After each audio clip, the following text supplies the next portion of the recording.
Yeah, that's Thank you. fine. Yeah, no problem. I think there's a couple of people from careers who are attending this. I know Okay. it's in the schedule and it must have been forwarded on to a couple of people. I don't know. Okay, thank you. There's somebody in the room as well, just to make you. Oh, fabulous. Thank you. So Nadine, ready to go? Yeah, Thank you. absolutely. Fabulous. Thank you. Okay, so good morning, everyone, either online or in person. It feels a bit disconcerting that I can't actually see anybody. So as far as I understand it, Kerry is going to collate any questions that might be asked during the session, or you might want to ask during the session, and we'll have some time at the end for a Q&A. The topic of our discussion this morning is about how to talk to an employer about my disability. And effectively, we're going to talk about the range of issues that potentially you might experience. But I'm going to explore topics around the law and your obligations and the employer's obligations. I'll have some examples of organisations who deal with employing individuals who have a declared disability really quite successfully. So, we're going to try and keep this as positive as reasonably possible. I don't think any of us are under any illusions about that there are employers who absolutely don't get this right. But we're really not going to try and focus on that today. Let's think about how we might frame our narrative around our disability, about framing it in a positive light, and about how we can spark off that discussion with an employer. So the time of this session is around about 30 minutes and around about 15 minutes for a Q&A. It's really important that we are respectful, this is listening, but it's not for us to comment on somebody else's experiences. So in the chat area or in the room, it's really important that we are respectful of other people's experiences. It is a safe space. There is no requirement for you to share your condition in this space. I don't have any, I don't expect anyone to be sharing their personal experience. I'm happy for you to talk about this in the third person or my friend. In terms of the recording of the event, as far as reasonably practical recording of events, we do try and make sure that individuals are not visible or evident, but in the event that this recording is made available, please let us know if there's any issues around that. And then after the event, please feel free to drop me a line. And I haven't even introduced myself yet. So my name is Dr. Nadine Watson. I am a lecturer in people management, but I am also the Equality, Diversity and Inclusion Lead at Salford Business School. It's a role I've had for around about 12 months, and trying to get my head around the absolute enormity of it has been such a challenge. But what really has spoken to me in the last 12 months is about the discussion and how our students have the opportunity to, and how they can safely and feel securely start to think about employment after their degree programme.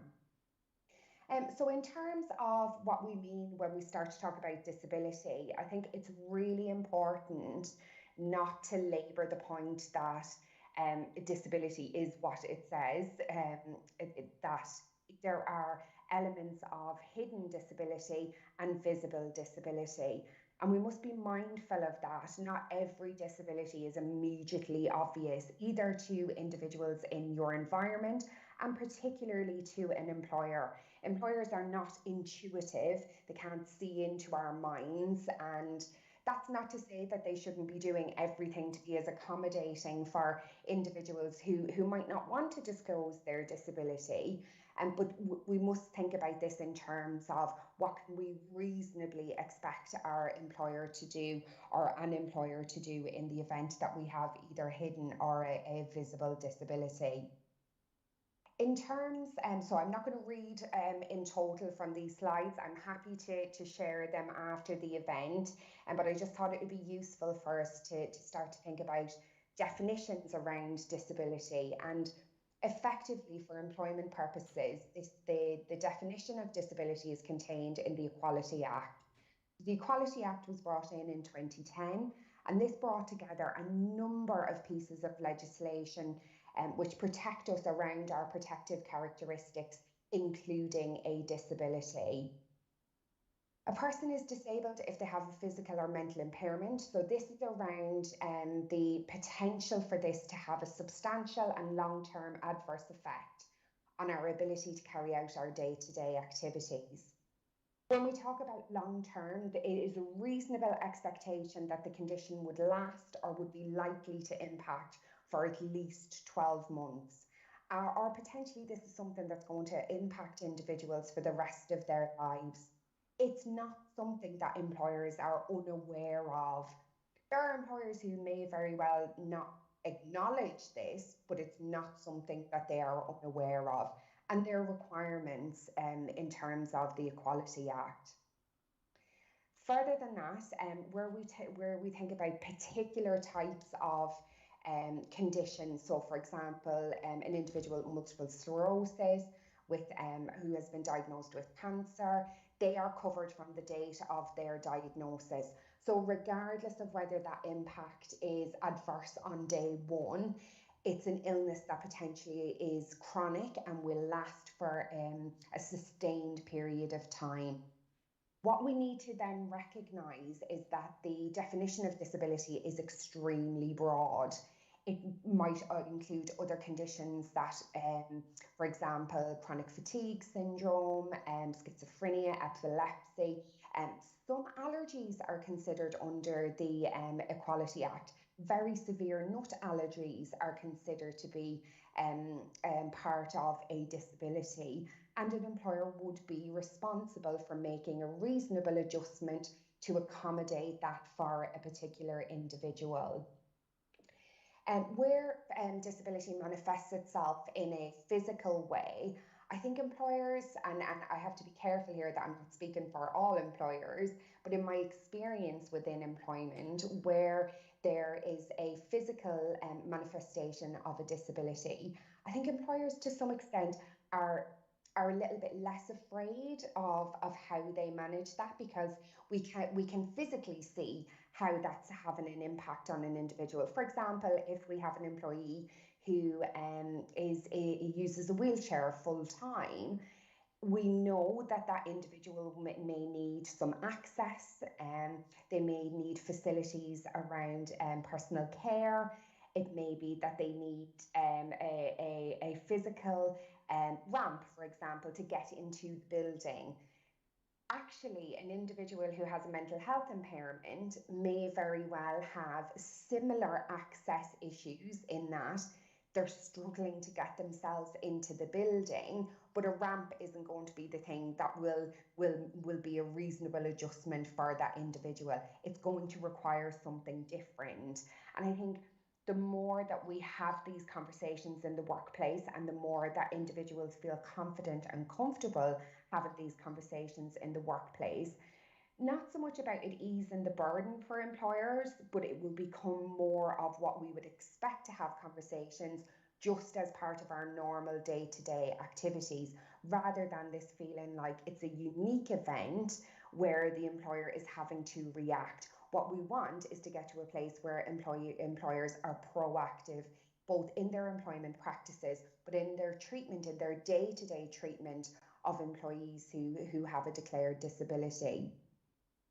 In terms of some of the obligations for employers, so to be covered under the Act, it doesn't mean that the condition has to be clinically well recognised or diagnosed. An employer should focus on the effect. So from an employer's perspective, it's about the effect that the condition potentially has on the individual's ability to carry out their work. So we don't want employers to think about the disability or the condition from which the symptoms emerge. It's about the experiences of the employee. And as a candidate, I think we'll talk about some of the practical ways that we can start the discussion with the employer, but we must think about how can we help the employer help us. Now, again, It's burdensome for the individual who's experiencing this. And I think the employers absolutely have a job to do to educate themselves, to inform themselves, to be proactive in their approach. And I think when employers, and again, this becomes quite difficult when you're the candidate, where employers don't do that, that we're calling them out for this behaviour because it isn't appropriate and it's not acceptable any longer for employers to feign ignorance or to to try and put the blame back on the employee, because it's just not appropriate, and nor is it necessary for employers to do that. So in terms of the Equality Act, many individuals with a disability or a condition that could be covered by the Act, they don't necessarily have to define themselves or consider themselves to be disabled, but they may very well still need some adjustments to support them in the workplace. And from an employer's perspective, they may need to make adjustments for employees who do not say or think that they are disabled. I guess one of the key things here is, and probably the purpose of why you are here today, is, do I have to tell my employer? Okay, first and foremost, no, you don't have to. There is no legal obligation for you to tell your employer about your impairment or condition. It's very much up to you in terms of the decisions you make at what time or at what point in applying for a job, that you might let the employer know that you have a disability and need some adjustments. However, having been on both sides of this table as a candidate and as an employer, we might want to think about the support that we would need in order to do our jobs. This could be because our condition, or if you're already employed, something at work might have changed. So in order for the employer to help us, there's some level, it's not about obligation, and certainly not about legal obligation, but it's about us having an open and positive and transparent dialogue. But that, of course, relies on a number of factors, that the employer is open to these discussions, and that you feel that you have a safe environment in which to start any kind of discussion around a condition or around your disability. It might also be useful to think about it from a practical perspective. If you're going to need a particular adjustment to be able to complete your work, to some extent the onus is on you as the individual to start that discussion, but the onus is on the employer to do everything that is reasonably practical to meet that adjustment. So very much about this two-way dialogue and about being really clear about what that adjustment is. And again, going back to what I was saying before, this isn't about us focusing on the condition or the disability. It's about what will help us to do our work in a better way, and in a better and in an efficient way, and in a way that helps us to add value to the organisation, because ultimately that's what we are there to do. We are employees, we are adding value to the organisation, but there may very well be a reason why you need a particular adjustment to help you to do that. Now, I'm not sure if there are people online or any more in the room, but I'd like you to have a little think. It's not going to take us 5 minutes, but I'd like you to have a think about what might stop us telling our employer about our disability. So what might stop us doing that? So I'd like you just to take a minute just to have a think about what might happen. Feel free to use the chat area. I'm not going to be able to see that as such, but Kerry might be able to pick that up in the event that anyone populates that in the chat area.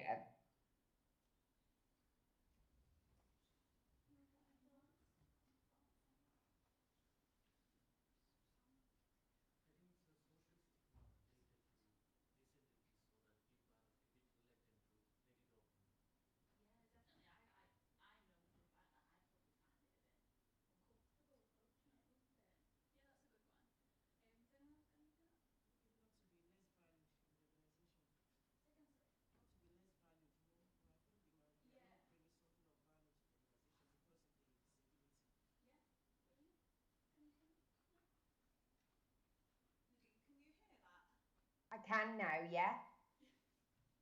Now, or could you hear the questions? Or could you hear the comments? I couldn't know, sorry, can you repeat that? So was it less valued? So people may feel less valued. Can you hear me okay? Mm-hmm. Yeah. And then what else was it? Sorry. Social stigma related to the I mean like stigmatization. Yeah. Stigmatization. So feeling a bit sort of stigmatized. Marginalised. Yeah. Fabulous, thank you. Yeah. Oh, okay. So absolutely, marginalisation, potentially stigmatisation by an employer. I think this there are other reasons why we might not want to tell an employer around the fear of discrimination, a fear of not being seen as being right for the organisation, potentially social and professional isolation. And something as well that has become increasingly discussed in this arena is this fear of ableism. So, discrimination in favour of able bodied individuals. Ableism is around the discrimination and social prejudices. So, against people who have disabilities or people who are perceived to be disabled. Because don't forget, earlier on in this discussion, I've said to you, it's not necessary for the individual to consider themselves as being disabled, but other individuals may perceive them to be disabled. And again, this is where it becomes really important for the employer to protect employees, characterizing individuals as being defined by their disability and giving this inference of, inferiority to non-disabled individuals. Oh, excuse me, sorry. So, on this basis, people are assigned or just denied certain perceived ability, skills, or character orientations. We're definitely starting to see more discussion around ableism and also more research being done in this area.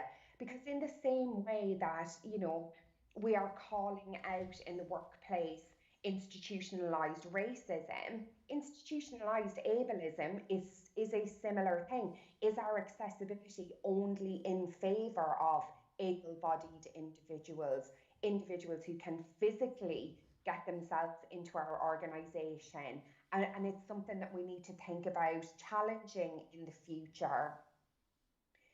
We're not going to not be really clear. Disabled people can experience discrimination at work, but a lot of the research and a lot of the support for raising these discussions is about us talking to our employer and talking to the employer about how we might get the support that we need to do our job.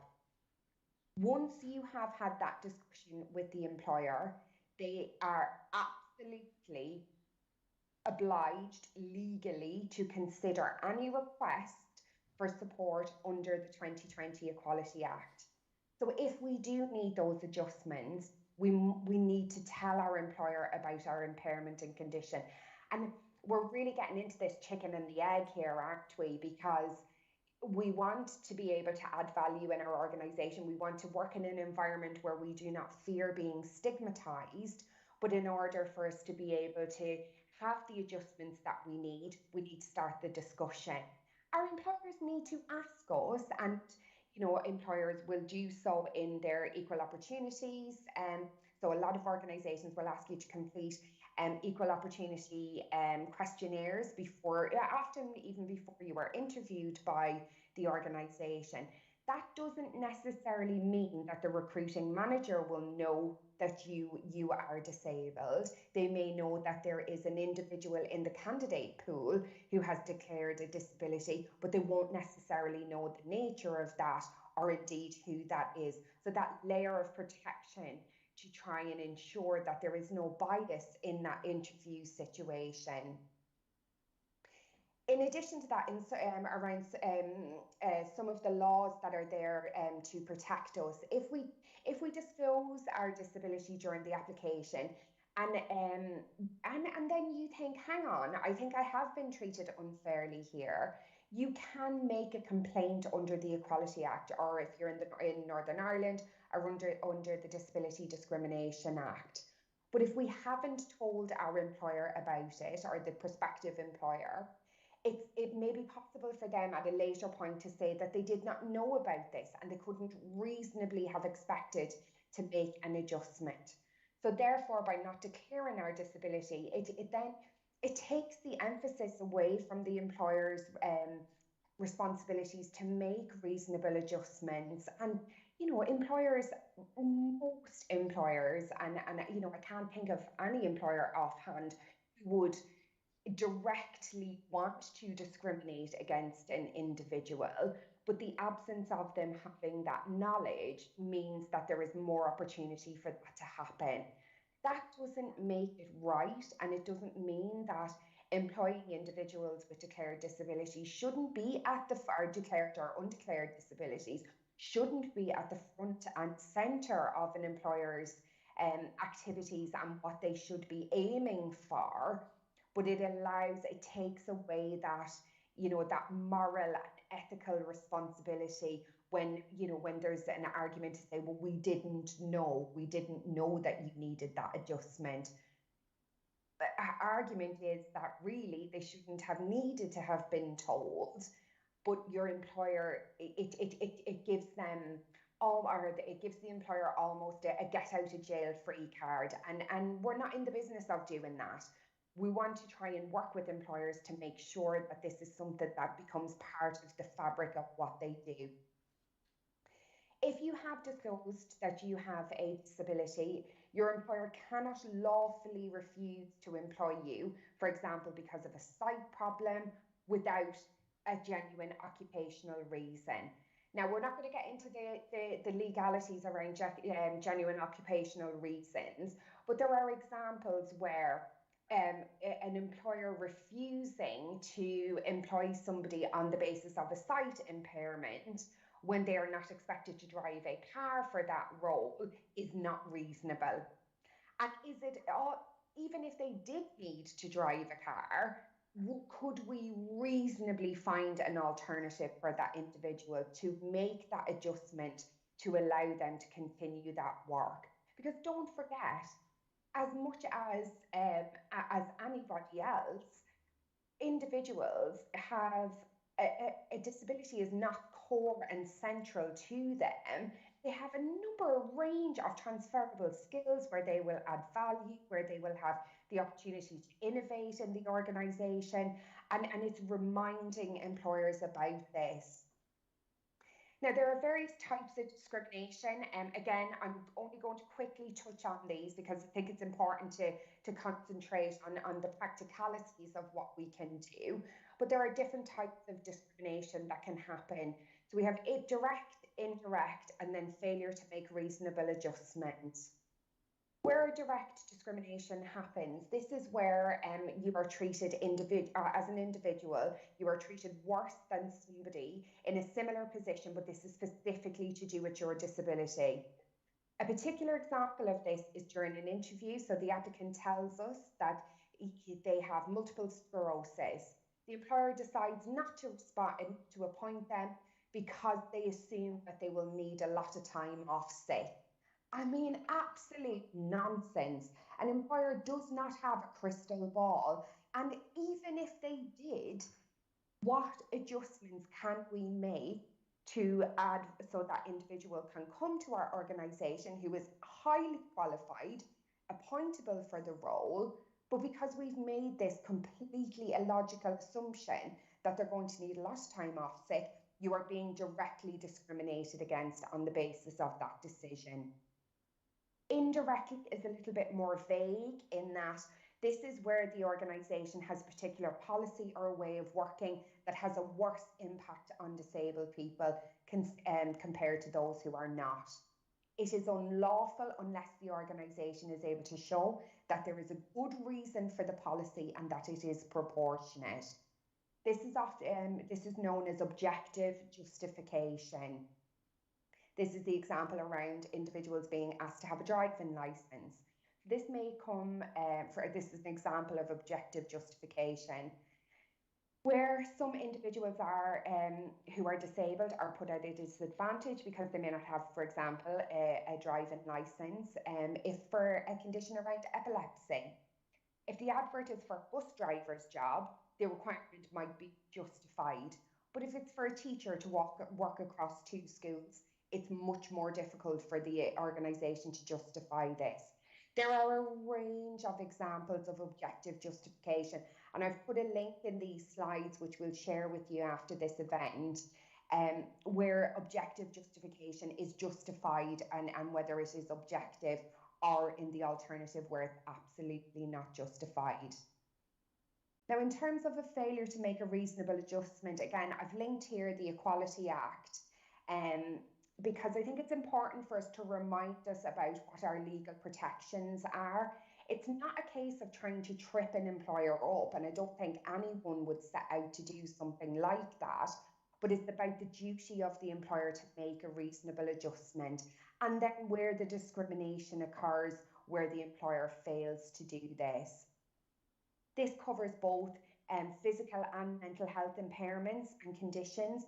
So although we've looked at some examples around the physical manifestation, and particularly around failure to make reasonable adjustment, if an individual has chronic depression, for example, and we don't make an adjustment to our policy around sickness, the employer could be failing to make a reasonable adjustment to ensure that that individual is not adversely impacted due to something that is of no control of their own.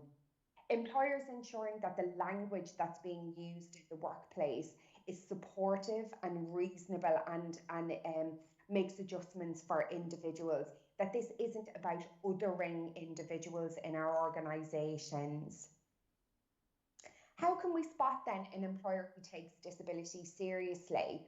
So I spent some time while I was preparing for this session about how do we find out about employers who take disability seriously, but actually don't just say that they do? Well, there's lots of different ways, and there are ways that we can start to look for clues. So one example that I came across was looking for the organisation's inclusion policy, but the language that they use. Do they explicitly discuss disability and how disabled employees are treated? And language like valuing our differences, valuing our different life experiences, but noticing that they can add to the rich tapestry of what we can contribute to our employer. A really excellent way to at least see that the employer is thinking about our disability and employing disabled candidates is disability confident employers. So quite often, where an employer is disability confident, where individuals meet the minimum requirement on the job specification or on the person specification, they'll be guaranteed an interview. So that gives us some level of confidence that the employer has, it's at the front of their minds when they're thinking about attracting and employing talented individuals. I found some really interesting information on Glassdoor, on Indeed, some commentary on sites like LinkedIn.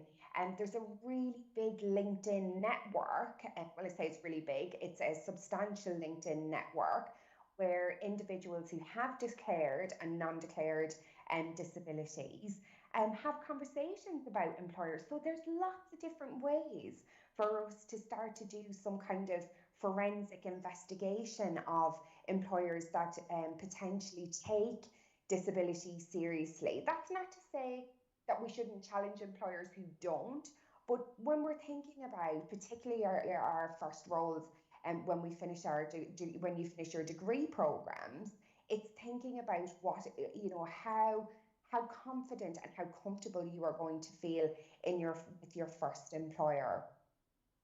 Organisations are much more aware of individuals who are talented, but who also have a disability. So we're not leading with the disability. It's important to remember that the two things are not mutually exclusive. It isn't what defines us as individuals. quite often individuals with a disability will have to find innovative ways to mitigate their disabilities, and they have excellent problem solving, planning and organising skills, communication skills, team working, recognising that perhaps there are ways that they can add value to a team in the way that somebody who hasn't had any of those experiences cannot. Much more inclusive in our approach. So these are important and attractive skills that employers appreciate. So this is what we're going to focus on, particularly when we're having our discussion around our disability. I said I wasn't going to concentrate on the negative, but I did come across a case recently where B&M have had to they've had to consider their approach to their workers with disabilities, and this was particularly a case around an employee who had a disclosed mental health impairment, and they weren't very well supported by their employer. It's no longer accessible for the employer not to address issues around mental health in the workplace. And employee well-being, we're really starting to see that as having much more prominent prominent place in discussions with individuals and employees in the organisation. And again, another little clue for us to look for when we're doing our research on the organisation that we're applying to. How silent is the employer around well-being, and particularly around mental health in the workplace. Again, I've put a link in here because I think it's there's far too much information around access to work that I think that I could cover in a session of this length. But there are some funding arrangements with this organisation, Access to Work, so particularly around specialist equipment, it might be around additional transport costs. So really their approach is about removing the barriers to work. And sometimes that's our self-imposed barrier, as much as it is about the reasonableness of the employer to remove the barrier. Employers are often very worried about the cost of taking on disabled employees. So quite a lot of them aren't even aware of access to work. By openly disclosing our disability, and this is part of us raising that awareness, it helps them to think about what is available support, and then it stops them focusing on, and again, I go back to this at the beginning of the discussion, it stops them focusing in on the disability and the condition, but focuses on you as the individual with the skills and the knowledge and the abilities to do this job, to do it in a way that adds value. Again, there's quite a lot of writing on this, and I'm conscious of time, so I'm not going to get into too much, but I wanted to raise, and I don't work with B&Q, can I point out, this is not advertising or sponsored content, I can assure you, but I found lots of information around the work that B&Q particularly do in terms of their disabled staff. I mean, there are several examples here where they have used access to work and similar schemes to provide an environment which is supportive of employees. Some of these were particularly around physical impairments. I think one of the earlier ones. So one of the earlier examples was about where an employee was taken on. She spent several months trying to figure out whether the role was right for her, but she found it quite stressful. She was worried about it affecting her mental health it got in the future, and they found an alternative for her, something that was far more suitable to her range of skills. And what that did was allow them, again, to retain a talented individual by not simply writing them off specifically right. So they took the disability out of the discussion and looked at the range of skills that this individual had and found a reasonable alternative for them. Okay, so I'm because of time, I'm going to move on from this, but the question I was asking you to think about here is, how can you start a conversation with your prospective employer? And I have some practical examples of how we might start this discussion, or how you might start to strategize for how you might do this in the future. Now, one of the most obvious examples is where we have our equal opportunities form. So our equal opportunities form usually done at the recruitment and selection stage. And this is likely where the conversation will start. So that might be with you and the HR department of the organisation in the first instance, so that the recruiting manager, like I said before, might be aware that there is a candidate in their selection pack who has a declared disability, but they won't necessarily know that it is you. Now, again, it will depend on things like whether you physically or attend your interview, whether this is something that's carried out over Teams, and whether you actually need a specific piece of software or access to the organisation. So it might be that this is something that's uncovered further down the line, but it may very well be that initial conversation starts with the HR department in the organisation. In the event that the individual is successful, that might then kick off something like an occupational health referral. So this is where an individual will be referred to occupational health, who will look at a range of options for adjustments that might need to be enabled for the employee. I think it's important for us to think about having a disclosure strategy. So as an applicant, there might be an opportunity to talk to the recruiting manager, for example, and it's then thinking about how comfortable do we feel speaking to them by telephone, by face-to-face, through Teams, and how do we frame that narrative? So how do we frame the discussion around our disability? Starting to think about positive attributes of this and practicing how we might do this.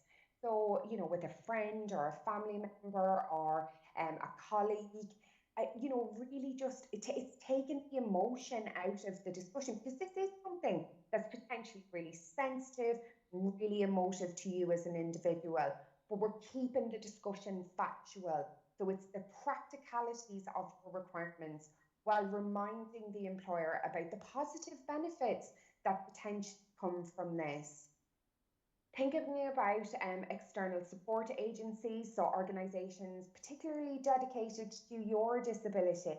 There's lots of information often found on online communities, talking to other people who've been in the same position as you about their approach.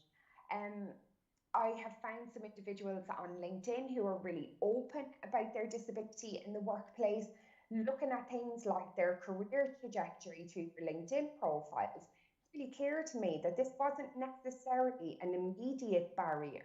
There may very well have been many bumps on the road on the way to their career destination, but actually having the conversation, and it's not about wearing this as a badge and this is who defines us.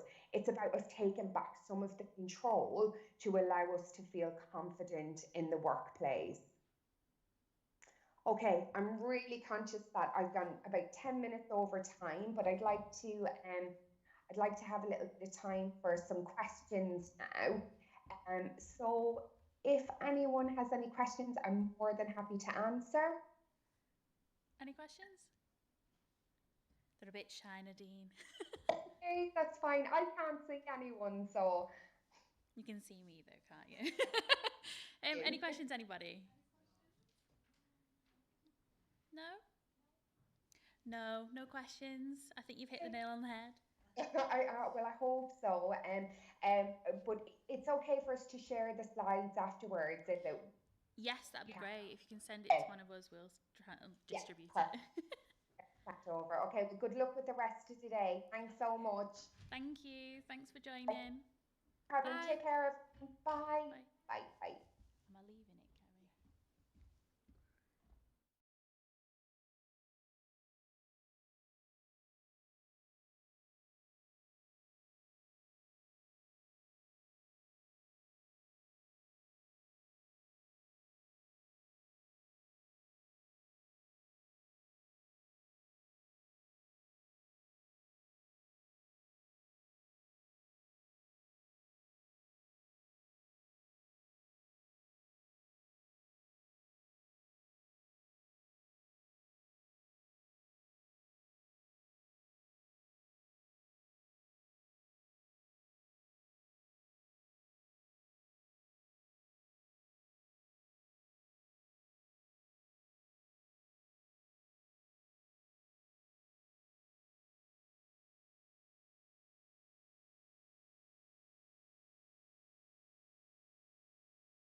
flying in.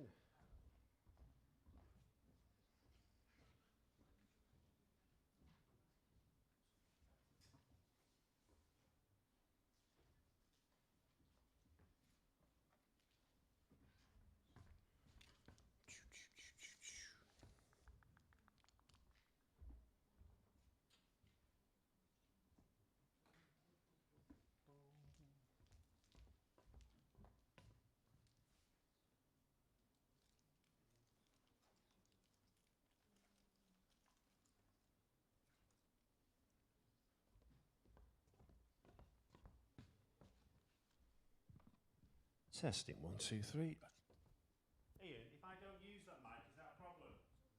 Yeah, it means there won't be sound on the stream. Okay. Okay. So basically, stay in the light. So I'm all right over here. Yeah, you'll feel it on your face. You'll know when you go. I'll feel it on my face. I'll know when it's done. Wow, there's a thought. The light on my face.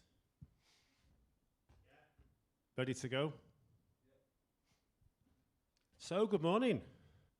And welcome to how a positive mindset can make a difference to landing your dream job. It's that simple. Look at you all going, yeah. It is that simple. Because a positive mindset is something that you own. Would you agree? Yeah? Or not own, as the case might be. But basically, your mind is your mind. So what we're going to go through today is hopefully it's going to be enjoyable. That's the most important part. I know we've got people watching on YouTube, so if you are watching, hopefully you're out of your bed. Good morning.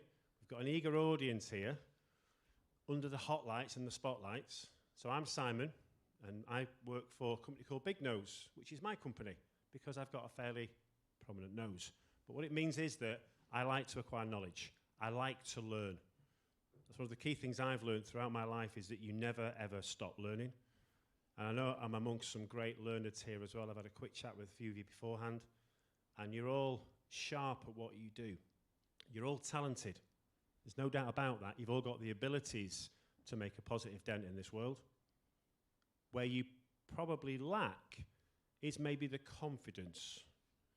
The confidence to find your dream role. Now, if I told you it took me 35 years to find my dream role, look at Amy's going, 35 years, flipping out, I'll be on my pension by then. I've enjoyed every role that I've done, but this is my dream role. It's just took me a while to find it. But everything I did before finding this job enabled me to get to where I am now. So no matter what you do, hello, come in. Just missing the intro bit. Don't care, you're live on camera. No, you are live on camera.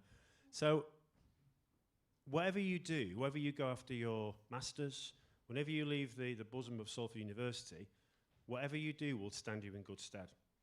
That's the key advice I'm going to give you. So you might not land your dream job straight away, but your dream job is out there and you will get it. So everything you do, see it as a stepping stone, just like I did. And just probably like Kerry's done as well. Sometimes we have to wait for what we want, but while we're waiting, make sure you make the most of every opportunity, okay? So what we're going to do today, this is on the board, we're going to look at change. Never work with clickers because they don't work. Let me just give it a push. Hang on a second.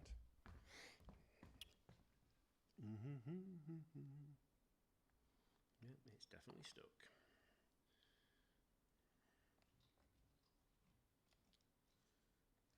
When you look at this, does any of this resonate with you?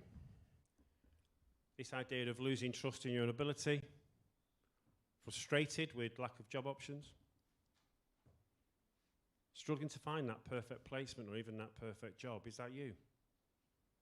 Why do you think that is then? Just have a quick think. I'm not going to get you involved straight away. I want to kind of gently blend you into this session. But just start thinking to yourself now, why can't I find my dream job? What's holding me back from finding that perfect placement? What is it that I need to be doing differently to ensure that I give myself the best opportunity to succeed? So whilst I have a little fiddle with the hardware, have a think, 30 seconds, just start tuning in. What is it that I'm not doing, or what is it that I need to do differently to increase my chances of success, okay? 30 seconds, just start thinking, start reflecting about Start thinking internally about what's stopping you.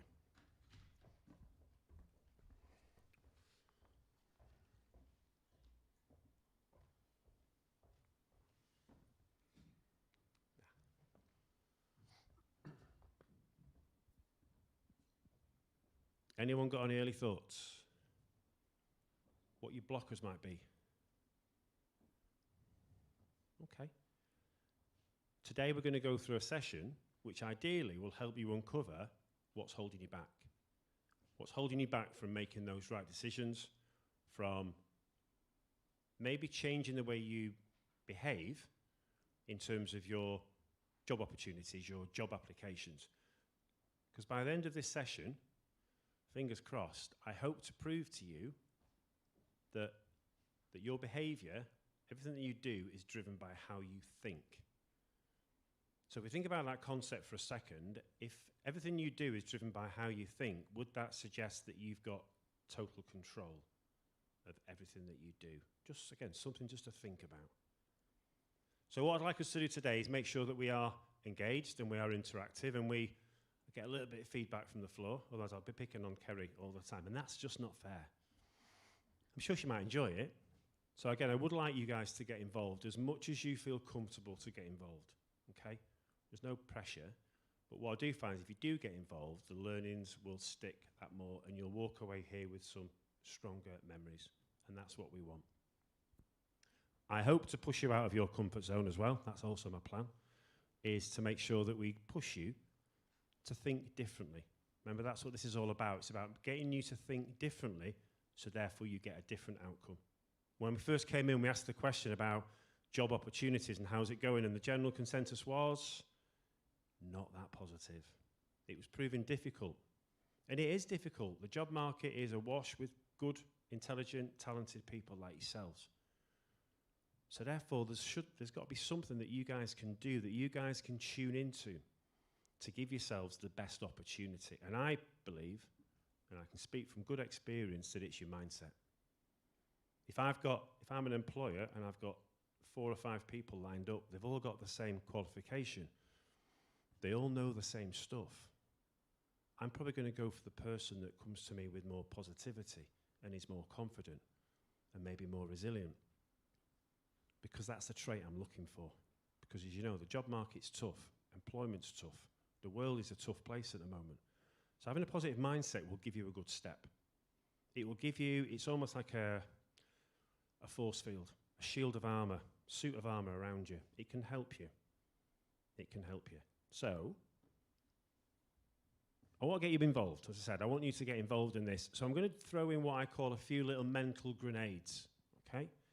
So all I want you to do is just sort of either agree or disagree with what you see on the screen. Gets your brains ticking, and also means that I don't have to keep talking, okay? So let's therefore just go through this. It'll take us about a couple of minutes. So just again, I'll ask you, see what you think. I want to gauge the room and see, and those people who are watching on YouTube, do exactly the same thing as well. Get yourselves involved. So first off, you're born with a positive mindset. Agree or disagree? Who agrees with that? You agree. Interesting. Who disagrees? Yeah, I'm kind of inclined to go the disagrees on that one. We're only born with certain traits and certain genes from our families, from our parentage. For me, a positive mindset is something that you what, Amy? You have to build, indeed.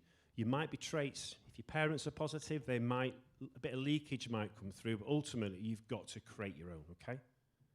I wish we were born with a positive mindset. Can you imagine that? The world would be a wonderful place, wouldn't it? So it's something that you learn. All your thinking today has resulted in most of what's happening in your world right now. What do we think? Do we agree or do we disagree? All your thinking today has resulted in most of what's happening in your worlds right now. Who agrees with that?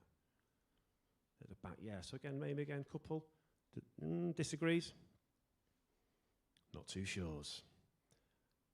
Okay, well, let's see how that pans out. By the end of this session, I'd like to think that most of you will be in agreement with that. But again, let's see how we get on. What else have we got? You do not perform to your potential, but to your belief in your potential. Who got that on the school report? every single year. And I never knew what potential was because no one ever told me.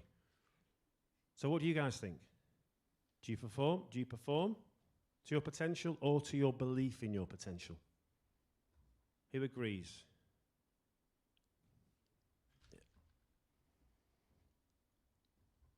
Most of us perform to our belief in our potential. Therefore, our belief can be either inspirational or it can be limiting.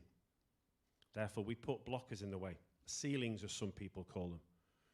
So we don't perform to our potential, but perform to what we believe is our potential. So therefore, that might suggest that that can be changed. What about this one? You are in control 100% of the time. Agree? Hands up for agree. At the back. 2 up. So disagree. Okay, quite considerable. What if I was to do this? Can you see that? So you're in control 100% of the time of how you choose to respond. Who agrees with that? Who disagrees? Good. Because the first statement, and I believe in that wholeheartedly. You are in control, but you're most definitely in control of how you choose to respond. Because life is a series of choices, as you'll find, as I'm sure you've discovered. Okay? So how we choose to respond is really important because we are in complete control of that. Unless someone's got us by hands up the back, or brainwashed us, or hypnotised us. But primarily, you are in control of your choices. Therefore, you have got the majority control. Okay, I want to introduce you to a guy called Joe. Joe, similar to yourselves, he was an undergrad. So maybe I know some of you doing masters, but undergrad.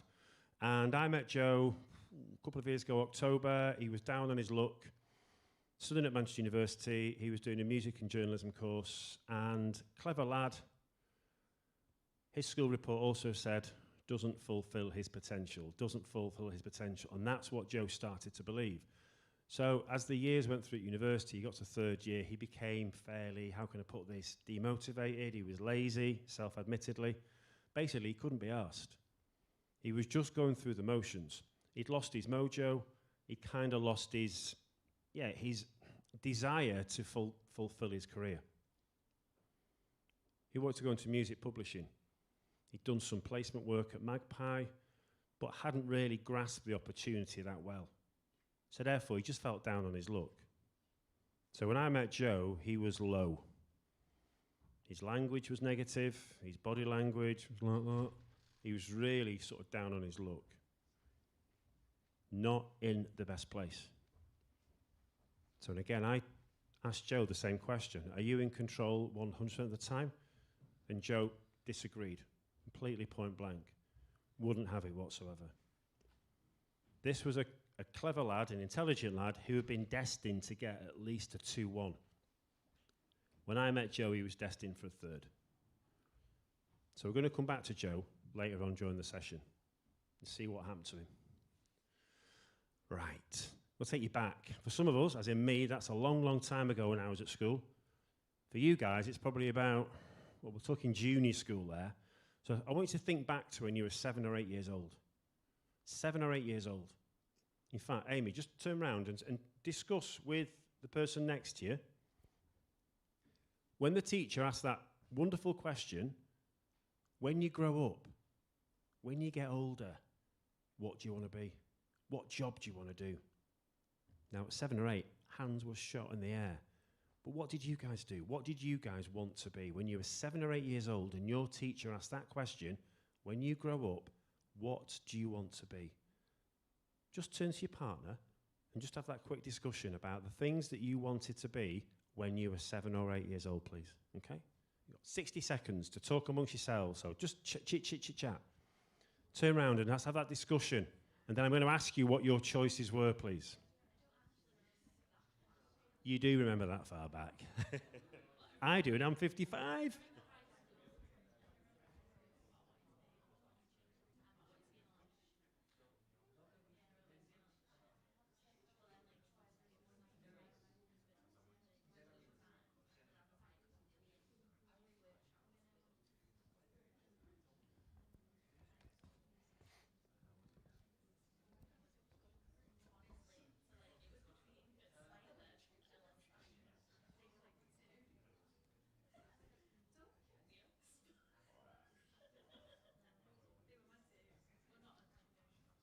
Okay, I can hear some interesting conversations doing the rounds.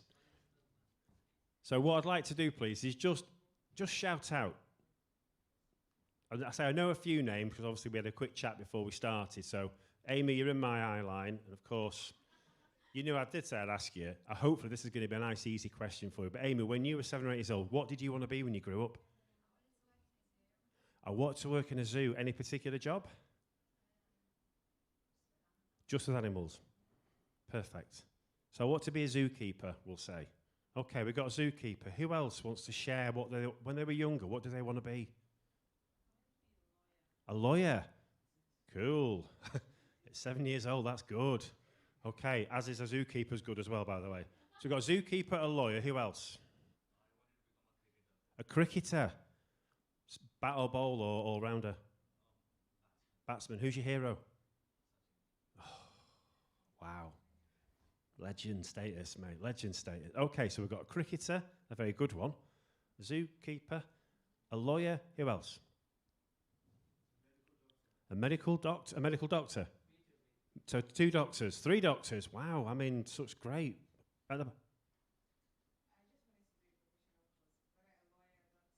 You weren't bothered with so long as I'm professional, I don't care what I am.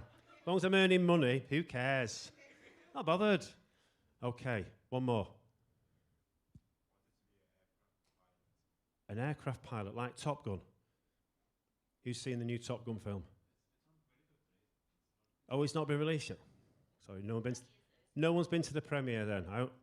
Me and my kids watched Top Gun, the original, on the weekend, and they didn't know what the fuss was about. I wasn't too sure if they'd like it. They absolutely loved it. My son's all, can I be a Top Gun? He's 14, so he's still dreaming. So an aircraft pilot, a fighter pilot, or just a commercial pilot? Commercial. Okay. You're not going to escape. Oh, don't ask me. Go on. I obviously can't remember at 7, but I remember high school age. I was really good at shooting, so I wanted to be a sniper. And then the other thing was, I wanted to be an electrician. I want to be an electrician, Yeah, I wanted to be. not a sniper. I wanted both. You wanted both. A sniping electrician. That would be interesting, wouldn't it? What put me off with the sniper was my dad turned around and said, you've got to lie in your own pee and poo for days. Lying, honestly, I'm so pleased to ask you the question. I've got to lie my own pee and poo for days. Oh, that's why I was like, no, I don't think it's. Don't fancy that. I'll just do plugs instead, Dad. Yeah. Okay, brilliant. Now, when you had these dreams, when you were 7 or 8 years old, did you want to be the best zookeeper? Or did you want to be the worst zookeeper? Did you want to be the worst aircraft pilot? The worst doctor? The worst lawyer? You didn't, did you? You want to be these guys. You want to be superheroes. You want to be the best that you could be. At the age of 7 or 8 years old, the world is your oyster. You have there's no limits. Potential, what's that? Your aspirations were far-reaching. So what changed? If that's where we wanted to be the best, what happened? What's happened from the age of 7 and 8 years old to where we are now, where perhaps our aspirations and our ambitions might not be as high as they were then? Anyone got any ideas? We came into reality. Wow. Mine's more like a ball and chain, and I've been, that's my reality. We came into reality. It's a great point. It's a great point. Who agrees with that? Yeah? Who disagrees with that? Anyone got any other suggestions? Reality. Okay. We came into reality. Where would you rather be? Would you rather be where you are now, facing reality, or back being a 7 or 8 year old where you could do anything you wanted? Now it's real. Oh my God, this is real. But surely we can capture or recapture those feelings we had when we were 7 or 8 years old. Because actually, what has changed? I take on board your point about reality, but maybe it's this that's changed. The way you look at the world. Maybe your perspective of the world has changed since those heady days when you ought to be a fighter pilot or a zookeeper or a doctor or anything, as long as it paid you money. Or an interesting Sparky. Maybe it's the way you see the world that's changed. Maybe it's your perspective of the world. What do we think?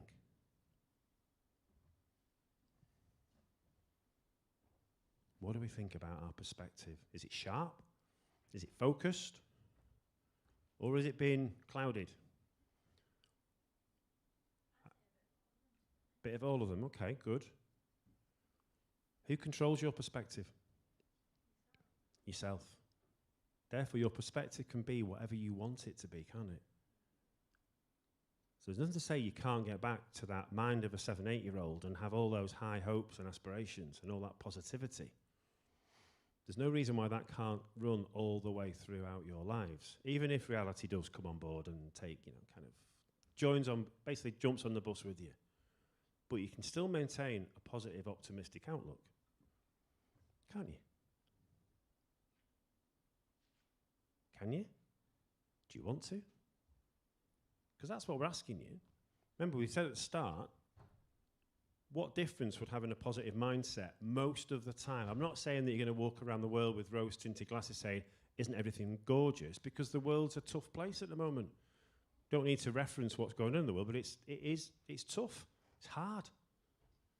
But if we can maintain a more positive perspective, surely that's going to enable us to have more opportunities and more opportunities to come to us because people want to be around people who've got, let's say, a positive stroke practical perspective.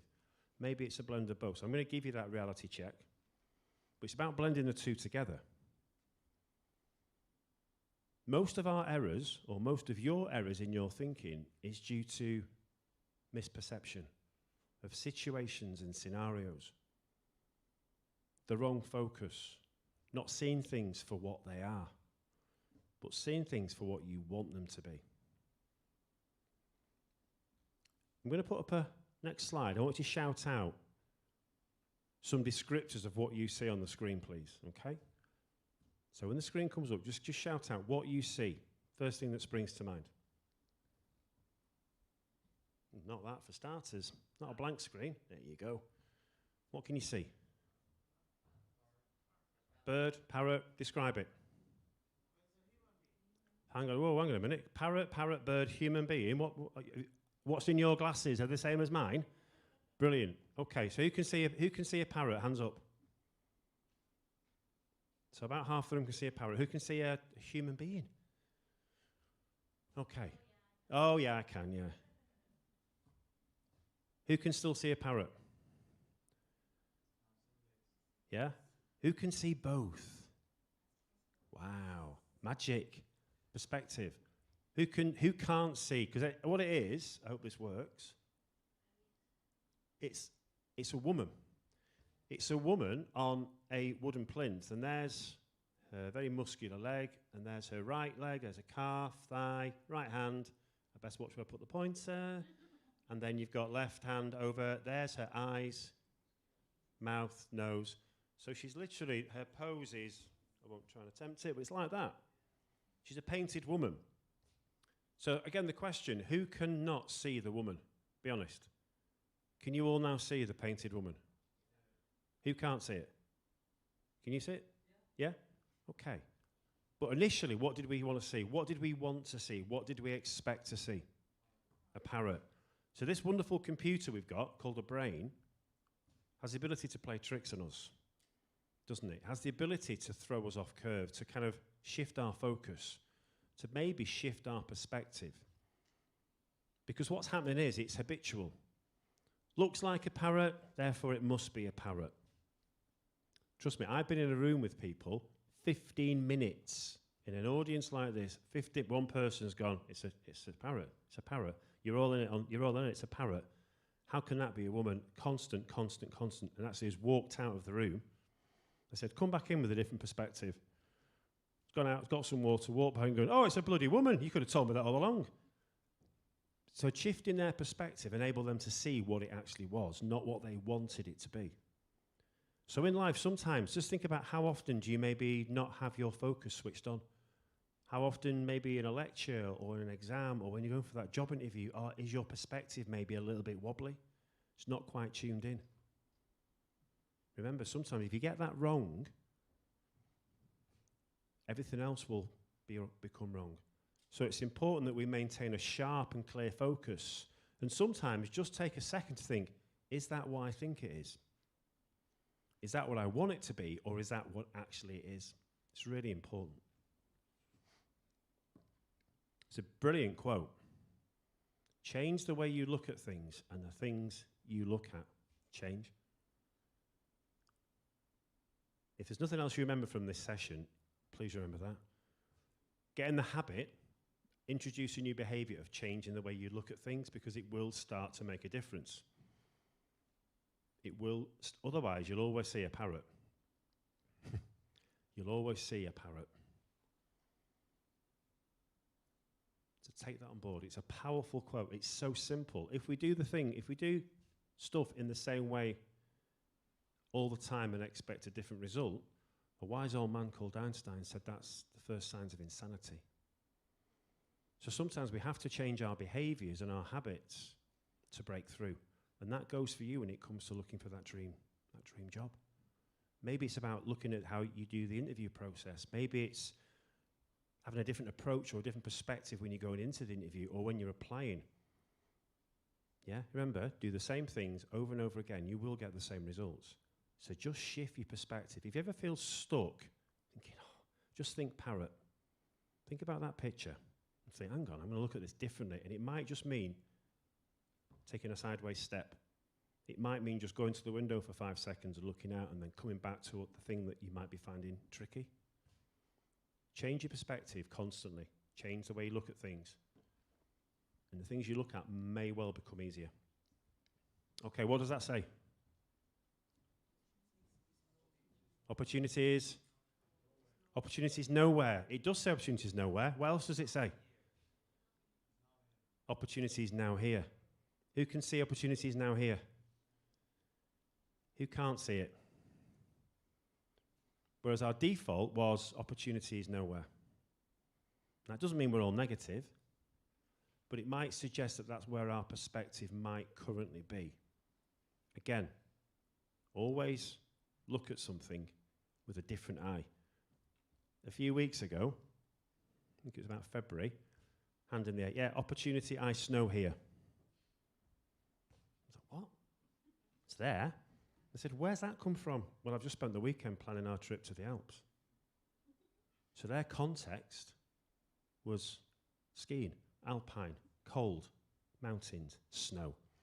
Therefore, always be aware of your context as well, because that will impact on your perspective. And that's also important when it comes to mindset. Right, we're going to take you through, we're not going to play Lego, but I'm going to take you through a very simple 4-step model. This is based on, if you heard of cognitive behavioural therapy in your worlds, good. It's a really good trusted process. It can work to help people change behaviours. We're going to mingle that with a little bit of positive psychology as well. So this is going to be a whistle-stop tour. Obviously, we could spend months working on this, but we've only got about an hour. So we have to be fairly sharpish. This is where I'd like to get you involved as much as possible, please. Get you engaged in. So we're going to do 4 layers, okay?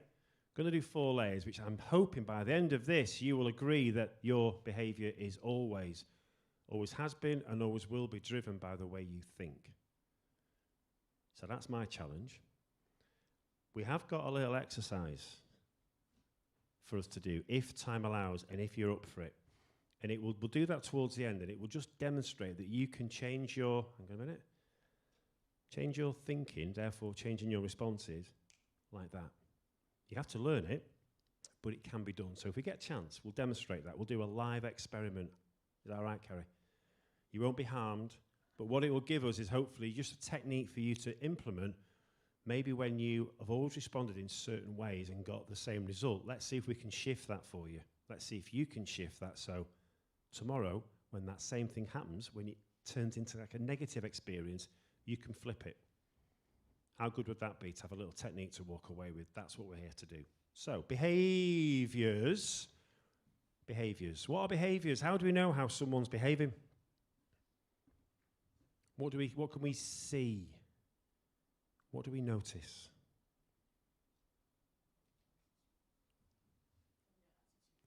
Yeah, sometimes you can see that, can't you? You can feel it, can't you? But what are the other key? how they do things. So like me walking around now, arms in the air, thinking I'm God's gift because I'm at the front with a microphone. I'm not. But it's how we do things, how we look, how we act, how we perform, how we move our hands, what we wear, our body language can determine our behaviours. And sometimes the only thing you'll notice about someone is the way they behave, because they might be far away, or there might be a person stood at the front of the room and you're sat in the audience. So I'm making judgments on you guys based on the little conversations we've had, and also by how you look and by how you're behaving. And this is all happening unconsciously. We all make judgments on each other based on what we think is going on inside here, and we do it based on what we see, and also sometimes what we feel. Have we got any empaths in the room? People who have a superpower that enables them to feel the room. It's an amazing skill. They can actually feel how other people are feeling. It's interesting. If you meet an empath, grab hold and watch them. They can almost like read your sensations. We'll come to that in a minute. So, behaviours. Now, behaviours can be good, would you agree? Positive behaviours, or we can have negative behaviours. But before we go into that, this is all about creating a positive mindset. So, what I'd like to do is, imagine that's inside your head. That you've got a positivityometer that's racing inside your brain constantly, 24 hours a day. If you had to gauge how positive you are most of the time, in most situations, where do you think your needle would sit between 0 and 100? Again, just think to yourself, what I'm asking is, how positive do you believe you are? I know it's not scientific, and I know that that needle will move up and down depending on reality. Curveballs, circumstances. And there are lots of circumstances that will make that needle move up and down. But if you had to pinpoint, and this isn't where you want it to be, this is where it is, please. This is the serious bit. Where would your needle sit? Just chew that over while I just have a quick slurp of caffeine. And then I'm going to ask some of you to share, please. Or I might do a poll in terms of where people sit within certain parameters.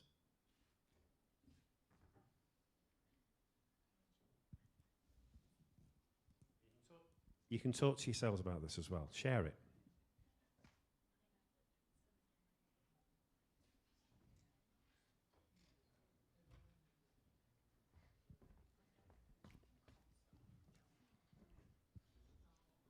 So where do we think we are then? Okay, if I do this, is anyone below 30? Phew. oh, where are we, madam? 20? Really? Okay.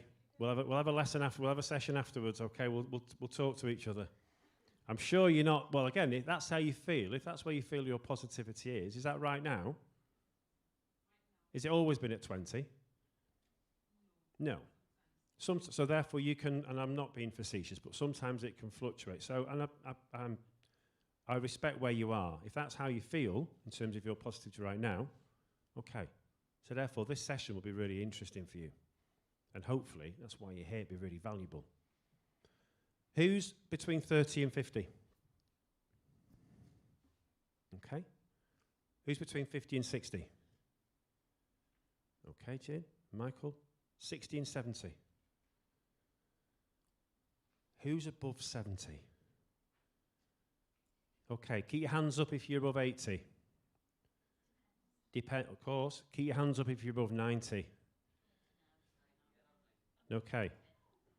At the back, where are you then? What's your figure? Excellent.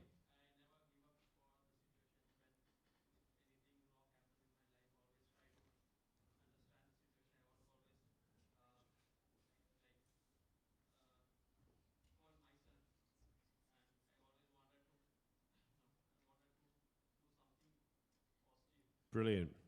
Tell you what, you can come down here then. I'm going to give you the microphone and you can just take the session because that's beautiful. I always give everything to, that's wonderful. So there, okay, well, I'm going to hold on to that. Thank you for sharing. So you can see in the room, we've got a real disparity of numbers, haven't we? Yeah?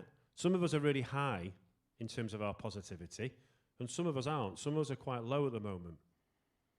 But it doesn't have, if you're under the 50 brigade, and we've got a couple in, it doesn't have to be that way because it is within your control, which is kind of what I said at the start. So let's see if we can put this hypothesis to the test. So imagine then, imagine a world where you were 10% more positive most of the time. Imagine a world where you were 20% more positive or 30% more positive. Well, you'd be off the scale, wouldn't you? You'd be flying. You'd be in the clouds, sir. But imagine if you could maintain an increase in your positivity over a period of time. Imagine if all of you could get to a place where you felt certainly 65 to 70 to 75% positive most of the time, no matter what curveballs life threw your way, what disappointments life threw your way. Would you be up for that? I usually expect a yes. Yes, please. Would you be up for it? Yeah, why not? Yeah, it'd be good. See what happens. It's like being in the sweet shop. Because that's kind of what we're aiming to do. Remember, we've got control over this, he says. We've got no control of this clicker anymore. No, that's for sure. Let me get back. Come on. So when we are when our scores are low, when we're probably between up to 40% on that scale, there's usually reasons why we're behaving in let's say, in a more negative way. There's a reason why our behaviours are demonstrating as being more negative than positive. And these potentially are some of the visual cues that we'll give people. Yeah, we'll look at the array of that portrait there. At any one time, I'm sure all of you, I know I have, will have experienced how that feels. But what kind of situations would create these responses, do we think? What kind of situations in life would create visual behaviours like that? Anyone got any ideas or any experiences of when they've been like that they could share with us?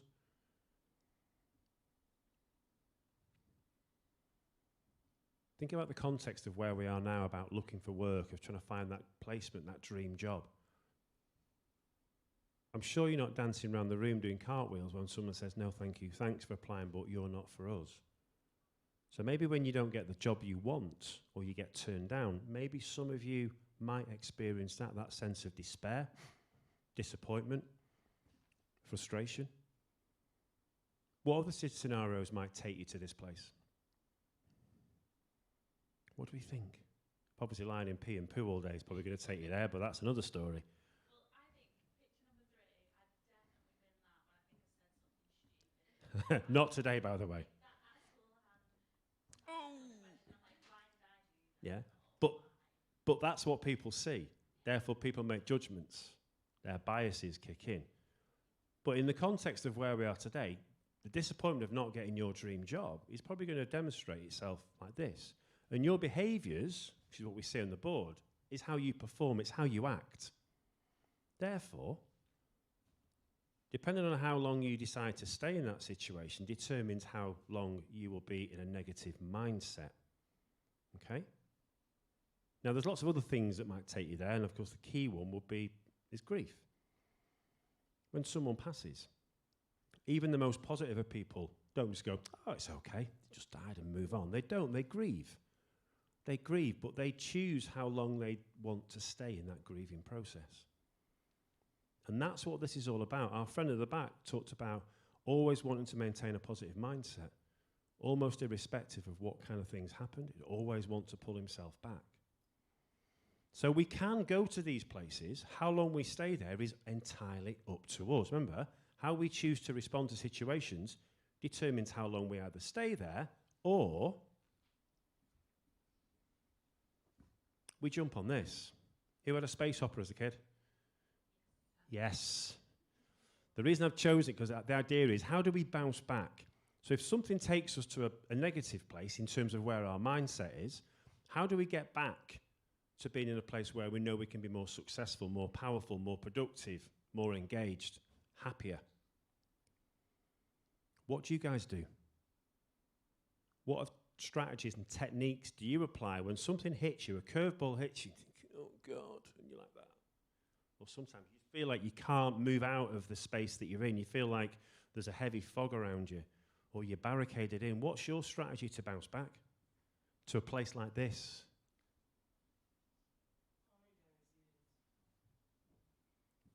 Say again?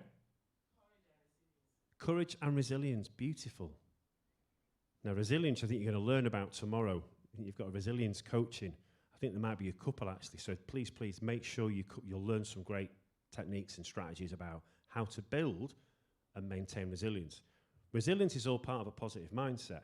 But surely, your behaviours, you would prefer to be in this place, wouldn't you? Yeah? Given the choice, you'd rather be here.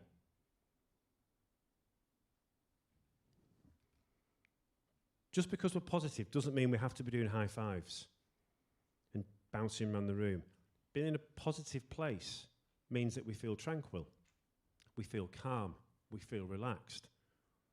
So you don't have to be full of life to demonstrate your positive behaviours. I know a lot of people who are very positive, who are very calm and very zen-like. So given the choice then, where would you prefer to be?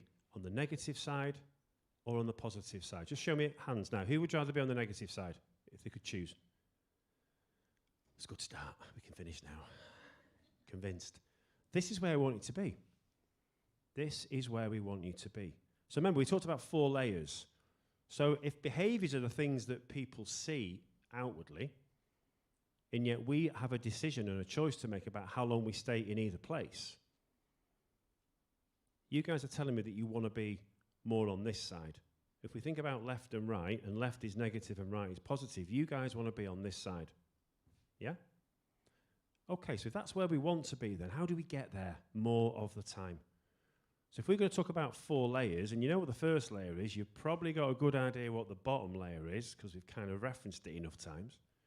What drives your behaviours then? Some of you might know it.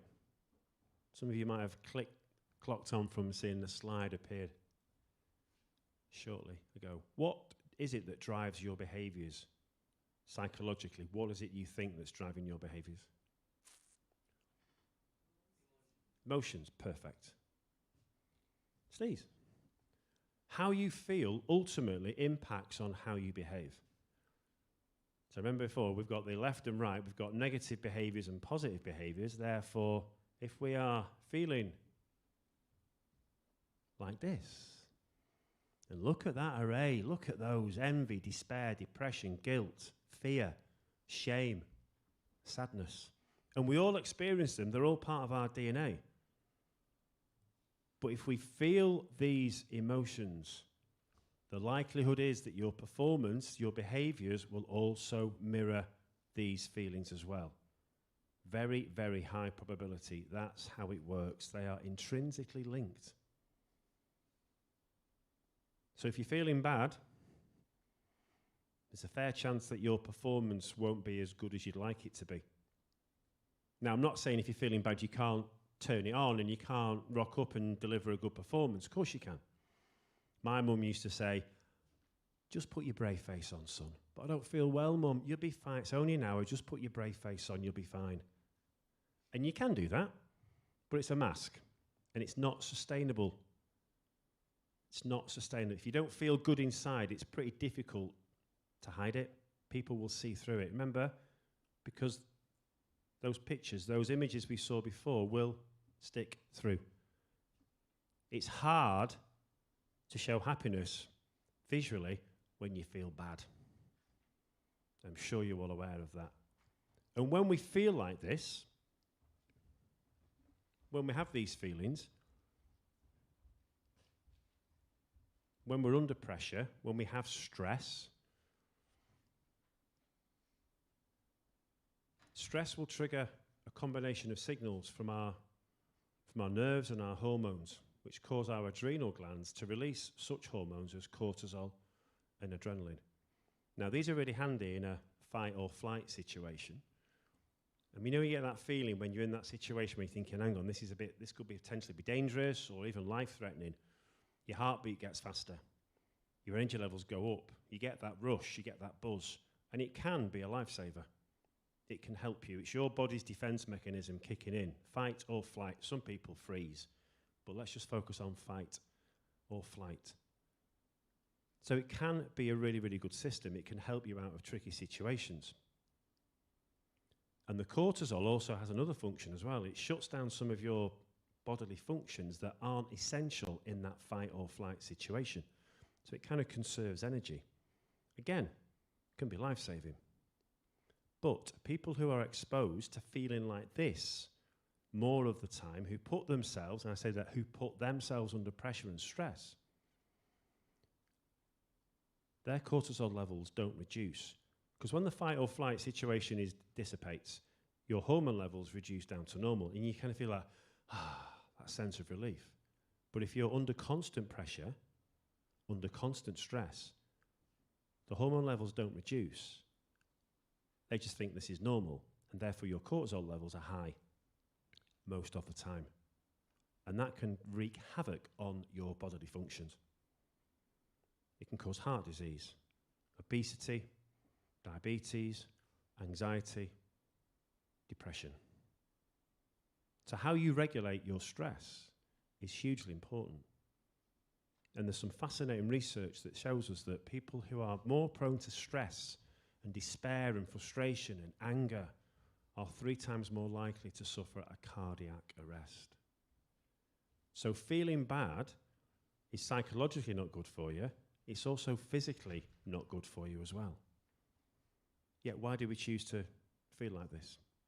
Remember, it's our choice. It's our choice how we choose to feel. So if we know that on the one side it's dangerous for us and it affects our performance and it affects us mentally and physically in terms of higher risk of disease and illness and shutdown, surely we'd like to be in this place. Surely we'd like to be in this place where we feel great. We feel pumped up. We're in our A game. We're in the zone. We're confident. We're happy. We can fly in the face of adversity. We've got resilience. We've got courage. When we feel great, we perform so much better.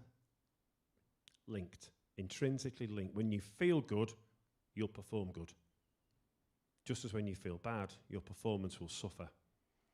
So maintaining your emotions in a good place is crucially important when it comes to finding that next job. Being in the best possible place when you go for the interview, you've got to be feeling good. Because guess what? The person interviewing you will feel it. They will see it, they will experience it based on your visual cues, your behaviors. So make sure when you interview or when you apply or anything you do that's going to further your career, please make sure that you are feeling good. Because trust me, it'll show through if you're not. On the flip side, it will show through if you are feeling good.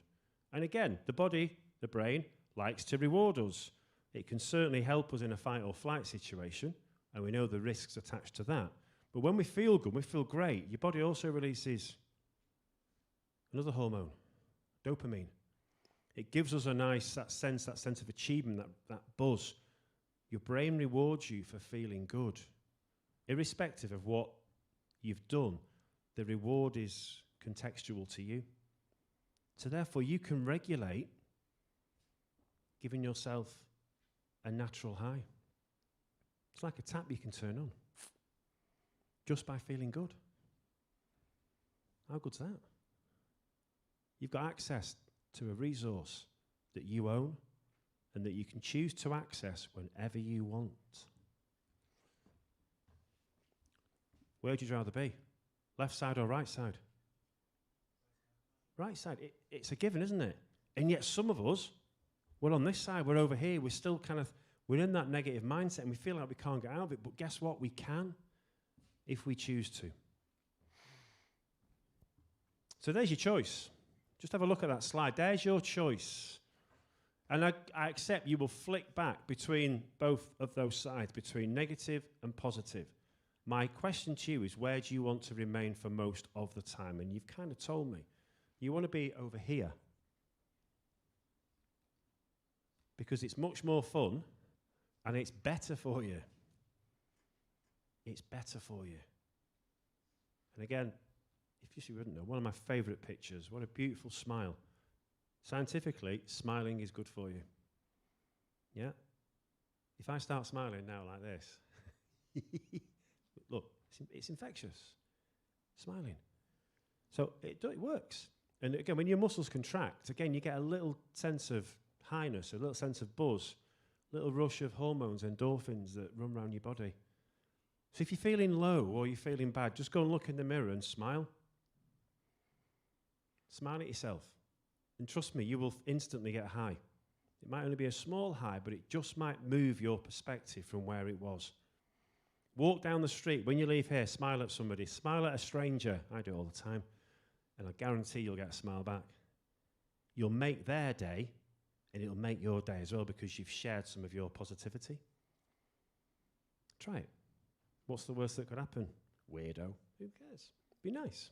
Be nice to people. It's good for you. So we now know that emotions drive and feelings drive our behaviours. What's the thing that drives our emotions?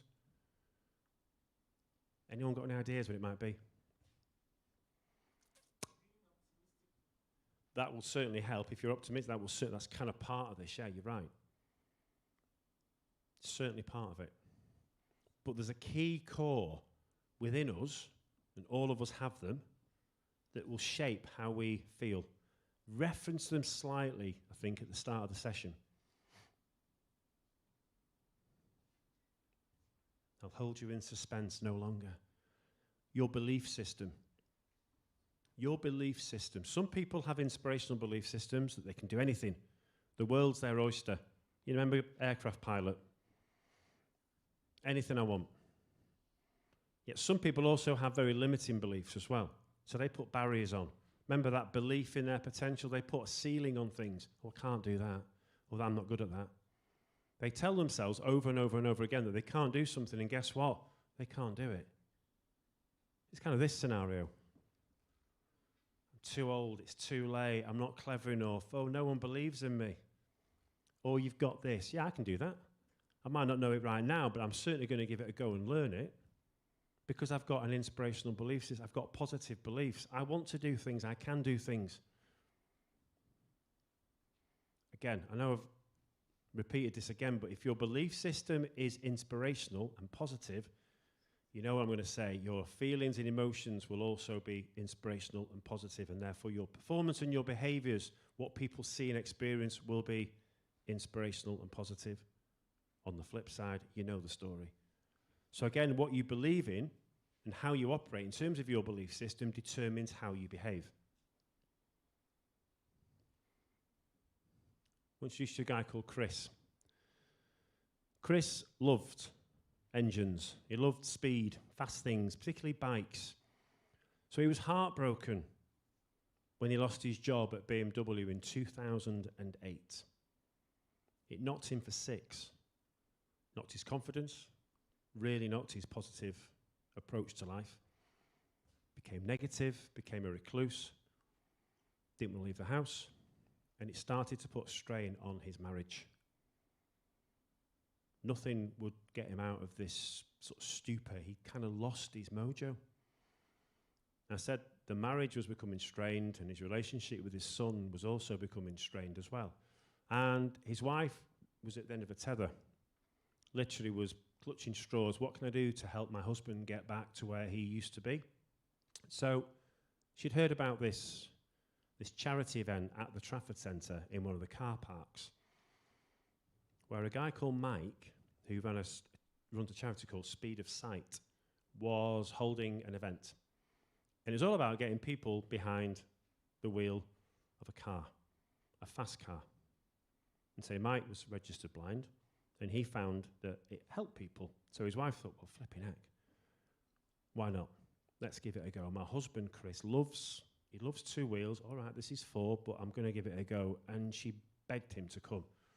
And because he'd become a recluse and agoraphobic, he wasn't happy to leave the house, but she said, look, if you don't like it, just do it for me. At least I can go shopping in the Trafford Centre. If you don't do it, at least the journey won't be in vain. So they got him behind the wheel of a car, and it was like magic. It was like magic. It's as if he transformed. He got his mojo back. Something happened behind the wheel of that car that gave him a sense of purpose. He'd always liked horror movies, just as an aside. He'd always wanted to build a vampire stake, as you do, standard. So with his mojo back, he decided not to go back and work in engineering. He decided to become a wood turner. So he built a studio. He built a workshop in his garage. And he built that vampire stake. He built it. He used YouTube as his teacher. And for hours on end, every day, every week, for about 6 months, he learned his trade. And this is him. Building anything from candlestick holders, bed knobs, pens, anything ornamental he would make from wood. And he got really good at it. He got really good at it to the point where he amassed over, I think, 7,500 YouTube subscribers. So the place where he'd learned became his fan base. And he went on tour,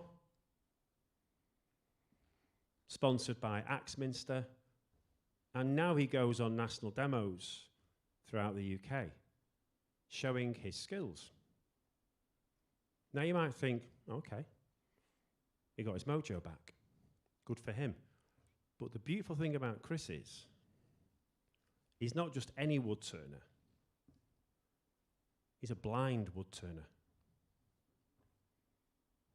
So when Chris lost his job in 2008, within several weeks, he got toxoplasmosis and he went blind.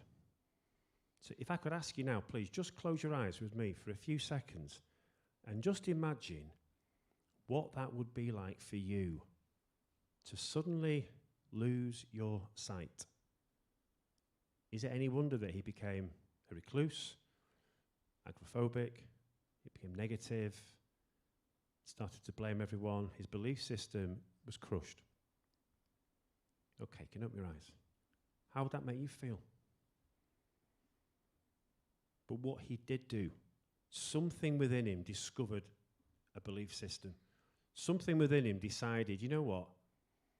I can do this. I can make a difference. And it was that getting in that car that day that gave him the realization that everything was in his choice. And I talked about YouTube. He didn't watch YouTube videos. He listened to them. For 6 months, he listened to YouTube videos and he built this. He can't see, so he listened to how to become a wood turner. That is pretty impressive. And I just want to play this video. This is him in action, and just get a sense of what this means to him.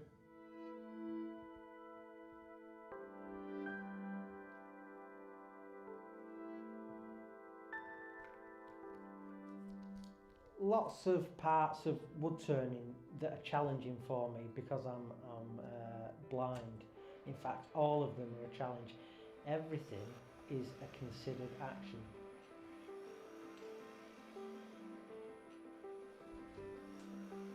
It's like riding a beautiful motorcycle, wood turning for me.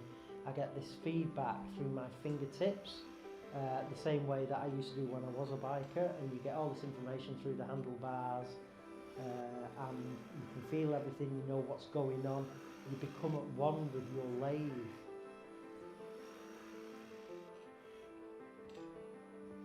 I don't think I'd have ever taken up wood turning if I was sighted. It's evolved into what it is because of the disability. I rely so much on listening to what the work is doing, the wood, if there's any inclusions or cracks deep inside that wood. And also I'm listening to what the tool is saying.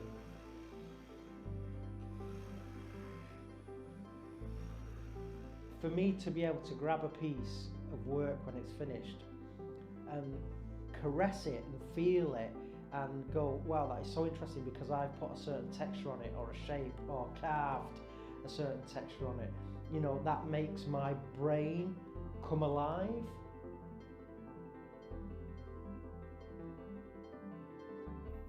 I am so comfortable now with who I am I've gone through so much and come so far as a blind adult. I'm happy with who I am, and who I am is the blind wood turner.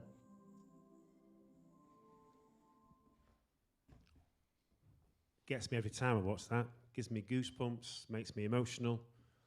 Because what he's demonstrated is that if he wanted to do something, he can do it. He just had to shift his belief systems. From I can't do something because I'm blind to I can do anything I want. So when you're feeling a bit low, feeling a bit, I can't do this, or I'm not, think again.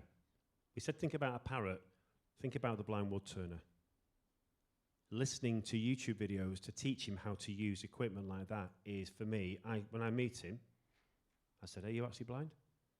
It's unbelievable to see him in action. And what I love about Chris, how about that for a mantra? I'm not dead, can't quit. Not dead, can't quit. That's powerful. That's his belief system. If you ever get a chance to go and see Chris Fisher talk, grab it. I've given you a little taster of him. There's Mike Newman. Mike was born blind. And when Mike was at school, they asked the teacher, said, hands up, what do you want to be when you grow up? And Mike went, I want to be a racing driver, miss. No chance, Mike, you're blind. Mike holds the world's record for the fastest blind man on the planet, on land and on sea. He's got 9 Guinness World Records to his name. You'll never be a racing driver, Mike, because you're blind. Not bothered. Massive, positive, inspirational belief systems. Whenever his rival in Mexico takes his world record, he just goes it and gets back on and takes it back. They both live in the Northwest. They're both incredible, incredible people. They cooked me lunch once. I was like, how are you doing that? Because they can, because they chose to. So we can make a difference. But what drives them then? That's what drives them. Stop believing things are impossible. Because when you do, they become possible. Remember, that's your choice. That is your choice. So make it. Everything is within your reach, within context. So if we know now that belief systems drive emotions and emotions drive your behaviors, the final thing that drives all of that, is what? Come on, what have you been listening to for the last hour? What is it that drives all of this? Well, your belief is what we've just talked about, your belief system. But what drives those belief systems? It's your mindset, yeah, but what specifically about your mindset? Your positivity. Yeah, this is all good, good, good, but there's one thing that we all do. I'm doing it right now. That's at the top. What's the one thing? Remember I said, I'm going to prove to you that something drives your behaviours. Keep going.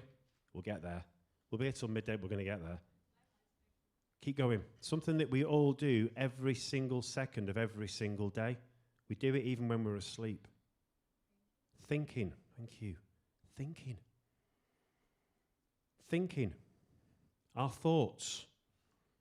We have estimates range from 6,000 to 15,000 thoughts a day. There's a lot going on in here. And we're not going to dissect our brains today, but trust me, they are busy. But they can be busier in terms of their capacity. But there's lots going on. And we talk about thoughts, and we talk about how we think. But this idea of I tell you, what are we talking about there? Just say no. What do you think that means? Just say no. Up to the age of 18, you will have heard the word no over 250,000 times in terms of you asking for things. No, no, no. We are born to win, yet we are programmed to fail. You'll have seen tens upon tens of thousands of violent images. You'll have been exposed to up to 12 million advertising messages by the age of 18. Yeah? We are told what to wear. We are told how to look. We're told what to eat. I mean, I love social media, but boy, that can be a graveyard for how we think. What we consume is what we become. There's a great expression, you are what you eat. I would suggest that you are what you think. So my advice to you is be careful about what you consume in terms of your thought process. But if we think about self-image in this country alone, our self-images are usually fairly low because of how we're told or because of how we react to how we're told. You don't have to do what you're told. You can choose to regale against it if you want. But just think about that. Okay, who has a voice inside their head? I have. Who's not got a voice inside their head? Thank God for that. Who's now thinking, what's he talking about? That's the voice inside you. Who's got many voices inside their head? Yeah, all telling me different things. All telling me different things. So again, if we think about our model of left and right, of negative and positive,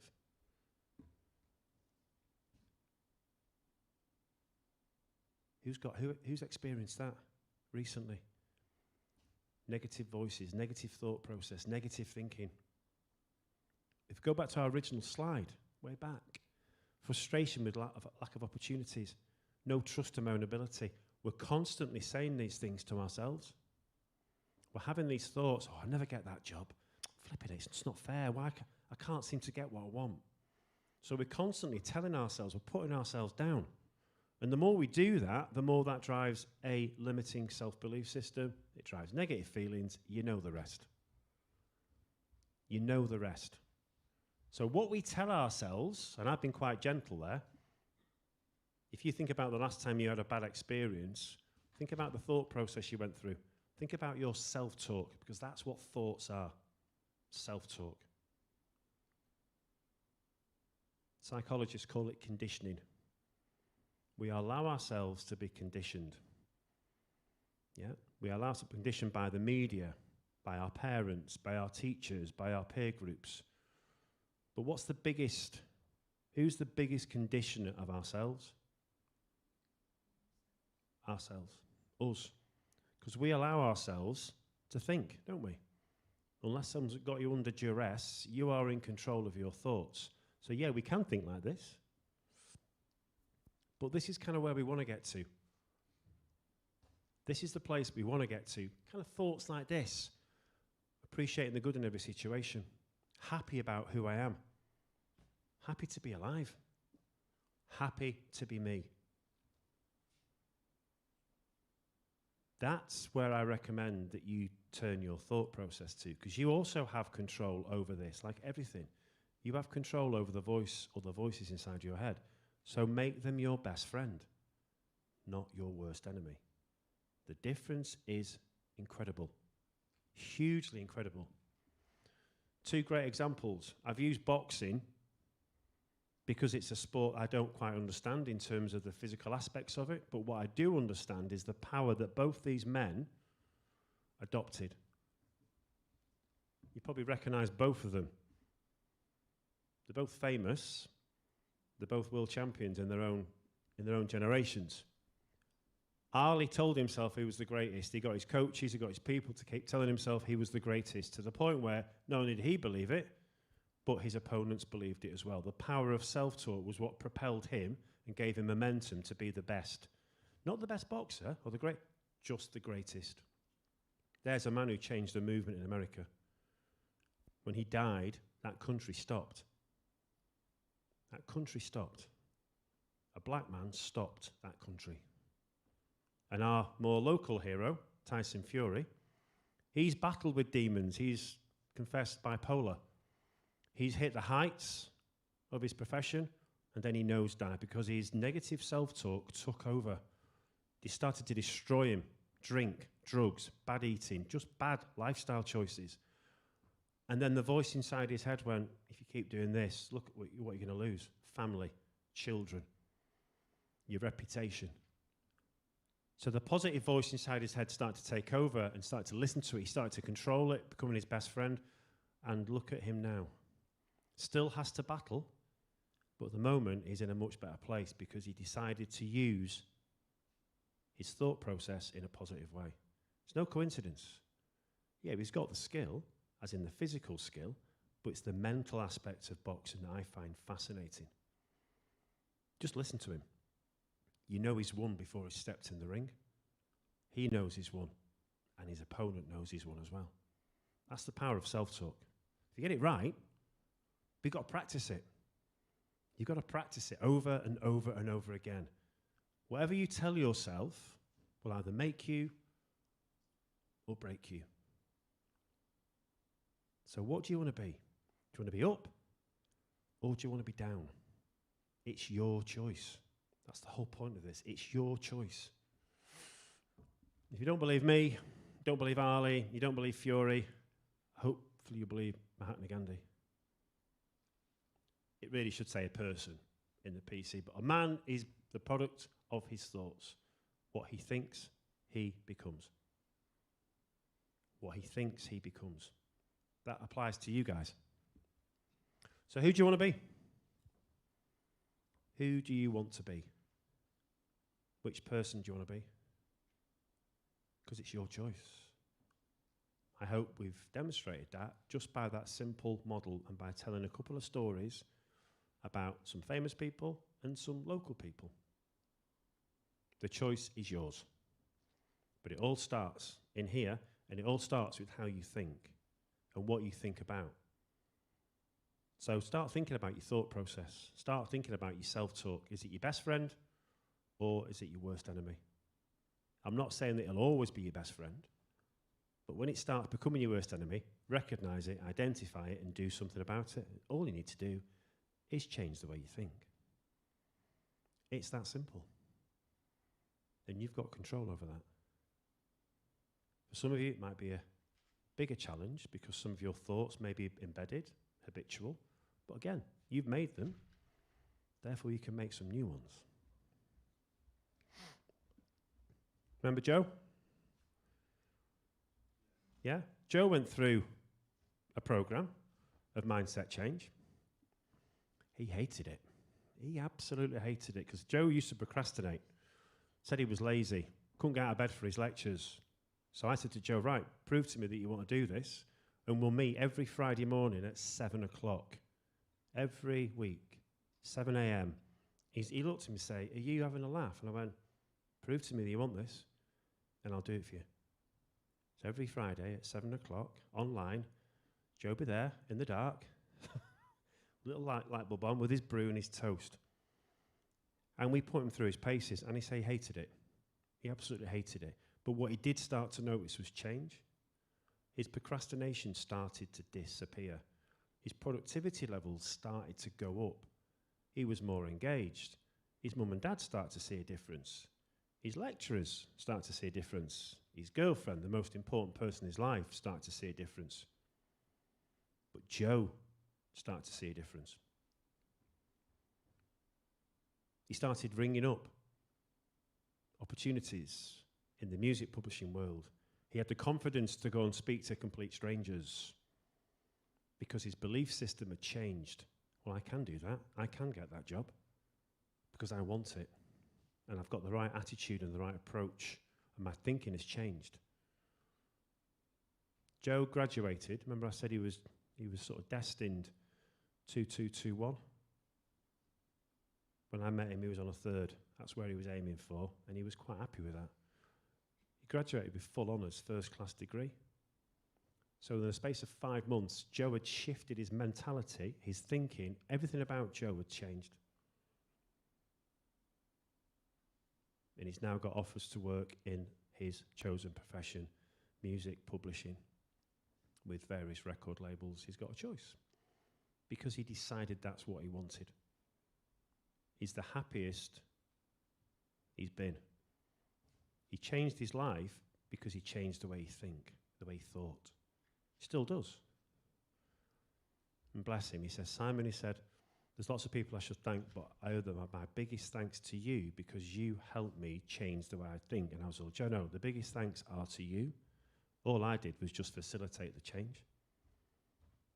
You can't bring people kicking and screaming to change. They have to want to do it. And what Joe saw was an opportunity to make a difference to his life, and that's exactly what he did. And I ask you the same question then. There's no reason why you guys can't do that as well. All of us can do it if we want to.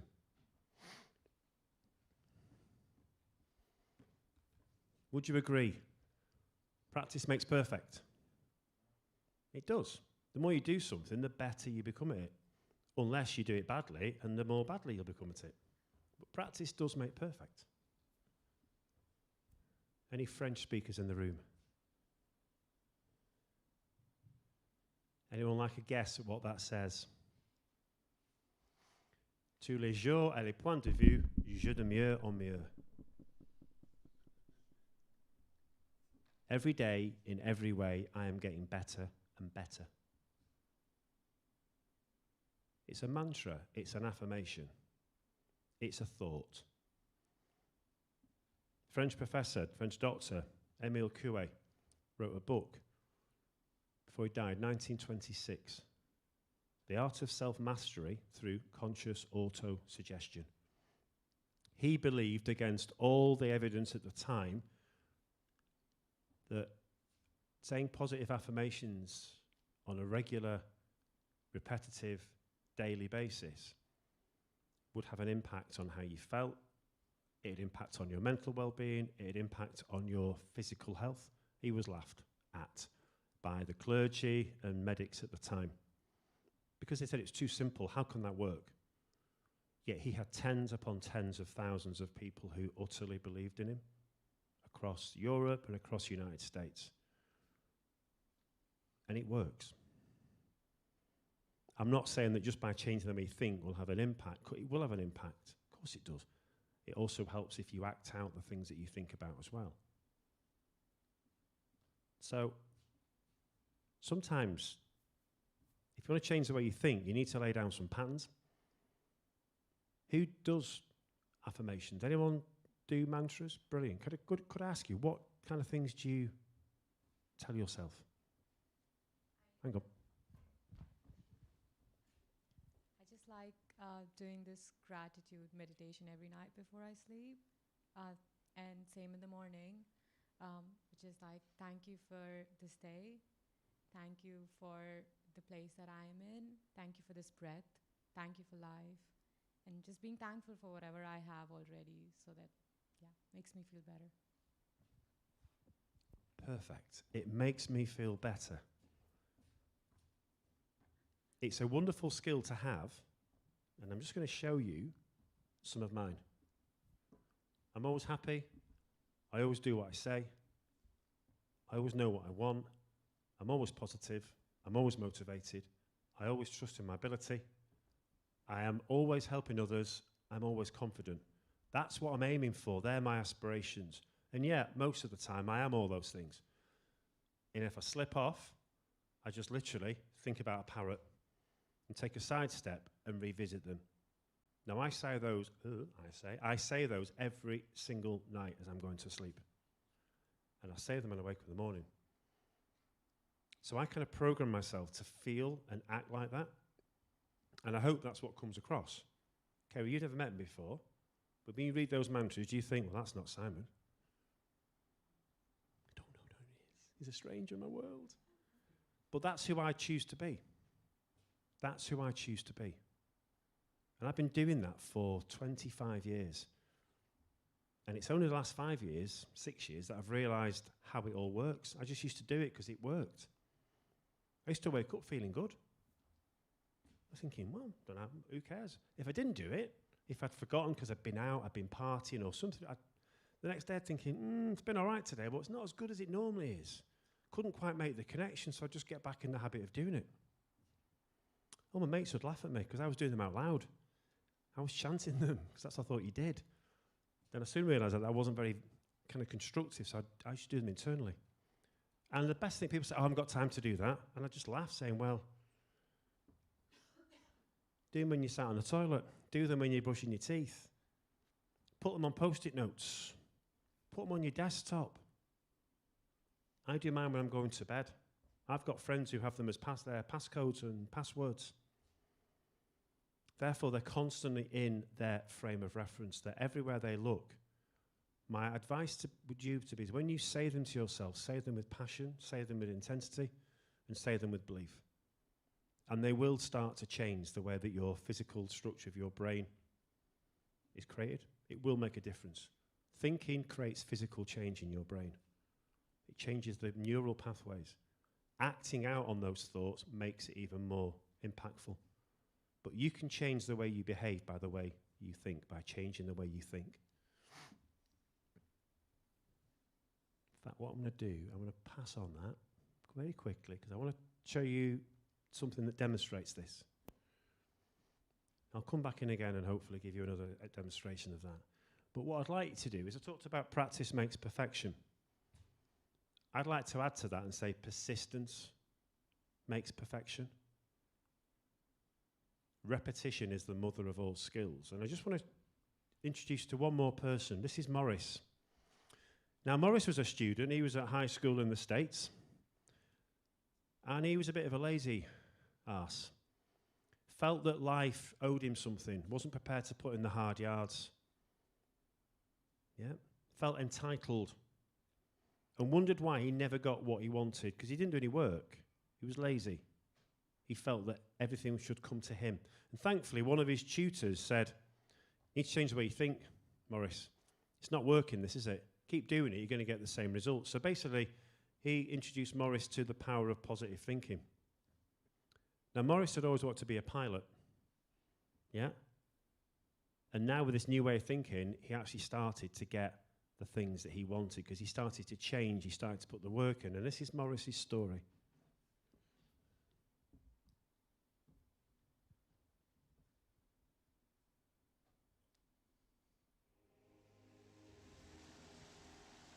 Well, my story begins on March 10, 1981. It really changed my whole life. It was a day I'll never forget. I crashed an airplane.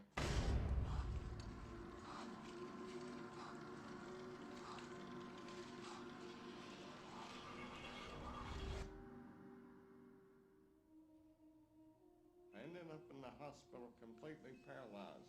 My spinal cord was crushed. I broke the first and second cervical vertebrae. My swallowing reflex was destroyed. I couldn't eat or drink. My diaphragm was destroyed. I couldn't breathe. All I could do was blink my eyes.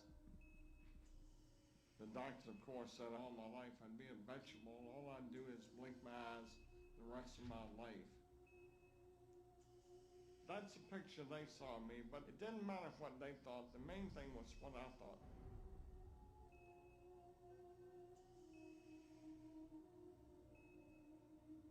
I picture myself being a normal person again, walking out of that hospital. The only thing I had to work with in the hospital was my mind. As long as you have your mind, you can put things back together again. I was hooked to a respirator, and they said I'd never breathe on my own again because my diaphragm was destroyed. But this little voice kept saying to me, breathe deep, breathe deep.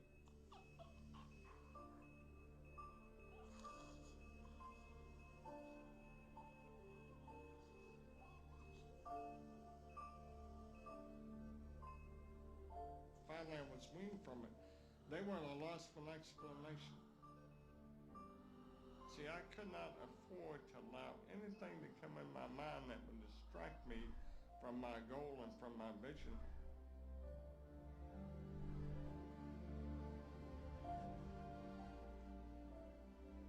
Well, I set a goal to walk out of the hospital on Christmas. That was my goal.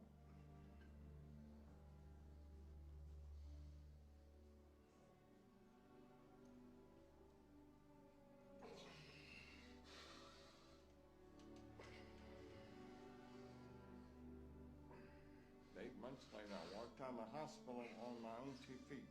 They said it couldn't be done. That's a day I will never forget. For people that are sitting out there right now watching this program that are hurting, if I wanted to sum up my life and sum up for people what they can do in life, I would sum it up this way in 6 words. Man becomes what he thinks about. Man becomes what he thinks about. A powerful story. defied medical evidence. So, before we finish, last minute, I want you to take a bit of time to think about what we've covered off today. Do you believe that your thinking now drives your behaviours? That you're in control of how you choose to think, therefore how you choose to feel, how you choose to behave? So just quickly, think about the effects that your behaviours are having on your ability to land that dream job. Because they will be. Remember, you can change the way you behave by the way you think. What stuff are you doing now that you could do better when it comes to your career? Remember, do the same things over and over again, you'll get the same results. Change the way you look at things, the things you look at change. So what can you do now that you know you can do better or do differently? Limiting self-beliefs, we've all got them, I've got them. I work on mine every day, but I work on one at a time. I get rid of it. I put it where it belongs, in a box with a lid on it, and every time if it does come out, I know how to close it down. My mantras help me become the person I want to be. What are yours? What about your negative thinking? Again, we've all got negative thinking, but if it becomes our default, it will impact on everything that we do. It will impact not just on our present, it will impact on our futures. It'll be detrimental to your success. And we're here today to demonstrate that if you do change, it will have huge impact. Are you performing at your most positive most of the time?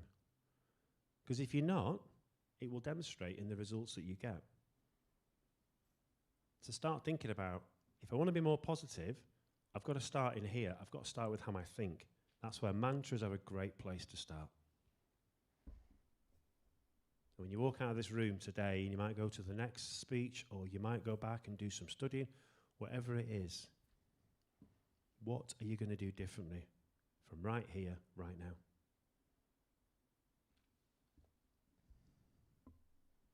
That's a brilliant quote, isn't it? I should have started that with the beginning. If it is to be, it's up to me. You are in control, you always have been, and you always will be. I hope from today's little session that you've recognised that, and that you can use this information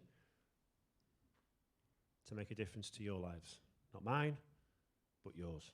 So thank you for listening. Thanks for getting involved as well. It's been really appreciative that you've actually enjoyed it. And thank you very much for that. Thanks to Kerry and the team for putting this on. Go and be magic. Go and create some magic and go and get the careers that you deserve and the ones that you want. Yeah? Look me up on LinkedIn. Keep a connection. Keep in touch. You never know where those connections might take you. So good luck. Enjoy your careers and enjoy the rest of this week, guys. Thanks a lot. Thank you.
I'll just give it another minute.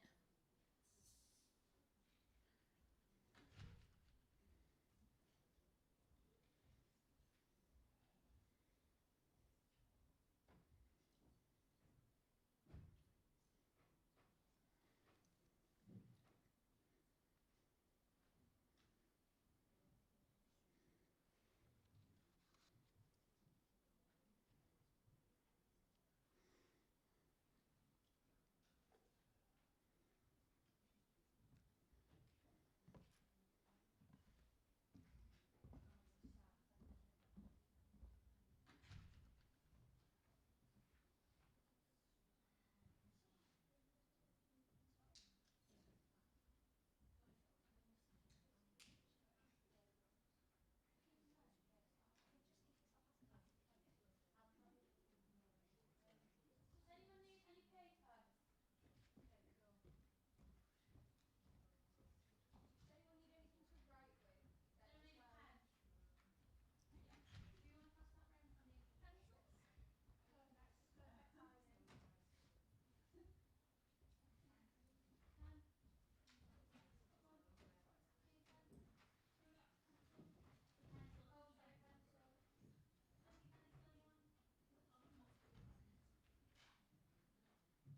pencil, anyone? Anything on a pen?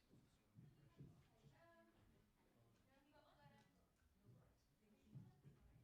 Just your pencil. Have you got a glitter? I know. Hi, Ola, you okay? Good, good. If you've not got any paper, if you just get a peak and a pen, we'll start instead. Where's my clicker?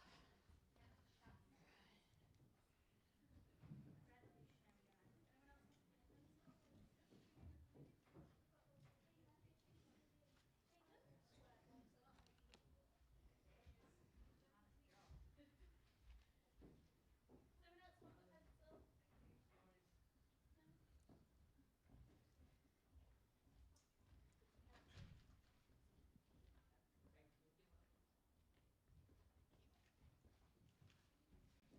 No? Anyone else?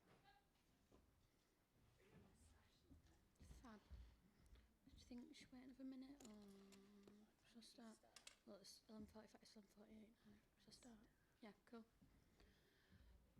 Is everyone ready to rumble?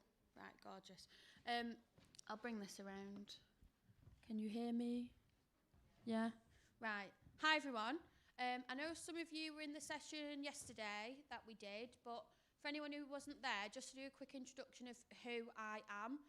My name's Ruby Melling. I'm a talent strategy and acquisition consultant. So for the last 8 years, I've worked with companies in all different sectors, from commercial to finance to law to tech, recruiting for roles literally from junior admin up into board level CTOs across the UK, Europe and USA. Last 2 years of my life, I worked at Host as the talent partner there. So I've got experience working with really kind of fast growth businesses around their talent strategy. So how do you attract great talent? How do you retain it, etc. The other part of my hat, I suppose, I've worked a lot with young people, young adults around career pathways. So how do you write a CV? How do you interview? How do you find job opportunities, etc. So what I'm going to be talking about today is how to find work experience opportunities and building relationships with employers. So thank you for coming, because I appreciate you didn't have to, but it's fabulous that you have come along. We'll have about 45 minutes today, and then there's a session a bit later on as well around interview and interview prep. We do also have a session, not on Wednesday, I think it's Thursday, I'll double check on the form though, around how to write a CV. So what I'd like ideally is if we can shut kind of all phones, all laptops. I know you're probably like, oh, because I'd be the same, but I just want full attention, and I really want to make it as interactive as possible. So any questions, anything like that, please feel free to kind of put your hand up, and I want to make it super interactive. So can if you're happy to do so, pop your hand up because it'd be really good to know kind of what industries you guys are in. So I know Ola is interested in tech. I know Vishal's interested in automotive within the marketing space. So can you just let me know kind of what other sectors you guys are looking for jobs in? Yeah? What's your name? Yeah, my name is Kim. I'm looking for jobs in related to construction and procurement industry. Okay, fabulous. Thank you, Kim. Anyone else? Hi. Hi, my name is Grace. I'm looking for an opportunity maybe with a consulting firm. Okay, like management consultancies. Okay, fab. Anyone else? Don't be shy. Hi, I'm Anjali and I'm looking for opportunities in digital marketing. Okay, cool. More as like in all the fields, but social media is something that I want to make my own. Okay, fab. Good industry. Okay, brilliant. Anyone else like to share? It's fine if not. Cool. So, first slide. Now, I think the first thing to think of when you're looking to find work experience or a job opportunity or whatnot is to really understand, well, what does that job entail? So I think a lot of times you might think, right, I want to go into this. But when you really look into the job and what it actually means and what the day-to-day duties are, is that something that you're happy to get out of bed every day and do? Okay, so what I'd like you all to do is write down 3 job titles of the types of roles that you're going to be applying for when you graduate. You've got a minute.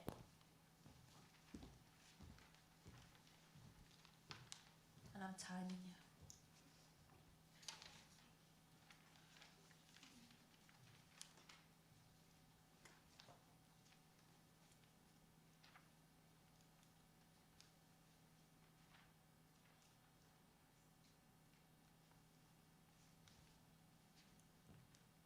So this, for anyone who's maybe a bit not sure, when you were to go on LinkedIn or you're going to go on a job board, what are the actual job titles that you're going to write in that you want to apply for?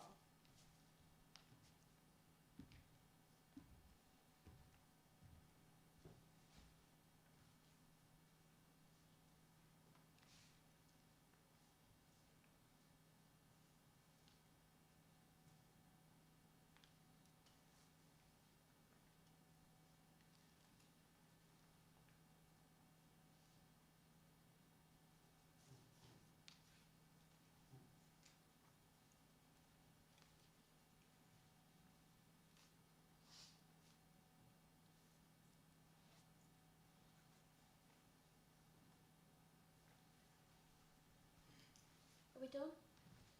We're there, nearly? Fab. Okay, so you need to go and find out what's actually involved in that job. And I don't want to teach you how to suck eggs because you're probably thinking, well, that's really obvious. But a lot of job titles are different at different companies. So what might be a marketing manager in one place might be a completely different set of duties in another place, depending on the company, the industry, the size of the business, what level they're at. So, for example, if you were to go to a startup company, you're not just going to be doing your job. You're probably going to be doing about 5 other jobs as well. So what I want you to do is go and look at places like Reed, Indeed, LinkedIn, Glassdoor. I want you to go and use all the free kind of content that's available to you. TikTok, I know you don't like it, Alex, so you don't have to do this. You can do YouTube. But TikTok is one of the best places that you can find really, really great insight into careers. A lot of people talk about their journey. A lot of people talk about what's actually involved in their role. So management consulting, there's a girl I follow in London who has followed her journey from graduating to becoming a management consultant at, I think it's at Kinnan Carter, but one of the top digital transformation firms. So really research and think, is this what I want to be doing? I think another thing to think about as well is look, you spend the majority of your life at work. Well, that sounds a bit depressing, but you do. So you need to make sure that the job that you're going to do is something that on a Monday morning, you don't go, oh. So make sure that actually the job you want to go for is something that you're going to enjoy, because if not, what's the point? So I want you to go and have a look at places like Indeed, LinkedIn, Glassdoor, YouTube, Google, TikTok, and then when you've done that, I want you to write a list. You've got a minute, just so when you actually go to do it, you've got the list ready. So I want you to think, what do you like doing and what do you not like doing? So I'll give you an example. I hate admin. I am so rubbish at admin. I was a consultant for 8 years, and if I didn't put my admin onto the system, for GDPR and legal reasons, I could have got sacked, right? And my old bosses, they knew I were rubbish at it. But that was a big part of my role. So when you go to Google what's actually entailed within these roles, you look at what I'm really good at and what I'm not really good at. And also, what do you really enjoy and what do you not really enjoy? So, on your paper, just do a little line down the middle. I want you to put what you enjoy and what you don't enjoy, and just write maybe 3 or 4 bullet points on each side. So when you come to do that task later on, you're kind of ready. So I'll leave you for a minute to do that.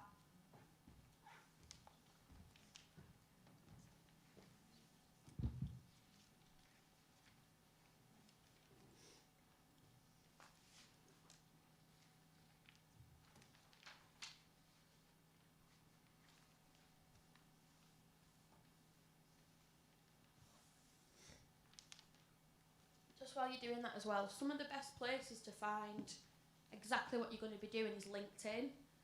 So again, job specs. Job specs are great. Sometimes. Not every job spec actually says word for word what you're going to be doing. Sometimes it can be really, really vague. So another little tip to give you as well is, if there's any, so for example, was it Grace? Yeah. So the example I give to yourself is, go and look at people who work at KPMG, at PwC, at EY, at these big management consultancy firms, and have a Google. So when you go onto a company page on LinkedIn, you can click on people, and in the people tab you can also click in, you've got like a text box where you can click in keywords. That'll then bring up the people in that business who do that job. Have a nosy. It's free content for you to just go and read. So go and look at people's profiles as well and really understand, okay, on a day-to-day basis, what do they do? But I'll let you carry on your list.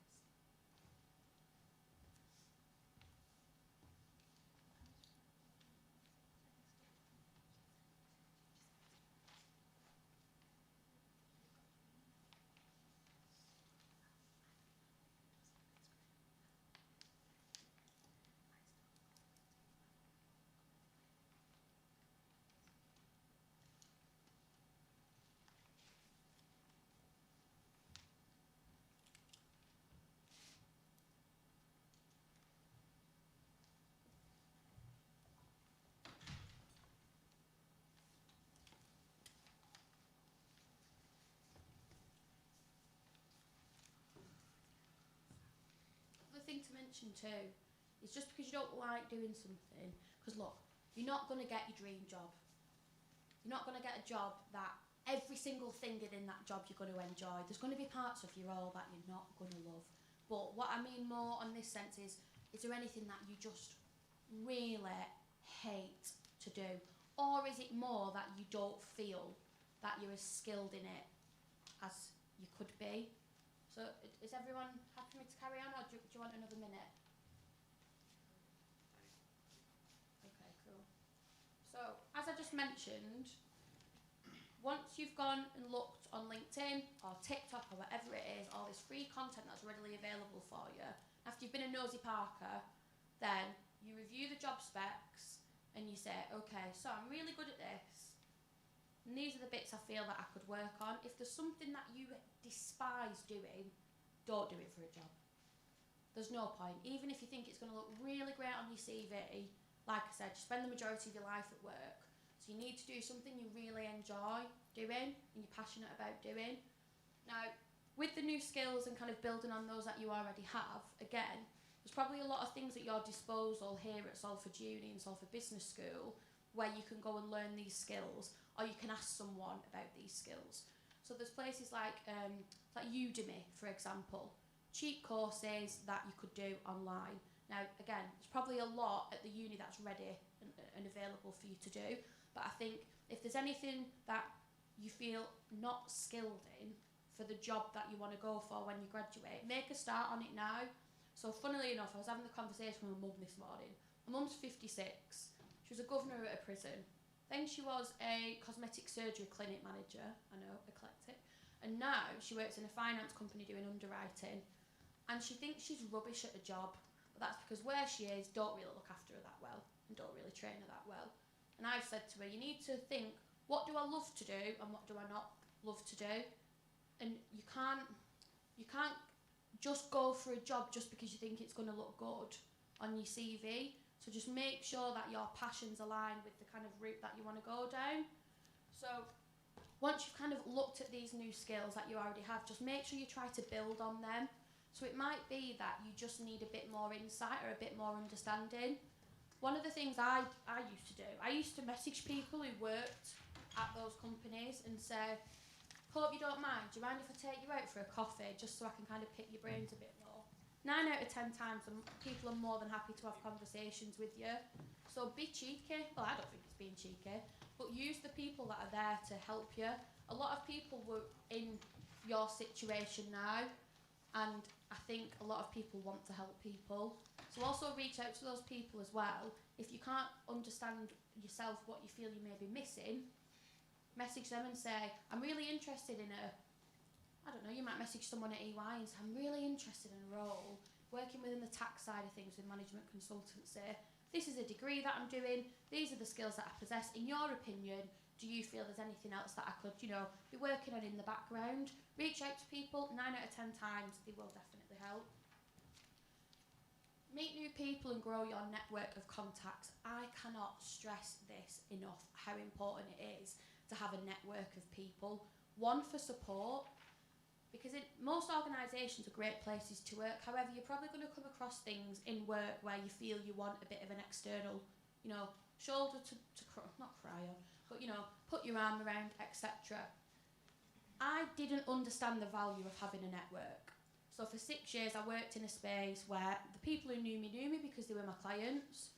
However, I didn't actively make an effort to go out and network with people in my community. Over the last 2 years, I don't know if a lot of you will have met Naomi yesterday. So Naomi was my mentor, and the role that I was doing a head of client services role at a tech recruitment firm, and I got bored of being on the phone and selling. I didn't want to sell anymore.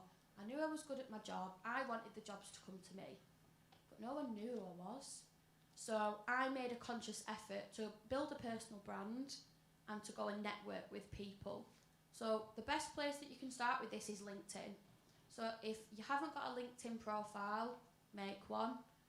There's going to be a session straight after this around LinkedIn profiles. But again, LinkedIn is a place of communities. So on LinkedIn, you will have community groups, you'll have different groups that you can join, but also it's content that you can be consuming from people that essentially you want to go into their types of roles. So make a LinkedIn and start following the companies that you're interested in working at. Again, you can just do it on the search bar. From there, you can meet people online, which is great, but there's nothing as good as meeting someone face to face and having that human interaction. So there are different websites that you can go on. So there's meetup.com. Meetup.com is a fab place full of different communities. You can find anything on there. So I enjoy cross-stitching, right? You won't think it, but there's nothing more than I love than a bit of cross-stitching. I'm in a cross-stitching group, and every month we go for a brew. We don't even talk about cross-stitching. We go for a brew and a cocktail, and we just have a laugh, and it's just a nice group of people that I wouldn't necessarily, have met in other areas. From a work sense, if you're interested in fintech or management consulting or project management or whatever it is, there'll be so many different types of groups on Meetup where you can ask to join it and automatically be part of a community. I think one thing to mention as well is it's alright, networking is uncomfortable. Getting yourself out of your comfort zone is really uncomfortable. I don't like it. Today you probably think I'm not nervous. I'm really nervous today in front of everyone, and it's an uncomfortable thing to do. However, it's something I've always wanted to do.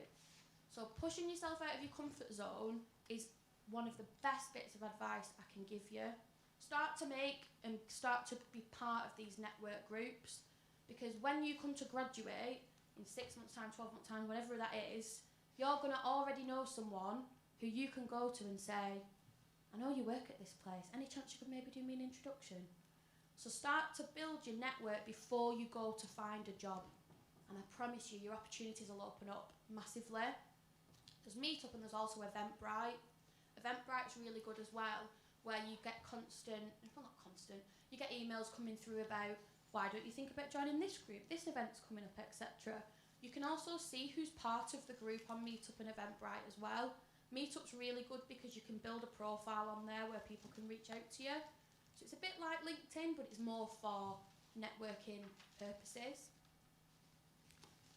On LinkedIn as well, start to add people. Doesn't matter if you know them, it's fine. I've got 7,000 contacts on LinkedIn. I don't know all of them. But I'll have known and seen people. So Simon, who did the previous event, I've seen him all over my LinkedIn. I hadn't met him previously, but I automatically knew who he was and what he did. Again, if you start to add these people in your network that you want to connect with, 9 out of 10 times they're going to be at one of these events. So it's already a warm conversation where you could maybe go and introduce yourself and say, hi, I'm Grace, I'm really interested in management consulting. This is where I'm at the minute. 9 out of 10 times again, someone will turn around and say, oh, amazing, my friend's recruited for a job at XYZ. The term, it's not what you know, it's who you know, is very true in this sense. So when I started 2 years ago to really focus on my network and networking, I wasn't happy in my job anymore. I could do recruitment standing on my head. However, what I really enjoyed was the consultancy side. So I enjoyed working with so I'm working with a fintech at the moment, who's a global FTSE 200, 500 company, and they're coming to Manchester and they want to start to grow a team. I would never have got the opportunity to do that if I hadn't had people in my network that I'd met to be able to give me these opportunities. So I get asked to speak on panels, I get asked to do workshops like this, but if people in my community didn't know who I was, I would never ever be open to these opportunities. So make a start now on growing that network and getting yourself out there. It is uncomfortable, it's not nice. I still go to networking events all the time. I hold events and I'm still nervous about them. And that's normal and it's natural, but it's a really good thing to do. Again, just said it, get out your comfort zone. So the best thing that you can do is do something every day that scares you a bit. It could literally even be sending a connection request to someone who you don't know. That is uncomfortable, but you learn that it's just kind of the norm, especially on the likes of LinkedIn. Get on LinkedIn. So these groups that you're part of, when people come to recruit, the first place they look at, right, who do I know? So I get messages from people that I've recruited for previously who will say, oh, Ruby can do that. Oh, I'll ask Ruby if she knows anybody. You need to make yourself indisposable to this network and keep getting involved and meeting with people and sending messages and trying to connect.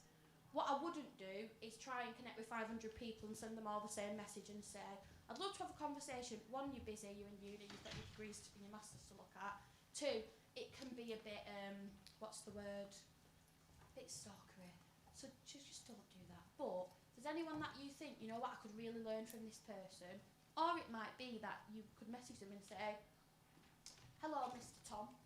I can see you work in the fintech space. I'm really interested in that area. Wondered if you minded connecting. And if there's any meetup groups or events that you go into, I'd love to be part of it.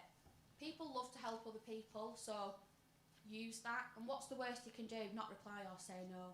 You're not going to lose sleep over it. Have conversations. I cannot stress this enough. So, when you're seeing posts on LinkedIn, like it, comment on it, even if it's, oh, love this, or this is great content, because people remember you. So, I'm recruiting for a MarTech company at the minute called Adzuma, and that's a head of customer success role. So, instead of me going on the job boards, I've asked my close network, who do you know in the SaaS space that could be a head of customer success? And Naomi gave me 3 names and they've all got an interview next week. So make sure that you're having conversations with people and you're getting your name out there. So there might be companies that you're really interested in joining at the minute and you might not be ready to join yet, but they can still know who you are, right? So connect with the HR person, connect with the head of talent acquisition, connect with the internal recruiters. Try and get your face in front of them, because when a role comes up, they'll think of you. Another thing I'd be doing as well is if there is a company that you're really interested in joining, You are in the best market to get a job. The best market there's been in years. There's a huge war on talent. So Manchester is slowly, well, I think it's the next London. However, all of these global companies are coming, heading up their head offices in Manchester. So we've got Klarna, we've got Amazon, don't know if Google are here, but I'm sure they will be soon. And the reason that they're coming to Manchester is to tap into our talent pools. The global fintech I'm dealing with at the minute, they've saturated London. They can't get any more staff. So companies are having to come to Manchester to get that top talent. So what you can be doing in the meantime, pick your top 3 companies you want to work for, message their internal recruiters, or message the head of that department. So, for example, if you're a developer, look at the different tech companies that are in Manchester, research them, and then message the head of internal recruitment or the talent acquisition person or the CTO or whoever it is, and just say to them, look, I'd be really interested in joining your company. This is what I'm doing at the moment. Can you give me any tips or advice? Get your face out there and be having conversations with people, because they'll remember you. As well, always try to find out something not just about work. So, for example, Naomi loves cats. Whenever she meets anyone that loves cats, that's all she'll remember. It could be genuinely an absolute multimillionaire who owns 15 companies, but she'll remember that he loves cats. So try and find a common ground that when next time, if you do see them in person or you want to follow up with them 6 months later, oh, how's your cat? Try and find that common ground and the human element as well, because we've all got a belly button. It doesn't matter whether you're the CEO of Google or you're an apprentice. We've all got a human, we're all human, and people buy from people. So just make sure to keep that kind of human element as well in there. Get back into a work routine if you haven't been in one. So obviously the last few years have been really, really difficult, and they've also been a lot more difficult for the likes of yourselves who have come to uni, not just to get an education, but to meet people and to network, and you've been stuck inside for however many years. Getting into a routine will really help you, especially when it comes to getting a job. So get up in the morning, have a shower, get dressed. I'm not saying get suited and booted, but just get back into that routine, because then when you come back into work in your next job, you will start to get into the mindset of, right, I've got to be up at this time. Getting back into a routine will do you wonders. Show employers what you can do so they consider you when you have a job available. So again, a lot of people, when it comes to recruiting, they don't want to have to put a job on a job board and go through 200 interviews and then invite them to interview, and then they might not turn up. Recruiting is really hard, and it's a really time-consuming task. So you need to make yourself indisposable to these companies that you want to go to. So tell them you want to apply for a job there in 6 months' time. Tell them that this is the dream company that you want to work at and why. Because when recruiters or talent acquisition people come to recruit for a role, the first thing they think of is, who do I know? So get your face in front of them. I think as well, asking companies, are you going to have any roles in this space? Because the last thing you want to do is set your heart on a company. You don't know if they're downsizing. You don't know if they're actually going to be recruiting that role. So start now actually putting the feelers out there of what's going to be available. The company might come back to you and say, look, if we're being really honest, we're actually closing that department. Or they might say, well, you know what, in 6 months' time, we're going to be recruiting in that role. Send me your CV now and catch up with me in 3 months' time, and put that in your diary. The follow-up is just important as the ask. So you make sure you're carrying on that conversation. Let me just see what time we're on. Okay, cool. So, different types of... Have I got till 12:30, yeah? Cool. So, different types of jobs and kind of work opportunities. So, this isn't just about getting your dream job and the final perm job. You've got so many different options where you can go and test this out. So once you've gone home over the weekend and you've looked online and you've gone on Indeed and you find these job specs and what you do want to do and what you don't want to do, there's so many different opportunities for you actually to trial it out and take these opportunities. From an employer's perspective, again, even if it's an internship, you've got your face in front of them, they know who you are, they know you're a great worker, they know you turn up for work on time, things like that. So do what you can right now to try and get those opportunities. Work shadowing, again, it's all about the power of the ask. So when I got headhunted by my last boss, I'd never done tech before, and I always said I will never work in the tech space. I remember speaking to a recruiter years ago who tried to put me in a tech recruitment company, and I said, I don't understand it, so I'm never going to do it. And I boxed it off my list. And you know what? I wish I'd done it a long time ago, because I'd have been a very rich woman if I had. So try and ask people, do you mind if I come in for an afternoon and just shadow you? Because I'd really just want to understand a bit more about your job. Again, 9 out of 10 times people will say yeah. You've got to be cheeky. If you don't ask, you don't get. If you take one thing from today, if you don't ask, you don't get. So go to these people and say, I'm really, really interested in that role. I've seen you've got people in that department. Would you mind if I just spent half a day with you? People are struggling to recruit, so that's a dream that you're knocking on their door. So again, 9 out of 10 times people want to take you up on it. It's also giving you the kind of experience of understanding when it actually comes to day-to-day duties of that role, what it's actually going to entail. So there's different ways you can do that. The best way would be at like a networking event. So you get to speaking with someone and then you might message them on LinkedIn. Great to meet you at that event. I wondered if it would be possible if I could maybe come in for the day and just shadow you and just understand a bit more. You are the future talent pool for these companies. So get yourself in front of them before everyone else does. Internships. So I love internships, however I only love paid ones. And that's because we've all got our bills to pay. Rent's going up, gas is going up. Don't do work for free. Maybe a day or two here or there.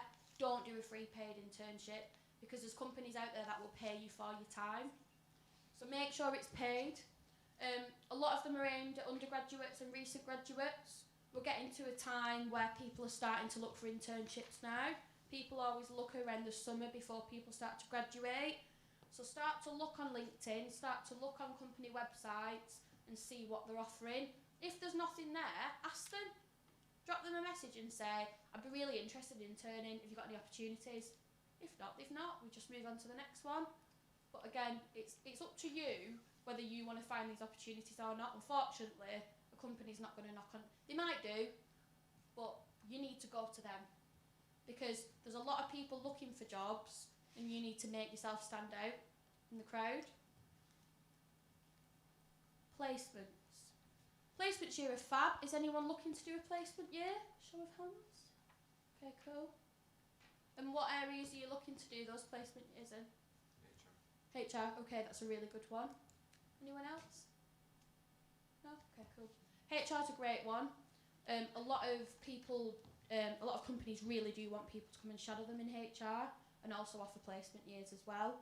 Now, companies will look at placement years. However, it doesn't have to be classed as a placement year for you to do it as a placement year. It's a year's worth of work. It doesn't have to be called a placement year. So I'd also be looking at fixed term contracts. Be looking at the 6-month or 12-month contracts that you can also do as well. Insight events. And I only found out about this very recently, in the last few years. A lot of companies will hold events for all graduates to come along to. A bit like careers fairs, so that's another good thing. Manchester has some really great careers fairs that happen. All it takes is a bit of a Google, where you can go and stand in front of the employers face to face and tell them about yourself. I have been to so many careers fairs where I've literally seen people being offered interviews on the spot. I've done it myself for companies, so try and get to careers fairs. But as I said, these insight events, so there's a company called CMC Markets, who are a global fintech who are coming to Manchester. Every month or so, they put on an insight event for people to come along to, and they invite all of their senior leadership team to come along to it. And the senior leadership team say, you know what, that guy, message him, I want an interview with him. These are your opportunities to get in front of people and to show them what you're made of. Your CV is great, We all need a good CV. However, there's nothing more powerful than you. So getting in front of these people and showing them what you can do is exactly what you need to be doing at these events. These insight events as well are your opportunity to ask the questions that you wouldn't normally get to ask. So really deep diving into, well, what does that mean? And what exactly am I going to be doing? And can you tell me a bit about the progression plan within a company? Because you're the hot commodity. It's not the other way around. There's loads of jobs at loads of really great companies. So you need to decide for you, does this role match what I want to do? But also, is this the type of environment that I want to be in? So asking the questions of, I've said to people, so why are you still here? What's kept you in the business? Why did you leave where you were beforehand? Be nosy, find out about what's going on, because you want to work for a company that, one, doesn't just give you the opportunity to learn, but also they look after you and there's a great work culture there. There's nothing worse than loving your job but hating the environment that you're in. So ask those questions. Again, law, finance, IT, all sectors do all types of different insight events. A lot of these as well you will find on the likes of Eventbrite and Meetup. So putting in industry insights events, careers fairs, careers days, things like that. Another good tip on that side as well is the companies that you want to get into, on LinkedIn they will post about this as well, so make sure you're following the company and make sure you're following the talent team there as well. Virtual work experience. Now this is quite new, obviously, as you can appreciate, but a lot of companies are offering virtual work placements, a lot within the digital and tech world. So if you're in the tech space or digital space, you are going to get a job, and you're going to get a job really quickly, but make sure it's the right job for you. Manchester is one of the top places that tech companies are coming to, and digital companies. So they will want you to come and do that work experience. The other good thing about doing the kind of virtual work placements as well is it's giving you insight into the people you're going to be working with, and also the platforms they work on, what are the systems like, what are the processes like, things like that. So go and try before you buy. And if you want to do it at 5 different places, do it at 5 different places. There's absolutely nothing stopping you. A few places and a few good websites that you can look at. SpringPod. So SpringPod is a website that Deloitte's on, Airbus is on, massive big global corporates are on there. You can go on there and you can find virtual work placements. Some of them are genuinely a day, some of them are a week. But that's a platform you can use to go and find, okay, so what are these companies doing? And what could I do there, for them? It might be that there's a work placement doing something that's completely outside of your degree, and that's fine. Another thing to mention, just because you're doing the degree that you're doing doesn't necessarily mean you have to do a job within that field. So I did drop out, which is probably not a good example, but I did a year doing psychology at UCLan, and I always thought I was going to be an art therapist. I was adamant I was going to be an art therapist, and then life happened. Your career path is not linear, so if there's something else that interests you, your skills are going to be really transferable to multiple industries and multiple jobs. So also maybe look outside of what you think you want to go into, because you might do a day working somewhere and think, oh my God, not for me. But at least you've tried it, and at least you've given it a go. So just try before you buy. I sound like some weird advert, don't I? So yeah, SpringPod, really, really, really great place that you can look on. Another thing that I want you to look on as well is Glassdoor. Now, Glassdoor is one of those websites that I do say to also take a bit of a pinch of salt. Glassdoor is essentially a place where companies write reviews about businesses that they're currently working for or they've worked at. Sometimes you get a few disgruntled employees that will absolutely make it sound like the worst place in the world. But the majority of the time you get really honest reviews on there, and it'll tell you the percentage of the staff that, I think the CEO's a great leader, things like that. So just go and do your research about these companies, and also find out what style of kind of work is going to work for you. So a lot of people, so I hate being micromanaged. I really like being autonomous within my work. Some companies might have a really strict procedure and policies to follow. So think as well about kind of how they are going to work and ask those questions. Unitasker. Now this is a great website. So look, I was a student, I get it. You can't work full working really, really hard and sometimes you're a bit skint. Unitasker's fab. Unitasker's a platform, I think it's called Aaron, but it's a London-based company that have also got offices in Manchester, and basically you can earn money whilst you study. So companies will be on there and they'll basically say, I need a developer to just come and do a bit of work for me. Might be they need someone to do a bit of admin, might be a bit of labouring. This is just a website where around your study you can go and earn a bit of money. The other thing you've got to think of as well is, let me just check timing wise, the other thing that you've got to think of as well, 4 minutes, is that you've put a lot into your education, you've committed to go and doing a degree, a master's, whatever it is, which is fabulous. However, commercial experience is also invaluable. So to be able to put on your CV that you worked at X company for X amount of weeks doing X, Y, Z, it's great because it's giving you a bit more kind of substance to be able to put on your CV. So have a look at Unitasker, really, really, really great company. Now it might, it might be that you do a piece of work for someone and then you send them a follow-up on LinkedIn and you say, you know what, I really enjoyed that. So by any chance any roles coming up? I was mentioning before to a few one-to-one sessions, 60% of live jobs aren't advertised. They're either with a headhunter or there's loads of reasons why jobs don't get advertised. I don't agree in it myself, but unfortunately that's the facts. So I would always, where you can, try and make those connections for when a job does come up that you're the first person that they think of.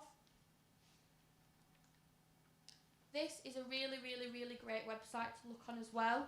So because companies will write their job specs in certain ways and have different ways they like to word things and whatnot, this website is just really good for you to be able to go on to and understand, okay, within that role, what exactly are the skills that I need to, succeed within that. A lot of the things that you might need to learn, you'll most probably be able to learn for free. You've got Google, you've got YouTube, you've got TikTok, you've got so many great platforms where you can, learn these skills from. So that's the end of my presentation. Hope it was helpful. Has anyone got any questions? Alex? I think part of this might have already been covered. Okay. If I'm looking for internships and looking for insight events, Yeah. for example, what would be the best place to look? Just on LinkedIn, on the websites that have been mentioned? Internships. So have a look on the Spring Pod. Have a look on the Spring Pod. Internships. A lot will be on company websites, but a lot of them will be on LinkedIn. So usually around this type of year, people start to know that you're going to be graduating. So they'll start to build internships. So for example, if you're interested in fashion, my friend Amy Abera is the head of talent at Boohoo. And this is the time now where she will start to go and find interns. Because as well, if you do an internship, when the job comes up permanently, you're the first person they're going to ask, as long as you do a good job, but you're the first person that they're going to ask to come back. Does that make sense? I'd also like to ask, in Yeah. terms of timing, Mhm. I'm just finishing my second year of my undergraduate. Mhm. Would now be a good time to start looking for undergraduate, for internships rather, perhaps for the summer? Or should I... For this summer? Yes. Yeah. Or should I hold off until next year? Okay. Start now. Internships now, okay. Yeah, because even if it's a week, even if it's a day, and the virtual work experience as well, that's really good because you can work that around your kind of study. But I'd just try to start building those relationships now. It might even be that you can't commit this summer to doing an internship, but it might be next year when that internship comes back around your top of the list. Alright, thank you. No worries. Do you have any advice for the more difficult sectors to get into? So, for example, like law or accountancy or anything? I think the same principle as aligns. So like law, accountancy, finance, property, commercial. In Manchester, there's loads and loads of those types of people. So law, you've got Shoesmiths, Clark Wilmot, and a lot of these companies put on events that you can also go to as well. So I think start with your network, and be asking people a bit of advice on how to get get into that. So I was speaking with Catherine Yeah. before. She wants to be a barrister. Yeah. And my really good friend Courtney is the manager at the Manchester Chambers barrister. She's like head barrister clerk, whatnot. And I was like, well, I'll let you have, I'll introduce you to her and you can have a chat. But if she hadn't have told me that, I would have never have known that. So the power of kind of your network is, because you never know if someone's going to know. Someone's mum might be the head of talent at Kellogg's and you're really interested in FMCG. So I'd just tell as many people as you possibly can. I think obviously with law and things like that as well, it's difficult because you need to have certain things that you need to hit. Again, internships, things like that, reach out to the companies directly and say, can I come and shadow and do a bit of work? But I think it doesn't matter what sector, it applies kind of the same. But again, it doesn't matter what sector you're in or what you want to go into. There's loads of community groups in Manchester, and if you do want a one-to-one of maybe how you want to find that, I do have slots left this afternoon, tomorrow and Thursday.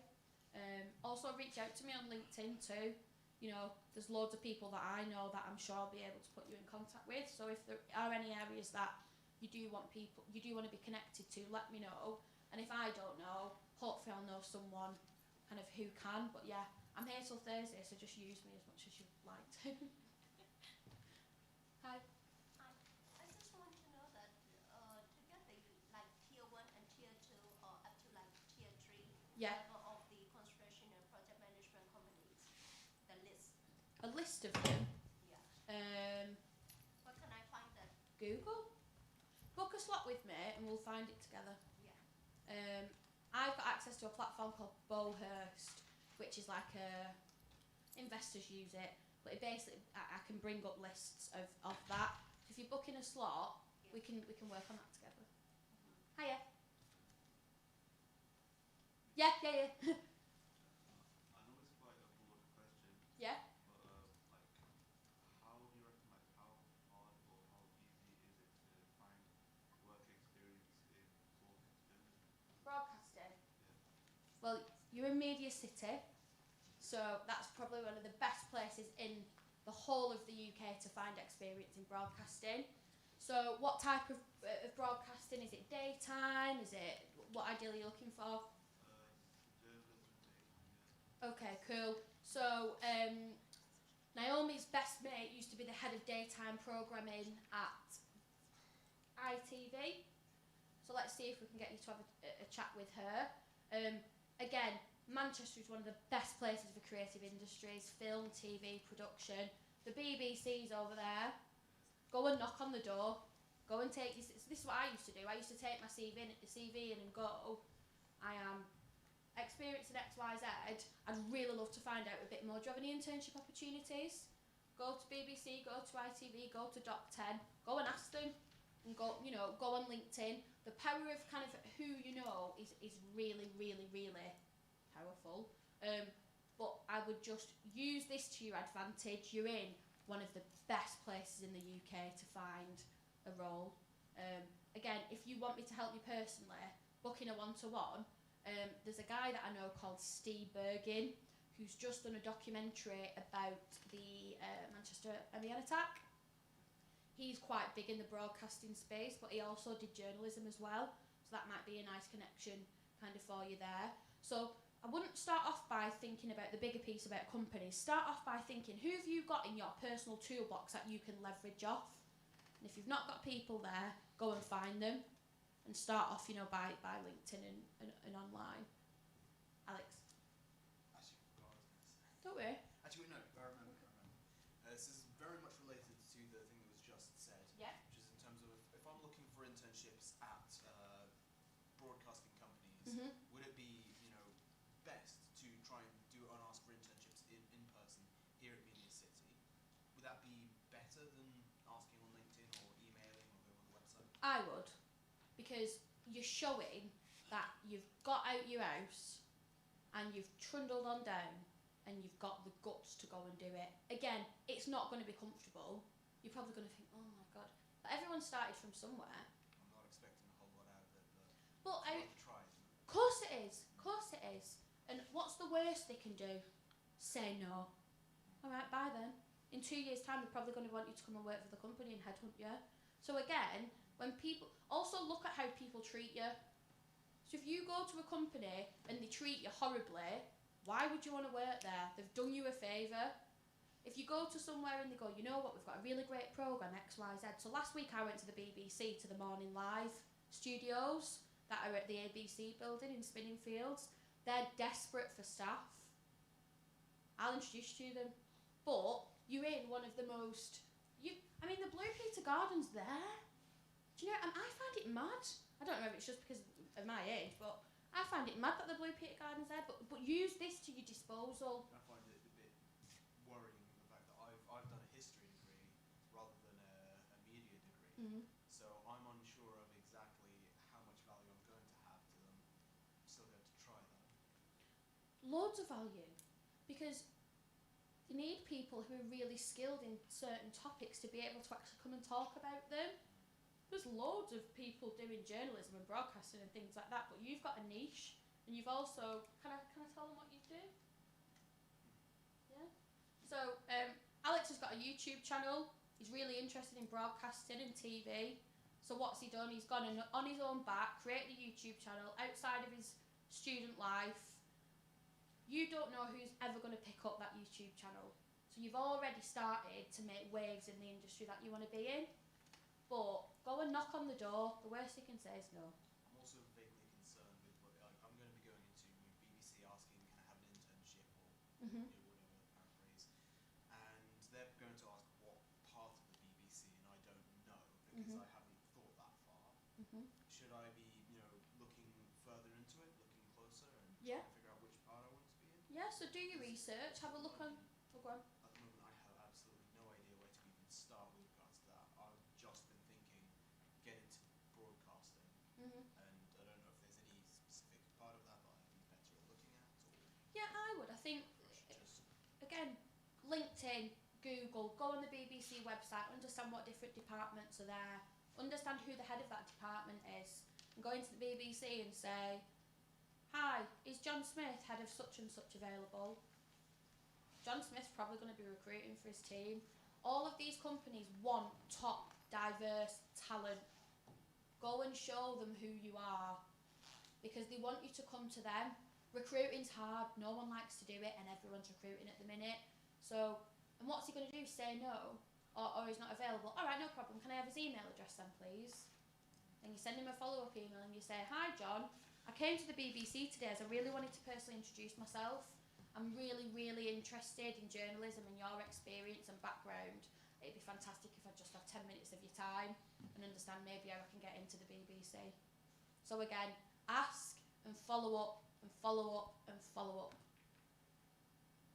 Another question is, where can I find hybrid working job opportunities related to, settle of the office administration or something like that? Mhm. So it is from LinkedIn is the best way, or you said Meet app. So which way is the best way? I'd be lying if I said there's one website that's the best. So you'll probably find that's like, I used to work for Reed. My first job in agency was at Reed. And Reed are really well known for commercial roles, admin, sales admin, PA, office management, all of that. I'd just start looking on the different job sites, but companies have really changed the way they work now. The majority of companies I know have either gone hybrid or fully remote. So it's very rare that you'll find a company that's purely, office based. Again, a lot of it will say it on the job spec, yeah. So you can actually, when you go on to Reed or Indeed or LinkedIn Jobs, you can put in that you want hybrid working, and that's probably the easiest way for it to come up. Another thing is Industrial Insight event is available. Can we find that kinds of experience in Meetup or any other platform? Experience for like an example of the jobs. Industry Insight event. Can we find in Meetup or in any other platform? Yeah. Again, YouTube, TikTok. I think if you really want that industry insight, sign up to newsletters as well. So I'm signed up to TechNation's newsletter, which will ping me things through. Such and such has just been appointed head of technology. the such and such has just come to Manchester and they're looking for 2,000 people to join them. You know, so the industries that you're interested in, the publications, so for tech, for example, you'd have Tech Nation. They have different HR ones, creative ones, journalisms. Go and sign up to the BBC's newsletter. You know, get that content to come readily available to you. Any more questions? I'm just looking for an internship. Uh-huh. I'm on this ICP now. Mhm. But I don't want to follow the applied dissertation. And Mhm. I've tried like connecting with people on LinkedIn, sending different jobs, like sending requests and Mhm. applying for different internships. Obviously, it's a bit disappointing when you don't get a reply Mhm. from anyone. Maybe I need to follow up more. Mhm. But any tips that you would say like this is how you should go for it? Kind of cut through the noise. Depending on how comfortable you are, I would send videos. So one of my previous jobs that I really wanted, I got headhunted for and then had to apply for it, and I knew they were interviewing another 12 people. So I recorded a video of myself and said, "Hi Andy, hi Sean, my name's Ruby. I've got a background of 6 years within commercial recruitment. Appreciate that I've not got experience in the technology space, however I know my skills are really transferable and I know with some guidance and training I'll be super skilled up." I got the job out of 11 men who have been technology consultants for like years and years and years and years, because you're showing that tenacity and you're showing that you want to do something a bit different, you're being really creative. So try videos if you feel comfortable doing so. You can send videos on LinkedIn. I'd ring them. No one uses a phone anymore. It's mad. Everyone does things online. Yeah. So I'd ring them and I'd say, "Look, I dropped you a message and I applied for this role. I just wondered if you could tell me about the status of my application, please." And another thing to mention as well, if you go for a job and you get rejected, ask them why. If you go for a job and you don't get an interview, or even if you get the interview, ask them why. And ask them, what was the reason? And is there anything that you feel like I've missed? Or it might be that you maybe didn't explain your answers as well as you could have done. But again, if you don't ask, you don't get. So always make sure you know. And it's not a negative if you've not got a job. Please don't look at it as a negative, because it's not. It's great experience. I've been to so many job interviews and I've not got the job back in the day. And now they want to hire me and I'm like, no thanks. You didn't give me any feedback. So actually, just keep asking. But you've got a session booked with me, haven't you? Yeah. So let's have a look at the messages you're sending, because it might be, because I've had this before where people will send like blanket messages to loads of people. Even though it takes more time, make it a bit more personalised. So if you're connected with someone on LinkedIn and you want to have a chat with them, don't just be like, "Hi, I'm this person, it'd be great to connect. Tell me why you want to connect with me, what's the reason?" So if I don't know, if it's a HR job and you message the head of the HR BP at Pretty Little Thing, I really would love to have a conversation, because I've looked at your background and your experience and I think I find you really inspiring. Would you mind taking 5 minutes of your time to have a chat with me? So just make it a bit more personalised and people think, "Oh, you've taken that time then." Hello. Thank you. You're welcome. With regards to asking for feedback after interviews, Yeah. what would be the best place to do that? Mhm. Would you get the name of the interviewer and send them an email afterwards, or Yeah, so I'd always, assuming that you didn't get an interview in the first place, would you just send another email to the place Yeah. again and ask why didn't you get an interview or why not? yeah, definitely. So I'll give you a live example. I'm working at the minute with Manchester International Festival on their talent strategy. And what they do anyone who's interested who wants to get involved in Manchester International Festival as well, don't know if you've heard of it, but they're looking for producers, they're hiring another 98 roles in the next 12 months. So there's a lot of different roles there, especially within broadcasting as well and event production and stuff like that. So grab me at some point about Manchester International Festival if that interests you.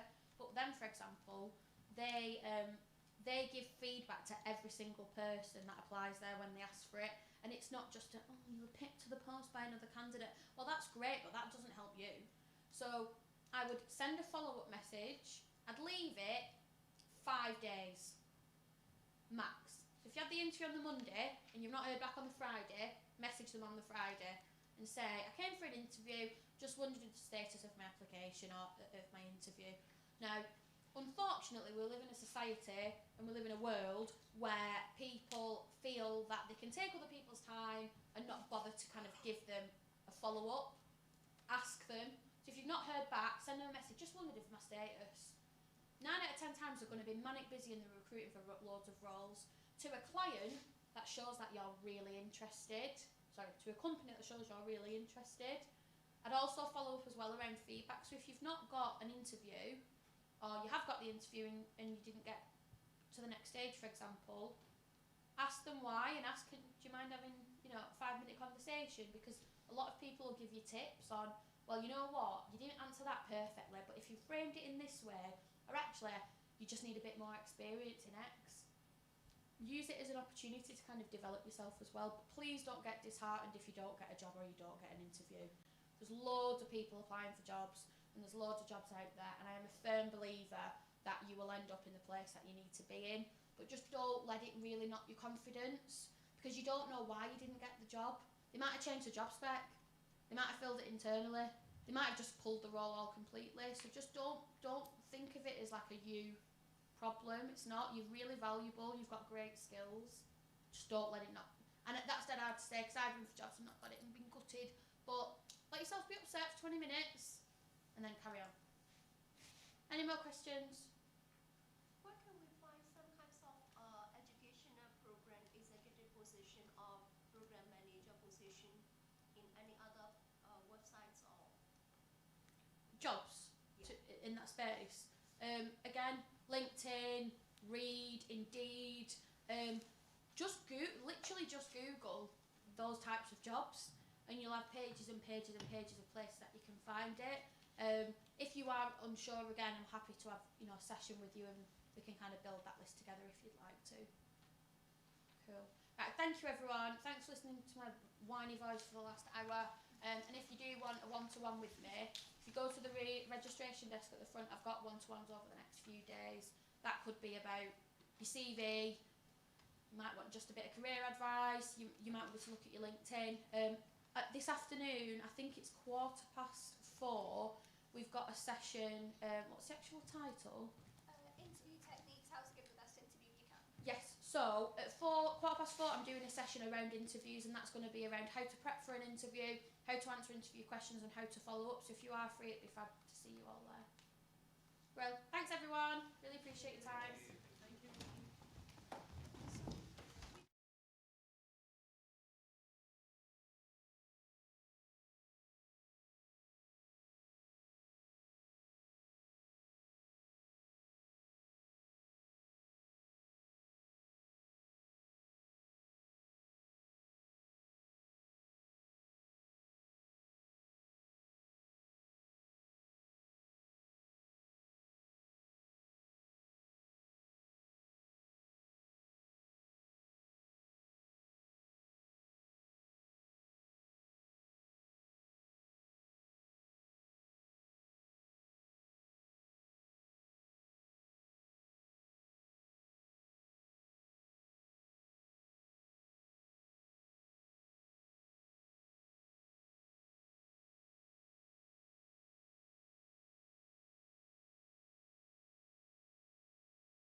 give maybe 2-3 minutes more, and then we get started.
Alright guys, so in the interest of time, I'd like to just get started because I'm sure that there's going to be a lot of questions, and hopefully there will be questions, because to me that's a sign that I've done a good job. And LinkedIn is a platform that I'm sure most of you have heard of to some level of degree, but I'd like to share how I use LinkedIn, and there's a bit of journey for me as well. I've used LinkedIn to find a job after moving to this country from India. But now I'm currently using LinkedIn to not just close business deals, but also to recruit. So I'm on the other side of the table, interestingly. And to those, I think this is being live streamed in YouTube as well. So I'll make sure that somehow the slide deck gets to you guys as well. So the careers team will definitely be able to do that. I do have my notepad out, so if you have any questions, you might find me just jotting them down. The reason is I prefer to keep the questions to the end, but please don't leave please don't let that stop you from asking questions at any point during the presentation. So yeah, just about me. This is sort of a pictorial representation of what I've done previously. So my undergrad degree was in aeronautical engineering. So I did a lot of work around design and data analysis, and the specific stream that I focused was in aerodynamics and flight design.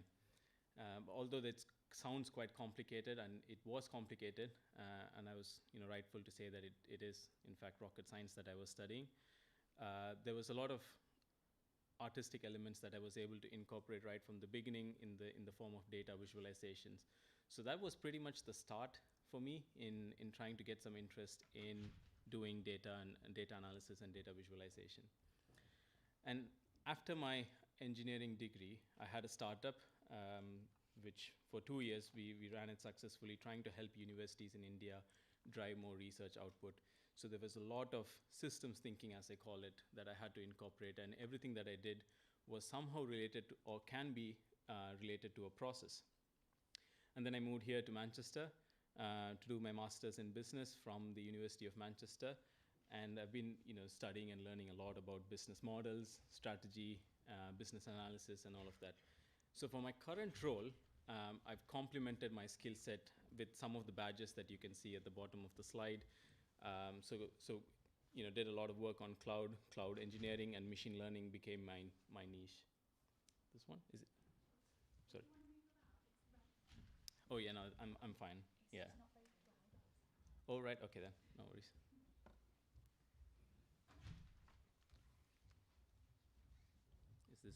Is this working? Yeah, perfect. So yeah, like I said, worked a lot to complement the models that I was learning about from business side of things. So currently, what I do as for a work is I work for an organization called Info Group, and we operate a tech hub called the Home of Skills and Technology, which is right at your doorstep, just a couple of buildings away.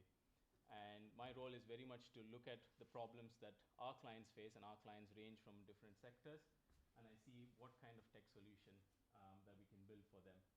So this is a little bit about me, and if you want to further have a chat about what else I do and how you could get involved, we could keep it in the Q&A at the end.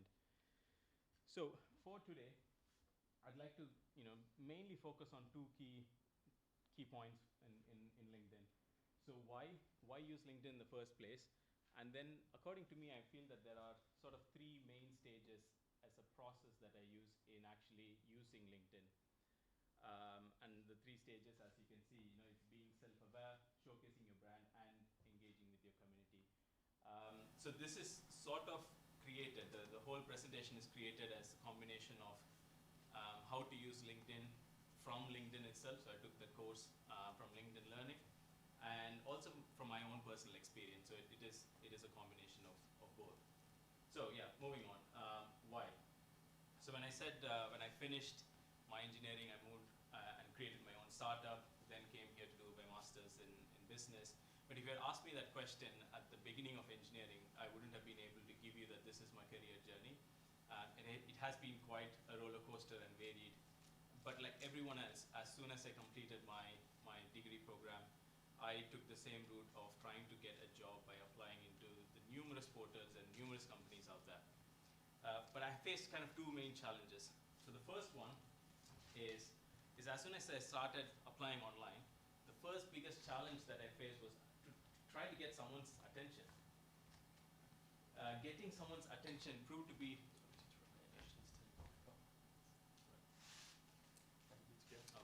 Sorry about that.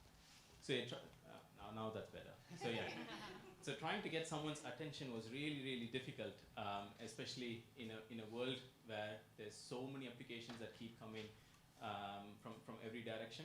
So I had the opportunity to visit Philips headquarters in Amsterdam, and one of the things that they told me was quite a shocker is the entire HR team is really small for the Philips group itself, and each person in the team receives about 250 resumes per day.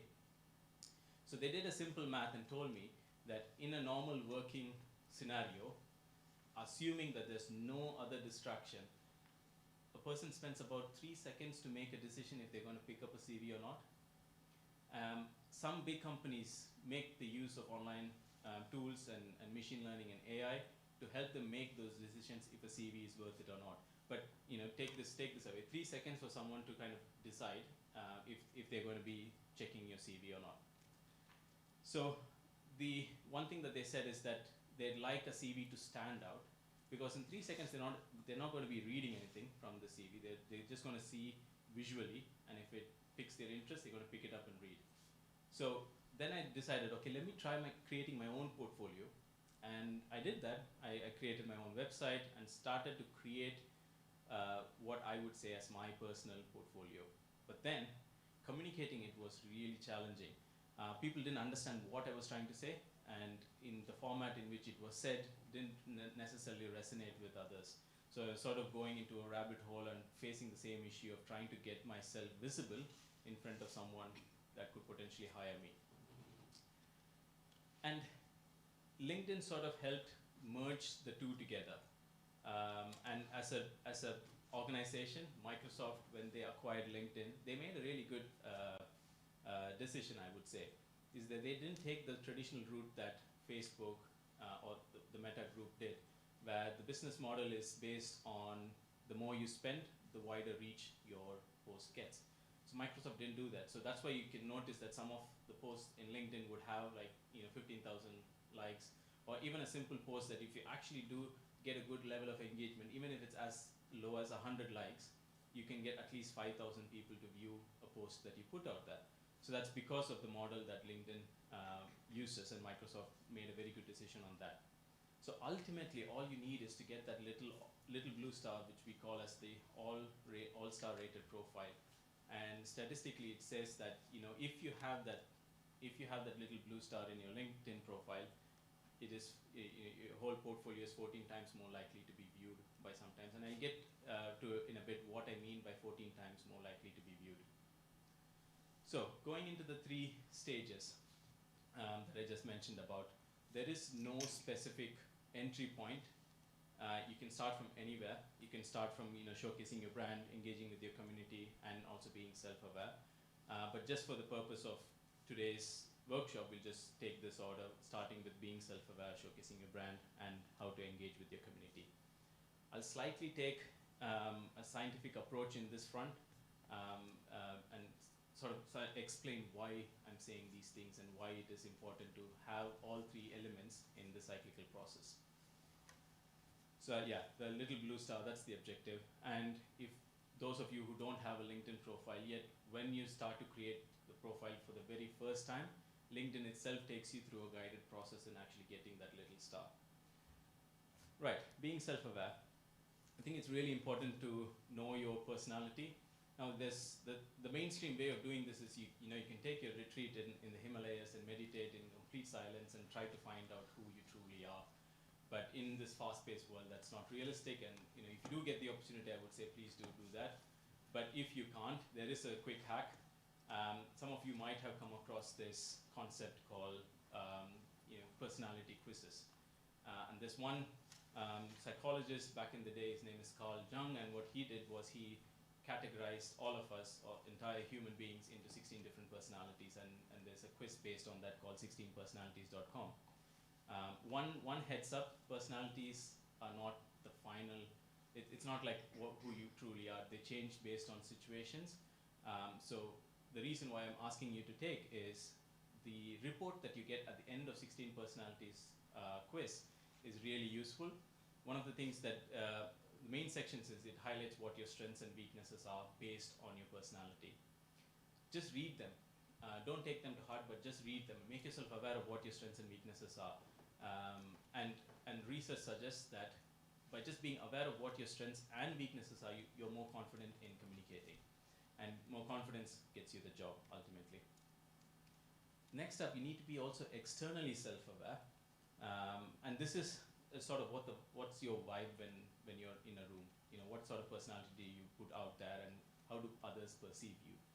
And again, there's a nice quick hack to do that. There's something called the Insight Quiz.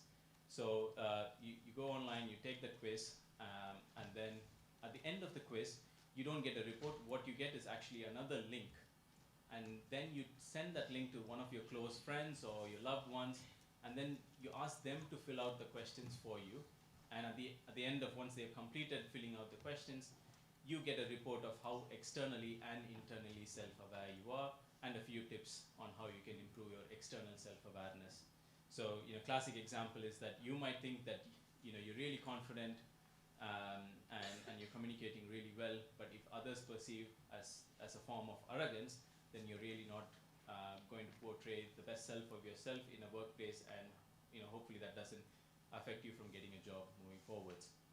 And finally, careers team, they have different concepts. I was taught something called CAR, the CAR model, where everything that you communicate has to have a result at the end. And preferably it should be a number. So say, for example, in your CV or in your LinkedIn itself, if you have a few pointers of what you've been doing in a certain course or what you've been doing in a certain work experience, even if it's part-time, make sure you have a result at the end. And interestingly, the algorithm that many large organizations use, when they scan a CV, if there are no numbers at all in your CV, the general analysis that the algorithm says is that this person is not results driven, and companies want people who can deliver results. So make sure that you have a number at some form of the other in your description, and I'll get more than happy to give you a few examples at the end during the Q&A. So that's starting with understanding yourself. Next, moving to the next stage is showcasing your brand, and I think there are like 4 main things that I'd like to talk about, and we'll go into more detail of what these 4 things are. First up, your photo. Your photo has to really be big, bold, and it must be only you when you set up your profile. The reason being is, from the other side, I mentioned that at the beginning, now I'm on the other side of the table hiring people into my team. So when I get applications through LinkedIn, it's just a series and a big list of all the names of people who have applied, and the photo thumbnail is really, really small. So in those instances, if I have 50 or 100 records in one page, and my laptop screen is really small these days. So if I'm trying to see 100 people in one go, the only thing that's going to stand out for me is going to be the photo. And in those instances, if you have a picture that's like a group picture or a side profile, I'm not really going to be able to see your face, and I'm not able to find, would this person be interesting? And that's a question that it could probably cost you from getting the job. So this is that 3-second tip that I shared with you, and probably having a good photo will make someone take interest in actually reading further about who you are and what the profile is about. So a few options: you can either have a neutral background, black, white, or have it blurred, or have something completely random in the background. But most importantly, your face has to be good and clear, and has to be in the middle and in a bold fashion. Most of your phones have portrait mode, and it's more than enough to use your portrait mode in your phone to actually get a good picture. Next up, this is the headliner that many people have below their names. By default, LinkedIn takes your most recent sort of job position. So say you're an intern at company A. So if you don't use any headline, by default that's the headline that's going to be. But this is one recommendation that experts in LinkedIn also says, that please customize that headline to some level. And the guideline that they give is it must have sort of 3 main pillars.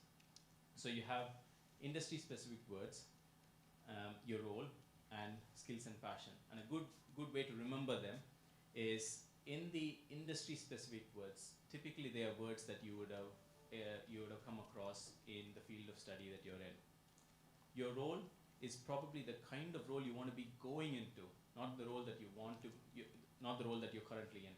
So if you have like 2-3 years of experience already, and you want to see yourself in a sort of managerial position or a business analyst position, put yourself as an analyst and look forward in the kind of role that you want to be doing. And finally, skills and passion, and this is probably what would differentiate you from all the others, and where you can sort of say that you're unique compared to all the others coming from the same pipeline. Most key important thing is, please avoid all the jargon words. So the reason why we say avoid jargon words is that mostly the HR professionals may not have studied what you would have studied for 3 or 5 years. Their field of study will be completely different. Although they might have a good understanding of the area that you'll be working in, they would not understand the details, and they can't be speaking the same language. So avoid jargons by all means.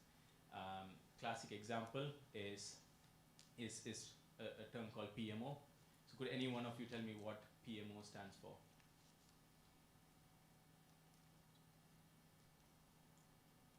Any wild guesses? Like in India, it is like Prime Minister's office. Prime Minister's office.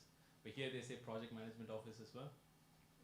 So this is another reason. So when you say PMO, you might think something else, and I might mean something else. So that's why you avoid jargons as well. The other sort of jargon as well is around this is from probably like a tech space, IoT. So IoT, some people would have come across it, and they'll be able to understand what IoT is. It stands for Internet of Things. But then again, even if you expand what Internet of Things is, it still leaves people a bit confused.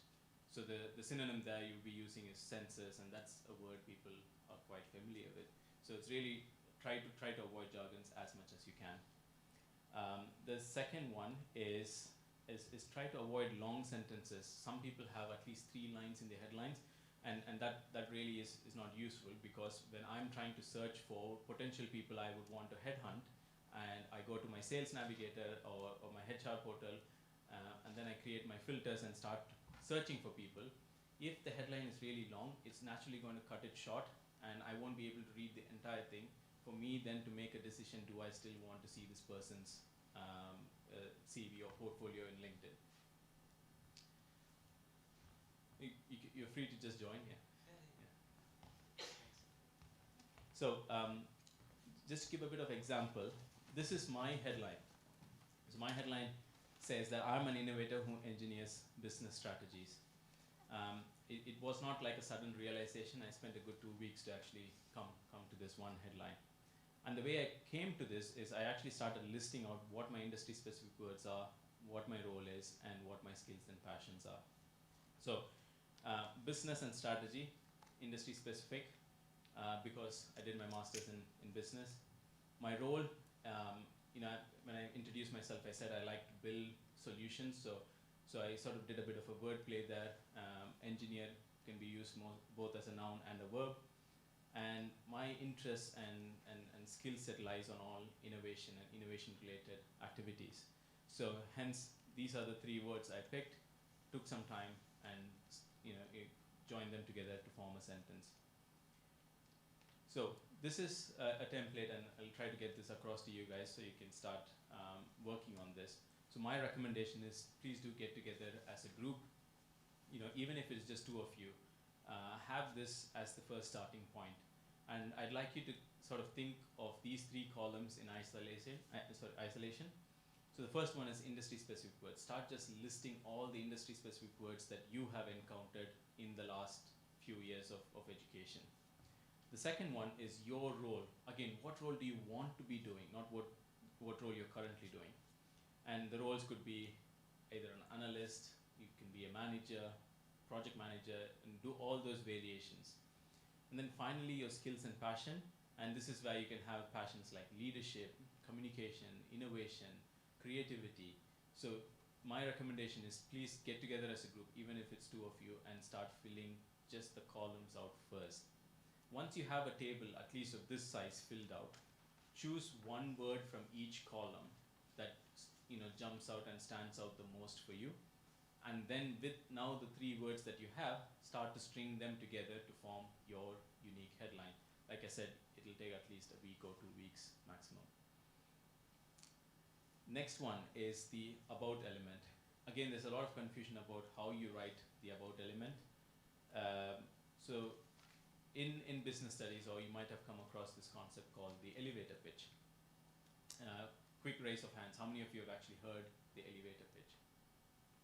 A couple of you. So just to give an explanation, assume or imagine that you are in Dublin, and in Dublin you're sightseeing, but one of the main reasons you visited Dublin is to see Meta, and the headquarters so happens to have 20 floors. So you've given the opportunity to go to the topmost floor, and as soon as you go into the office, you're directed straight to the elevator. And just when the door was about to close, you're waiting for the doors to close, and someone enters, and it so happens to be Mark Zuckerberg. And in that moment, it's just you and Mark going to the 20th floor, and let's assume there's about 30 seconds for you to actually speak with him. So what would you say to him in those 30 seconds is nothing but what we say as elevator pitch. So objectively, your goal in 30 seconds is to actually make Mark interested to have a follow-up conversation with you. You're not going to give him your entire life story in 30 seconds, right? So if you keep that as your objective, in 30 seconds, whatever you would say is what the about section in LinkedIn should be. Better to be in your first person point of view, so that therefore it's like you saying it, and don't say that, don't have an about section that says Arun is a fantastic person, he leads a job. So please avoid that. So it must be from you, and it must be about you talking about yourself. A few questions to guide you: who you are, what you do, so what work matters to you, and what sort of contribution and impact do you want to make in the society. And I don't know why this is. I don't know if it's just me. I like to write a lot. So in the past, I've been writing blogs frequently, and almost every week I'm able to get a blog out, and my blogs have reached over 300k views. So all of that is for me quite an easy task to do. But if someone were to ask me to write about myself, even for sending a bio for this very workshop, I find it really challenging to write about me.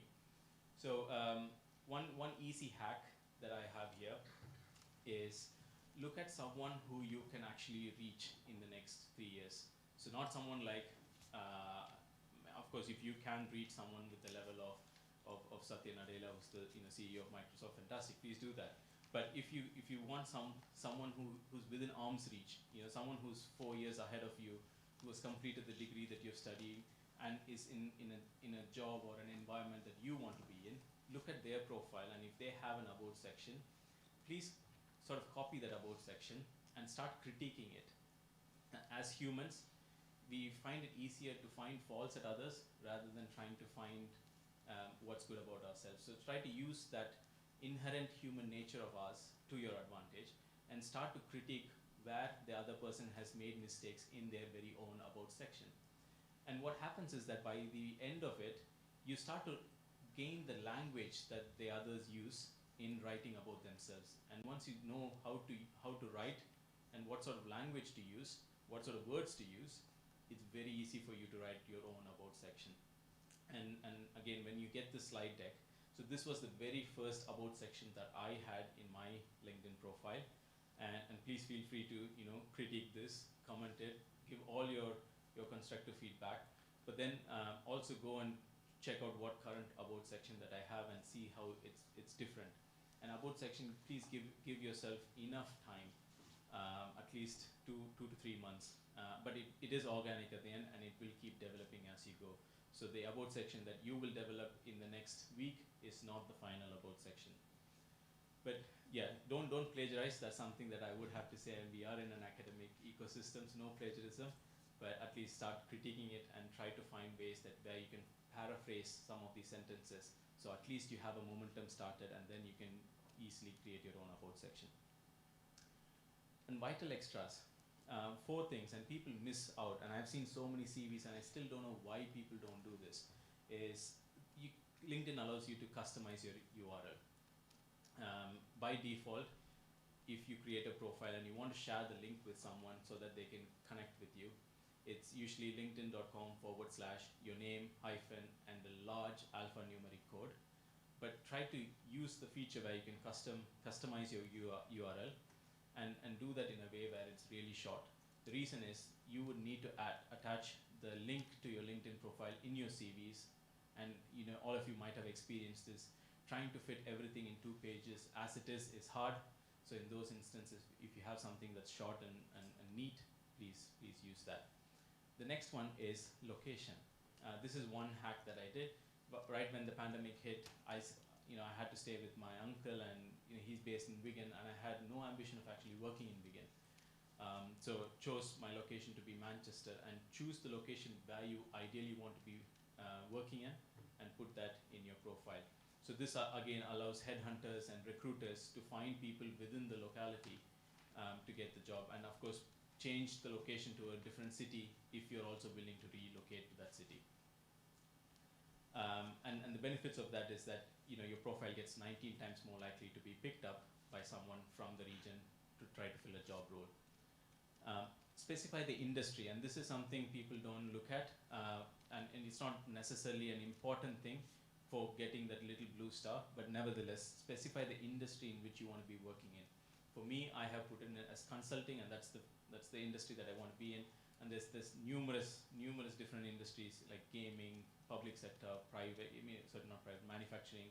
So you can choose whichever you'd want to be in, and based on the industry, there's about 300,000 searches that happen every week. And even for me, if I'm trying to work with someone or try to hire someone, industry is probably the first filter that I use after location. And finally, skills. So skills, you can list up to 50 skills. Be smart about this and put the skills that the job description already asks for. And you can actually pin the top 3 skills. But just having a minimum of 5 skills, your profile gets 27 times more likely to be viewed. And all these numbers are actually from LinkedIn itself. So if you ever wonder where I'm getting these numbers from, it's from a few technical blogs that LinkedIn posts about how their platform works. And one other hack that I would suggest is when you go to someone's profile, you see skills, you find a number of people endorsing them, and this is where I think as a group, be nice to your friends and ask them to endorse you on a few skills, and don't feel shy in asking people to endorse you, and return the favor in the same process. And finally, engaging with your community. The third section is this is particularly interesting from my perspective as well.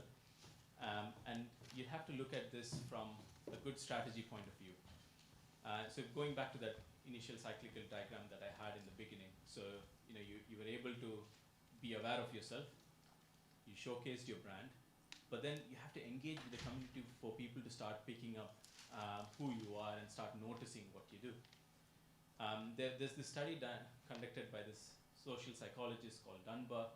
And what he did was he looked at the size of the neocortex in our brain. So neocortex is the part of the brain that's responsible for cognition and language. And it's also responsible for determining how much the animal is being able to engage with other animals of the same species. So Dunbar thought this is quite interesting, and he did a bit of study on monkeys, and he found out that there is a direct correlation between the proportion of the body, the neocortex, and the social circles in which the animal exists. So, long story short, he came to the conclusion that for humans, at any given point in time, realistically, you can have 150 meaningful contacts. So 150 is the number that I want you guys to take away from the slide. So the way I was engaging with the communities, I personally set myself a target that on a week-to-week basis, I have to engage with 150 people. Of course, plus or minus 10 people. And this was really truly how I actually got the job, to be honest, the one I'm doing now. Personally, I was not able to get through the application system, and I had a couple more hurdles to pass because, coming from India, I had to get the visa sponsorship, didn't have the post-study visa, work permit. So within 3 months, I somehow had to get not just a job, but also sponsorship. So in addition to going to classes, I was actively networking. I gave myself the challenge, 150 people, somehow. One way I did manage to meet the number was through my blog. So it was not just random hi, how are you messages. It was actually something related to my experiences, exhibiting my skill set, or something related to do with thought leadership. And I was sending these guys what I had written about, what I'm thinking about, and what I would like to write about. So I had a WhatsApp broadcast list, 150 people. Every week I send them a personal message. So you can do it in your way. WhatsApp is what worked for me. Some of you might have your own YouTube channels, or you might have your own ways of trying to engage with people. You could be part of meetup groups, walking communities, your gym, your sports club, anything. As long as you meet 150, you're in a good position. So the numbers actually are concentric circles. So you have 5 loved ones, and probably those 5 are the ones who know completely about you. Then you have 15 close friends, and 50 friends. And 50 friends includes your classmates, the ones you work with if you're working anywhere. And then you have 150 meaningful contacts where they actually engage with you either on a job level or at a personal level. And then 500 acquaintances, and the circle increases. And then 1,500 people who you can recognize and name. There's again a lot of debates here saying because social media tools now allow you to go to a larger audience. You can have thousands of followers, but there's still lots of debates saying ultimately we still are humans, and 150 is the number that we can go away with. And interestingly, this is an average, depending on again on your personality. If you're extremely introverted, you probably are at around 90 meaningful contacts. If you're extroverted, you can actually stretch it to 290, and that's probably the number that I'm now currently dealing with, primarily just because of my job. But 150 is really a good target if you're hunting for a job at the moment. So do keep this in mind. Think of it more from a scientific approach, and this is probably a strategy that you could do. And one thing that I also would like you to take away from this slide is that normal CV applications are just not the only way of getting a job in this ecosystem. And looking from a business perspective, just this campus that we are in has 250 businesses. You cross the canal, there's a huge estate. About 2,000 businesses exist there. And Manchester is one of the fastest growing cities in Europe, all these statistics mean that there is a huge demand for jobs, and we still are in a situation where we are not able to fill the gap. So there is opportunities out there, and that's probably the silver lining that you can take from this. Like I said, the magic number is 150. This is my LinkedIn QR code, so if you want to get connected with me, I'm more than happy for having a quick look at your profile and giving any quick feedback and suggestions. But when you do that, please send me a message so that I know that you were part of this workshop and you'd like me to actually have a view of your profile and give a few tips there. But yeah, this is pretty much what I wanted to cover today, and given enough time for Q&As. And this presentation has all the links to everything that I just spoke about, the research, why do we need to know our strengths and weaknesses, and what's this whole Dunbar number, and more, and the links to those quizzes as well, and more information on the car model, and few examples of what the car model all is about is also through that link. Just take it back to the QR code. But yeah, that's how I use LinkedIn. And if you see in my profile, as soon as you go in, I would have already pinned a few key featured posts that I've done. This is to direct people to go into my extended portfolio. There's links to my blog, so you can go to my blog through my LinkedIn profile as well. So yeah, any questions? So I've given a few avenues of questions that you can come from. You could go more technical on some of these things with the headline, with the about section and all of that.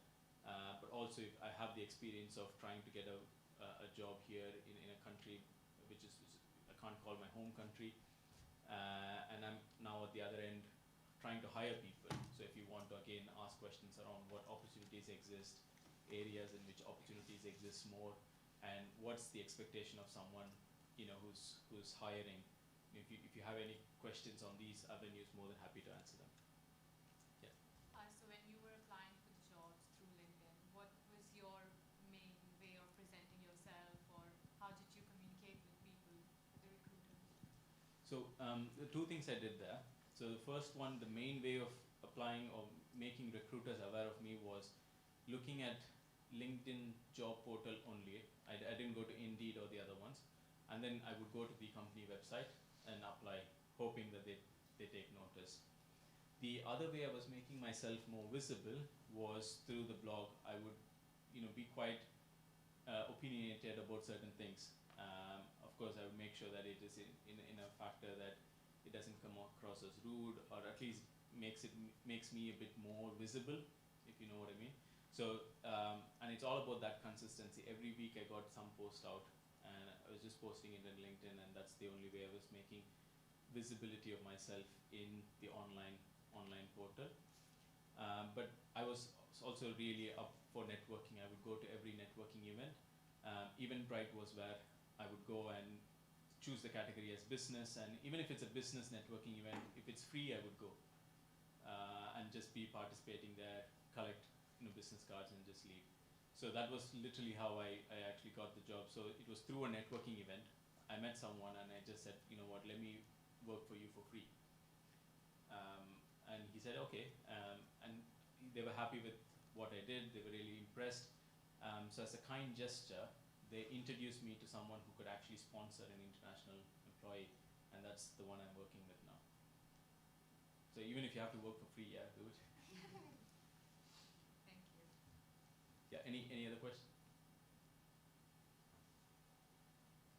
One thing I'd like to also mention is as a recruiter, irrespective of what backgrounds that you have, some of the things that I personally see is, do you have a skill set on the common tools that spans across sectors? For example, project management certification, right? If you study game design and you have project management certification, I'm like, okay, this person is interesting. And that goes to show that you have a skill set that is relevant irrespective of your background. So think about what tools is common and can span across different sectors. And project management is one of them.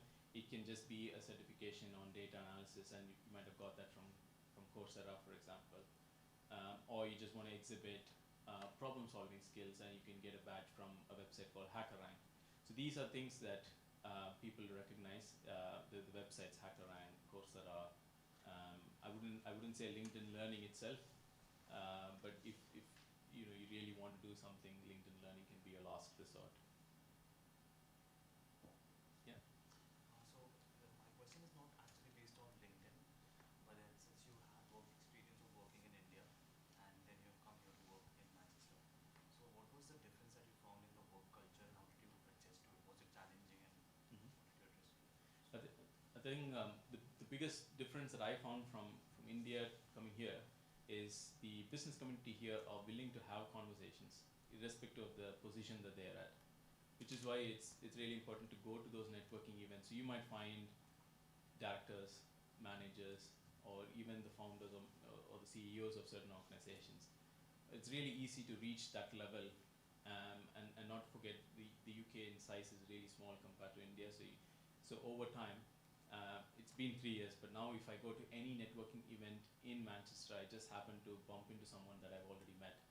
So the community is really small, surprisingly. So getting into that community with a little bit of effort is easy in comparison to India and the UK. So yeah, this would be my biggest takeaway. And once you get into the community, like I said, how it spanned out for me. He introduced me to someone, and that someone gave me the job. So that's how networking actually works. Yeah, sorry, did you have a question? No. You're just scratching your head. Too much information. But was there anything in this series of that was interesting? Yeah. Sorry about that. One last thing. When you said you have to have certain skill sets and good to have the ones that you've already mentioned on your profile. You said linking the 5 main skill sets. How do you do that? I mean, you could just go to LinkedIn itself and you can say pin to top. So I think you can list up to 50 skills. Yeah. But not all 50 skills will be visible in each profile. So in those instances, what you'd have to do is just choose the top 5 that you want someone to know that you can do. And again, be smart about what skill set that you want to put out there. So say, for example, you put leadership and communication. It makes one makes the other redundant. If you want to be a good leader, you have to be good in communication. So there's no point in filling up a gap saying that you're good in communication as well. So choose the ones that complement each other. And you can just, I think there's little 3 dots that appear next to each skill set, and you can click on it and say pin to the top, goes right to the top. So that's the one that appears in a profile when someone goes in and sees the profile for the very first time. But actually, yeah, do it more as a hygiene practice. It's highly doubtful or unlikely for someone to actually go and actually verify that the skill set actually is there. But it's just a good hygiene practice and something that's a must do in those instances. Thank you. No worries. And the other thing I was saying, is there anything within the slide deck that was of particular interest for you in terms of how it is connected to LinkedIn and all of that? I think you've really put the basis down of elevating your LinkedIn profile from just being something that you've created, when you started your degree, to actually making it a platform for your personal brand. And I think it's really helpful, and I think you've helped us avoid some common mistakes that a lot of people make, at least that I see on LinkedIn. Yeah. So I find that really, really informative, and I love a QR code. Yeah. A bit of a technology perspective as well. So LinkedIn is basically something what we call as a recommender system. That's how it works. The things that you see in your feed is based on assumptions the algorithms are making on what you might like to see. So if my friends like Manchester United, for example, LinkedIn will make the assumption that I like Manchester United as well. And which is why it's really important that in this instance, you follow the right kind of people in LinkedIn, number 1. This could be, CEOs in different companies, the kind of sectors or companies that you want to be working in, and follow them. And by default, when you connect with someone, you automatically follow them as well. So in those instances, if they are a sort of person that you wouldn't want to be following necessarily, please tell LinkedIn that you want to unfollow them. Just go to their profile and click unfollow. They won't get notified that you've unfollowed, so there won't be any hard feelings with you and your friends. The reason being is, of late, what I am witnessing in LinkedIn is that the lines are getting blurred. No longer is it just for professional uses. People are posting a lot of personal related stuff. And I kind of completely understand and empathize that, you know, the pandemic and everything has been really hard for people, but that's not what I want to see in LinkedIn. If I want to know what people are suffering through, I go to different places to see that. So it is a little off-putting in that regards. So what I do is that if I see someone posting any content related like that, or if I see them liking or sharing or commenting in posts similar to, you know, posts that are not entirely professional, I make sure that I actually unfollow them. So don't forget, it is still a machine code, so you have to train it a bit so that your feed is actually productive and useful for you. People forget to do that, and they sort of come and complain, oh, social media, you know, it's just time consuming, it's giving me all the junk. It's like, because you're allowing it to give you the junk. Stop allowing it that, and you'll see your profile or your feed is one of the most productive and useful places that you can be at. And of course, use your other personal or other social media profiles to be more personal and use it to get closer with other people. But if you want to keep something that's just dedicated for only professional use, I would say keep LinkedIn for that. And yeah. You mentioned earlier about networking and, you know, having a target with the numbers. So you talked about trying to reach out to at least 150. So you've mentioned you use your blog and sometimes broadcast on WhatsApp. Are there other ways? Because, I mean, thinking about connecting with 150 in a week seems like a lot. So I don't know if you have other ways by which you can do it. If you don't have a blog, or WhatsApp could be a burner. If you do a broadcast, some people may say, oh, you know, why are you sending me this message, that type of thing. What other ways can one use to engage people? Oh yeah, that's a good question. So blog, WhatsApp broadcast worked for me, so I stuck to that. One of the ways I found people engaging with me personally is that they have their own channels.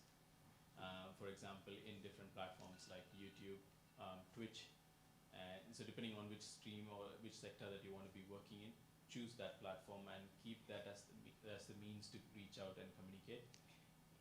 Initially, you wouldn't start with a lot of followers, so even if it's just 5 people, what actually helped me was the consistency of doing it, and that helped me increase the follower count. So irrespective of what platform that you choose, consistency is probably the key thing to remember, be it a blog, be it a YouTube video or podcast. So most typical and most common one is you know, writing and podcast. That's one of the easiest to do. Of course, if you're really comfortable, I would say invest in something where you can set up a camera and actually have your own YouTube channel. Again, that's a fantastic way to start opinionating and sharing your thoughts to the outside world.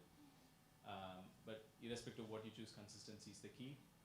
And the other way people engage with a bigger group is that they have set up a newsletter. So automatically my email inbox every week. I get a newsletter from whichever blog I follow. So you can easily again set that up with your very own website and things like that. So that's one way that you can easily do it. If you want to get rid of all the hassle of trying to have your own website, Medium is a fantastic common blogging platform. So Medium again can be used to create your little snippets, and Medium itself will manage your newsletter. So people who subscribe to you will automatically get notified every time you post something. And that's again a fantastic tool to use writing as a way to share your thoughts with the wider community. But networking again is key. You know, now we are out of the pandemic phase, hopefully. Go out there and make yourself visible. Somehow we are not able to replace the actual face-to-face interaction with someone. So go to networking events. Personally, when I was in job hunting mode, so I had 150 people that I had to have meaningful connections with, 2 networking events a week, and then jobs per day. This was the consistency I was going at. And I did have the time pressure of 3 months to get a sponsorship, hence I was this rigorous. But for those who need or have an extended work permit here after your graduation coming from different countries, you have a little bit of flexibility in that regard. Sorry, Yeah. maybe it seems some personal, but did you used to work on a part-time basis when you were studying here in Manchester? Yeah, that's the company that I said I work part-time, and I told I'll work for them for free. And this was on the side of doing a master's degree. If you ask me if will I do it again, definitely no. I don't know how I managed to pull it out. I mean, master's in itself was quite intensive, let alone trying to work for someone during the weekends. I didn't want to go with what others were doing. So most of my friends were doing part-time at United, or they were working as a barista or somewhere. But I wanted to be working in a place that would give me a follow-up opportunity. So I was working for a tech-based startup, actually in Media City. And I met the founder in a networking event, and I just asked him. Most often you just need to ask. People don't ask, yeah. So I was doing that, and my program allowed me to also do a project rather than a dissertation. So I did a project for a company called DWF, and they're a law firm based in Manchester, global as well. So that was 3 months of me sort of interning and developing an innovation strategy for them. But that was an opportunity directly through the university careers team. And that's one of the biggest takeaways I would have leaving a university ecosystem, is I was not going after the careers team quite as often as I actually could. So if they say that they want to help you, make use of it. Yeah. Sorry, any other questions?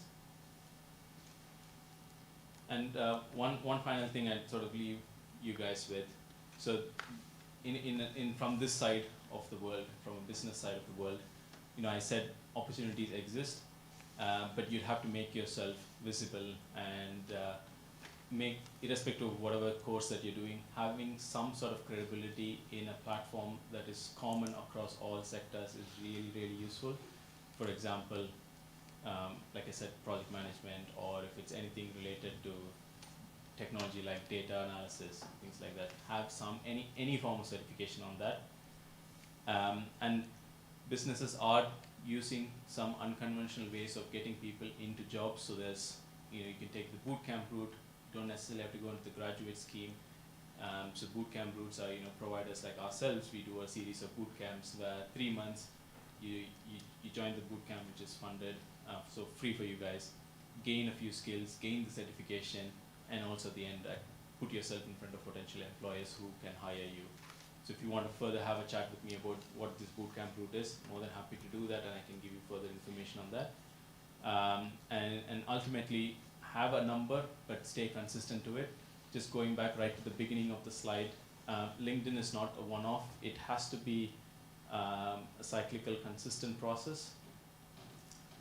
And these are the 3 key pillars that I would say.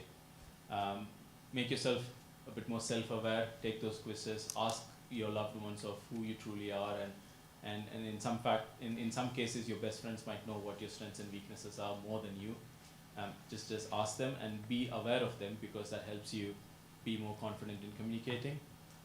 There are a few quiz links that you could take, and that's sort of a facilitated way of you becoming more self-aware. Showcasing your brand, and we spoke about 4 key things: your photo, your bio, your about section, the headliner, and also some vital extras. Give yourself enough time to create that about section. Don't rush to it. And if you're struggling to actually get started, critique someone else's about section, because as humans we find it really easy to find faults at others. And finally, engage with the community, and this is where you have to put in a lot more effort. Out of all the 3, engaging with the community is the one which is most time consuming and quite hard to do. And try to find a way that actually works for you.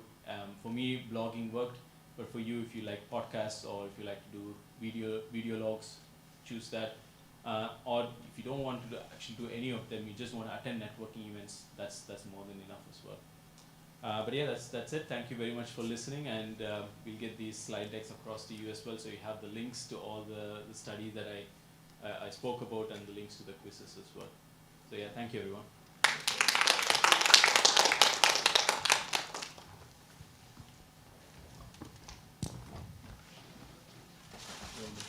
So yeah, the thing exists in this laptop. So, Brilliant. yeah, I can email it to you as well. Yeah, that I can. I'll take it from there as well. Perfect.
else joining you today?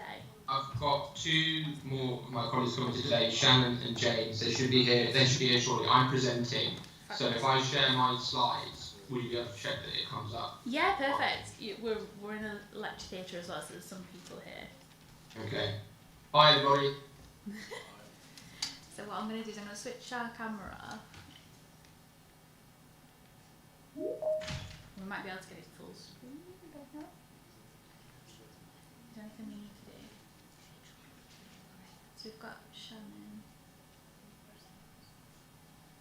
Just one more, isn't it?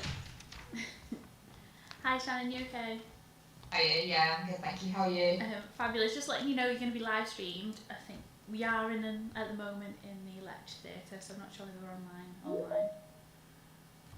Is James your colleague as well? Yeah. Yeah. So this is everyone that we're expecting, Lewis, is that correct? This is everybody from my end. Yeah, if we've got both Shannon, James, and myself, that is. Fabulous. So James, just letting you know you're also live streamed, just in case you didn't already know that, and we do have some face-to-face students in the lecture theatre. We are waiting. I already know that, so that's everything. Nice surprise. So we are waiting for a couple more. Are we alright just giving it another minute or so? Is that okay with you guys? Yeah, that should be fine, yeah. Oh, fantastic. Thank you very much. So what do I need to do here? Yeah? So do I close this now, participants?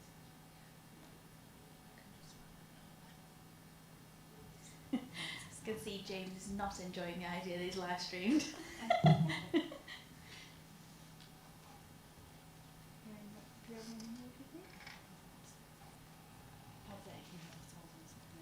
Okay.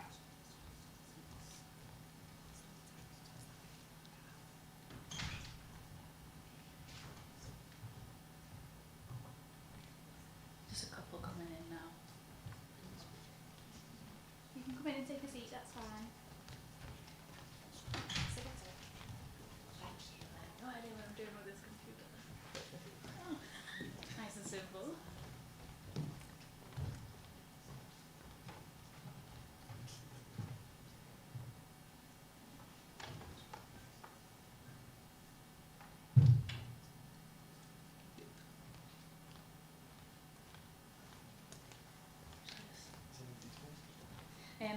The two on mute at the minute, but Lewis.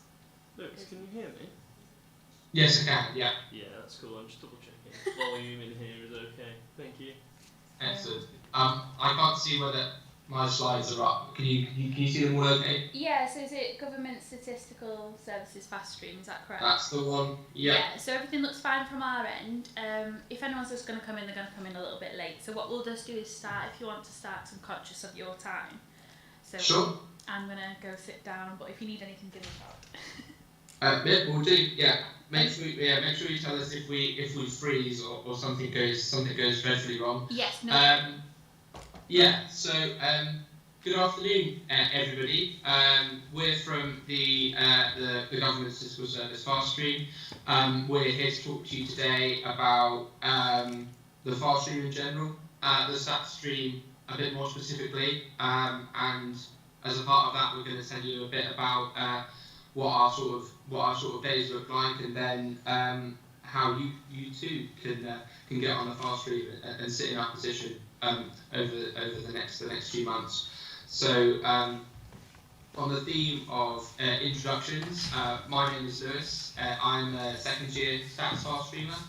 I joined in 2020. I graduated from the University of Bath with a degree in chemistry, and yeah, I didn't think of stats as my sort of first port of call for a career, but I'm now very glad that it came across my desk and I did.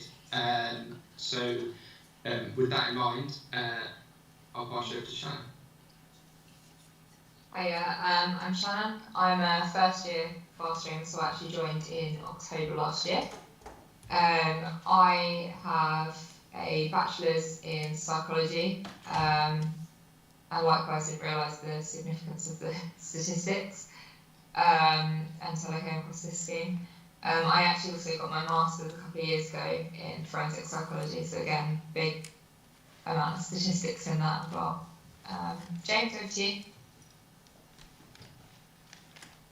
Yeah, so I'm James. Hi everybody. I'm a first year fast streamer. I got my BSc a long time ago now in biological sciences, and then got a PhD in molecular ecology, and did quite a lot of jobs in academia and stuff before I moved over. So did a bit of teaching statistics, which kind of helps me realise that it could be used for other things. And there was a life outside academia that was maybe slightly more relaxed and lovely. So yeah, joined the fast stream and it's been pretty cool since. So that's only been 9 months now. So back to you, Lewis, to introduce the rest of it. Excellent.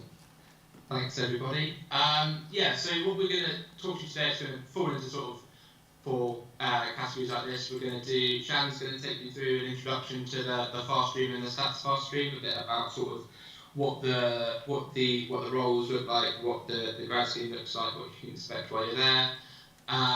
We're all then going to talk about some specific roles that we've done over the course of our time on the fast stream, and then we're going to give you a little insight into sort of other routes into the fast stream, perhaps into the civil service, I should say, not fast stream, that you may want to look into if you're interested in what we've spoken about, and hopefully we'll be wrapped up by about sort of 20 past 3, 3:15-ish, and there'll be some time for you guys to ask some questions, and we'll do our best to answer them.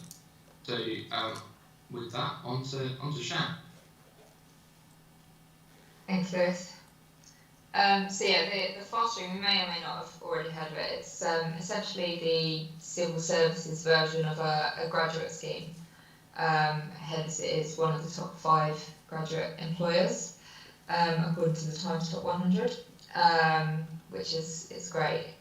The idea is that you get recruited, and during your time on the scheme, you rotate through a number of placements, which develop your skills. You might be involved in different projects. You'll go to different departments as well.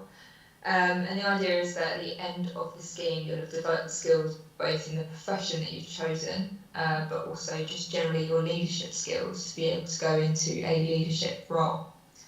As I said, it's a 3 or a 4 year scheme, so depending on which profession you go on.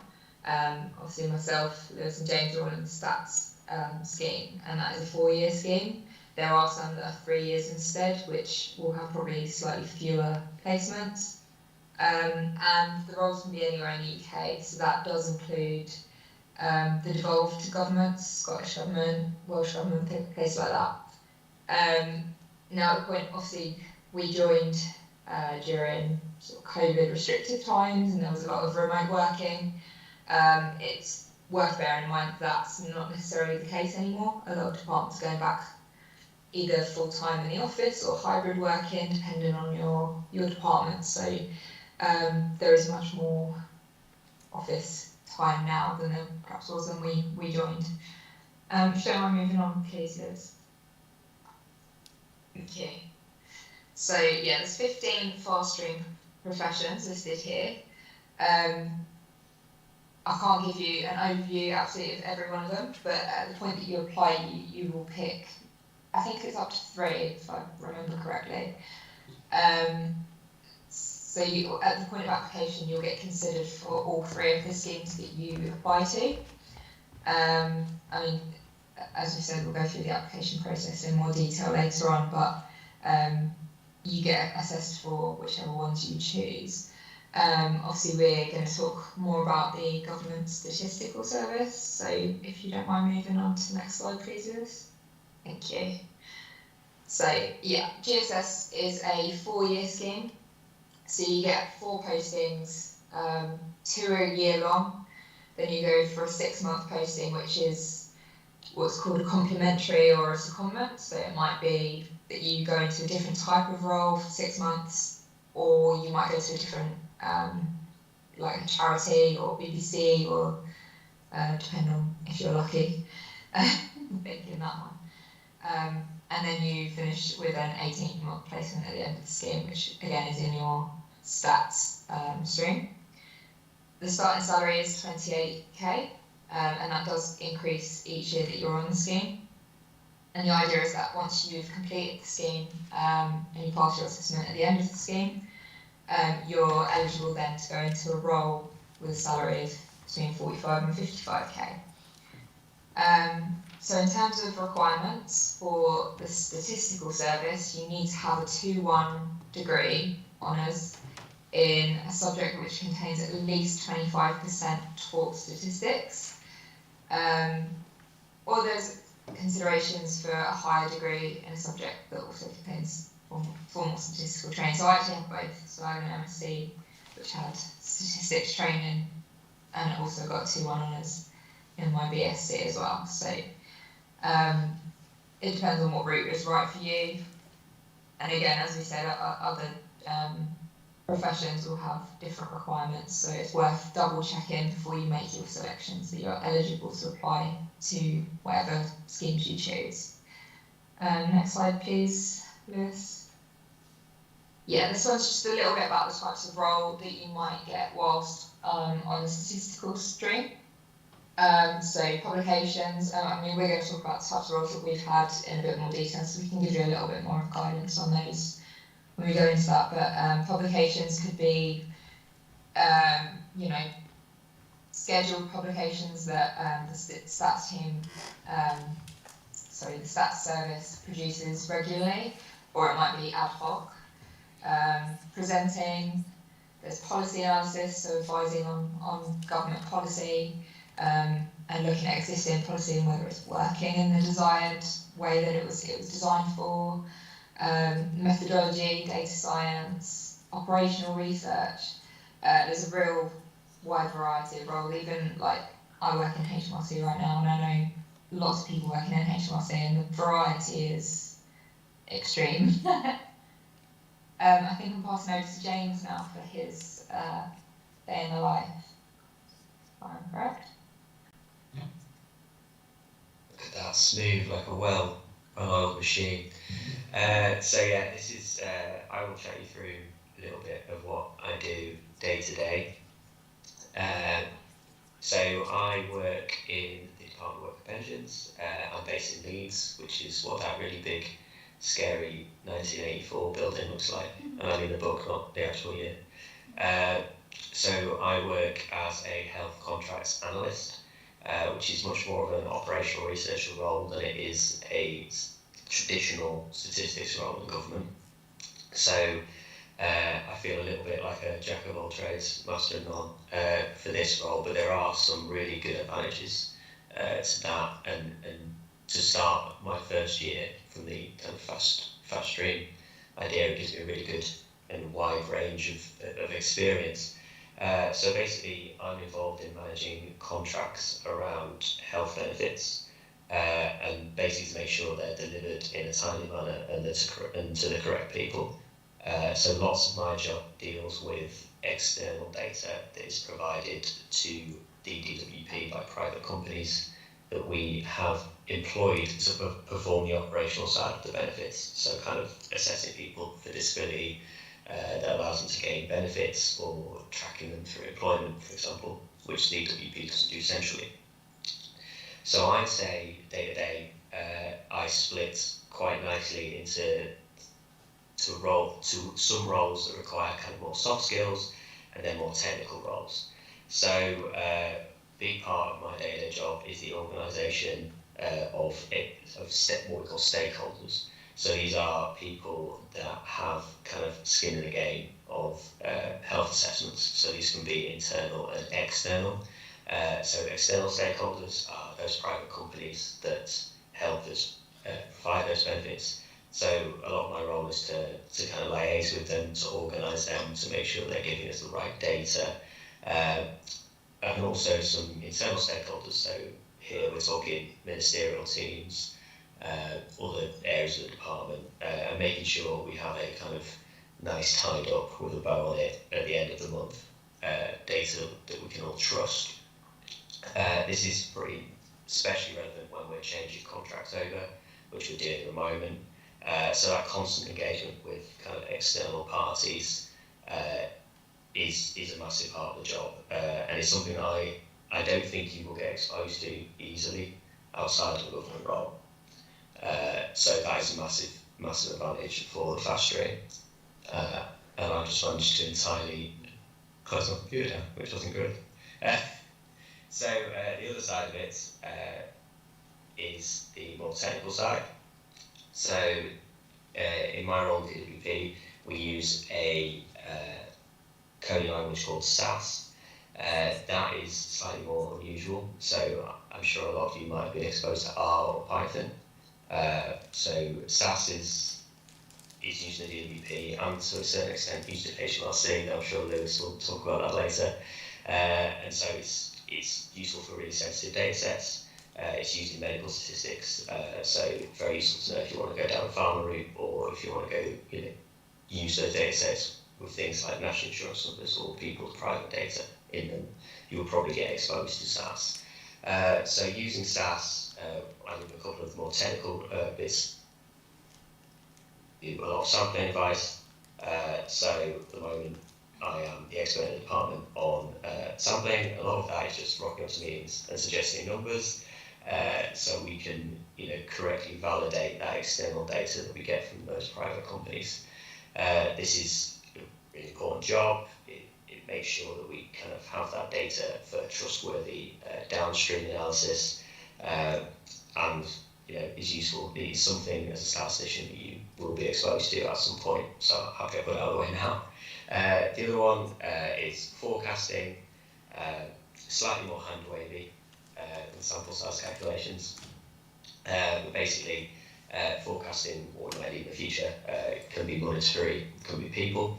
So at the moment, I'm actually involved in forecasting future staff needed to deliver a benefit that DWP might be bringing out, and understanding basically whether we have enough staff with a specific skill set in the UK to cover this new benefit, and forecasting how we might be able to develop those staff and potentially enable us to kind of, roll out this benefit without any problems. Because it's a good idea, but we're not even sure if enough people exist with that skill set. So that's kind of a very, very quick swing through of what I might get up to day to day. I reckon I do all of these things at least once a week. But yeah, day to day, quite varied. There are some really, really important skills that you pick up really quickly when you get exposed to these kind of jobs, which very useful in civil service and government, but also very useful for any other jobs that you might be applying for in the future as well. So fantastic developmental opportunities. And I don't know who's going after me, but it will. It's next slide, please, Lewis.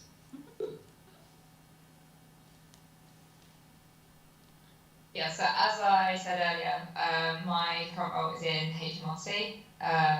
I don't know if I was just now, I didn't actually explain that HMRC is HM Revenue Customs. I assumed that everybody would know that, but that's something you'll get used to when you join the farm, like the fast stream that civil service has all kinds of acronyms. So start learning them now. So my current role is based predominantly in Westminster, so I work right near the government building, Houses of Parliament. It's literally around the corner. But obviously I joined originally on a completely remote role, and now it's hybrid, so I do sort of 3 to 4 days working from home and then 1 or 2 days in the office. And that works quite well for me at the moment. So my role is as the VAT gap analyst, which might not mean very much. Essentially, the main purpose of the role is measuring and reporting the difference between the VAT that HMRC collects compared to the VAT that it expects to collect, and then reporting that both as a percentage and a figure.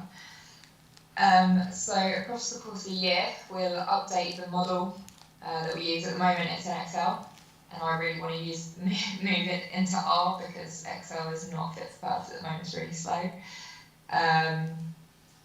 But it gets used to saving as you go along, at least. So there is that. So I'd update the model. Usually we use data from ONS. So there's particular types of publications that they report data in, and we take their data sets and feed that into our model. There is an element of forecast in that as well, because generally the ONS data sets are about a year behind where we need to be reporting. So we have to forecast for that missing data.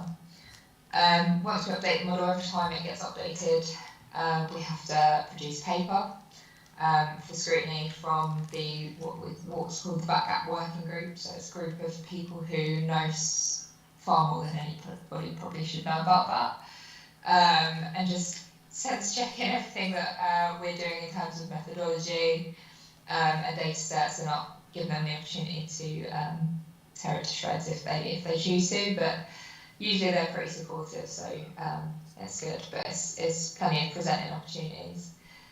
On top of that, we also have 3 publications a year where we report the back gaps. There's 2 back gap reports that go out alongside the autumn budget and then the spring budget, or this year it's a spring statement. And then the one that I'm currently working on is a chapter as part of the Measuring Tax Gaps report. So what's really nice at the minute is that I'm getting to work with other teams, learning about their methodologies, which are completely different to ours, which I didn't realise until we started working on this paper. And yeah, we have a joint deadline to work towards, so there's lots of liaising and working at pace and making sure we get our figures in line, get them sense checked before we get those in the report. Outside of like day to day, I thought it'd be worth sort of mentioning, you know, this is one of the assistant statistician committee subcommittees that I'm part of. So we work on outreach with universities to try and encourage applicants to the FAST stream and you know, give the opportunity for students to ask questions. I'm also part of the social committee where we arrange sort of events for the wider assistant statistician community. I'm part of a disability allyship group as well. So we're currently learning about my disabled colleagues, the struggles that they face, and how to empower them within the workplace. And also on a cross government team looking at domestic abuse and how we can support colleagues within the civil service that have experienced sexual or domestic abuse as well. So there's plenty of opportunities to get involved in things outside of the day-to-day as well, if that's something that interests you. Lewis, I'll pass over to you, please. Sure. Yeah, so you're going to have to deal with me speaking for a little bit longer because I've got 2 different roles to speak to you about over the course of the next sort of 8 or 10 minutes or so. So in October 2020, I started my fast stream journey in the Courts and Tribunal Service, which is a part of the Ministry of Justice that is really focused on the day-to-day running of our courts and our court system. It's in charge of the Crown Court system, criminal court system, and also all of the sort of civil and personal law relationships, things like claims against the government for different benefit types, civil law, property law, divorce law. All of those areas are controlled by the Courts and Tribunal Service. They own the properties, and they do all of the work required to keep those services running.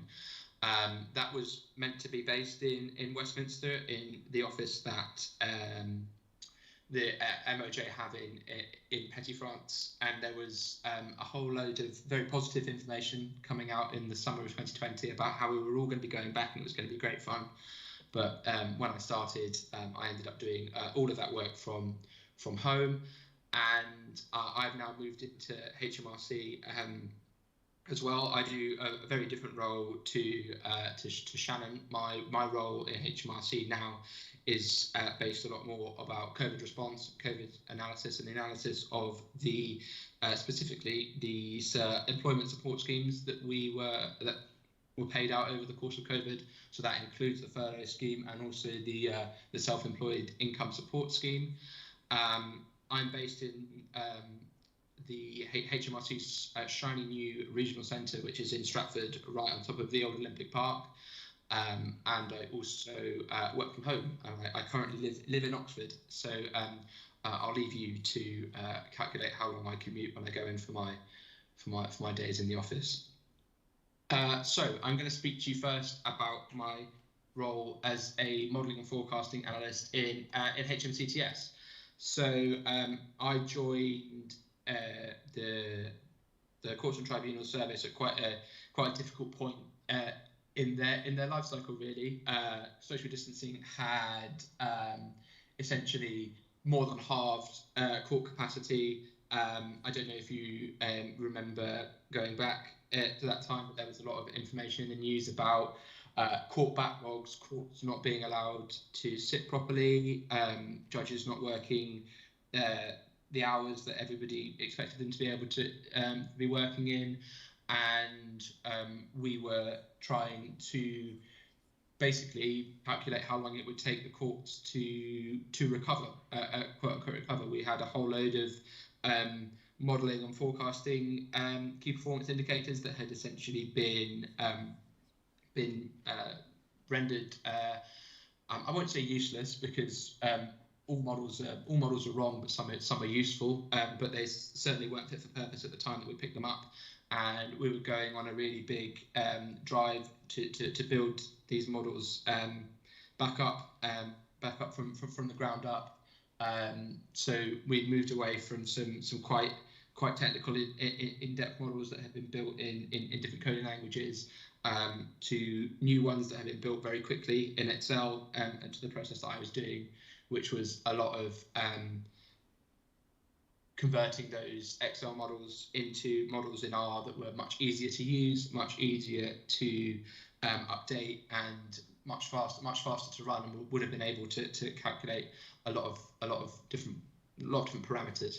So as with anything like as confusing as law, there are a whole load of parties that you have to bring to the table to talk to when you are dealing with these problems. If you think there are the judges who are a separate entity to us, there's the Courts and Tribunals Service, who are dealing with the day-to-day running and the day-to-day staffing of the courts, the Ministry of Justice, who are responsible for everything from police through to prisons, and then the legislation around what's going on, and also interest groups like lawyers and victims advocate groups and people like that. They all need to have a seat at the table when we are dealing with the courts and tribunals, and that was a really eye-opening experience for me. When I joined the civil service, I was immediately sort of inducted into these meetings with people with very long and important sounding names, talking to them about how we're going to make this work in the future, and what the situation is like on the ground now, and how we can improve it. That was really great for teaching me loads of really important soft skills. Dealing with people, bringing people along into a single sort of shared vision of what the future is going to look like, getting them all to buy into the ideas that we had about how we were going to step down the social distancing measures, how in the future the plans that we had for getting judges to sit across potentially different types of tribunal. And we were also in the public eye quite a lot. So the graph is there on the left, was published in a BBC article about 3 months after I joined the civil service in the February, I think. So a bit longer than that. But that was part of a body of work that I did, and it was a really surreal experience actually to see something that I had been working on, that I'd seen plotted. It's a very simple graph showing a very simple thing, as you would expect with sort of the coverage that you expect to get on this area. But it was very, very strange to see the graphs that I produced on that being picked up by the BBC, and that's something I think that's not sort of these cases aren't isolated in the roles in the civil service. You'll find that you end up working on a lot of really important things with scrutiny, and really do have impacts on people's lives, and that's a really big draw that I had to the civil service in the first place. So out of the you know, relatively simple and easy workings of that, I moved directly this year into doing it was initially a publication role for furlough. So you know, no more big projects with loads of scrutiny there.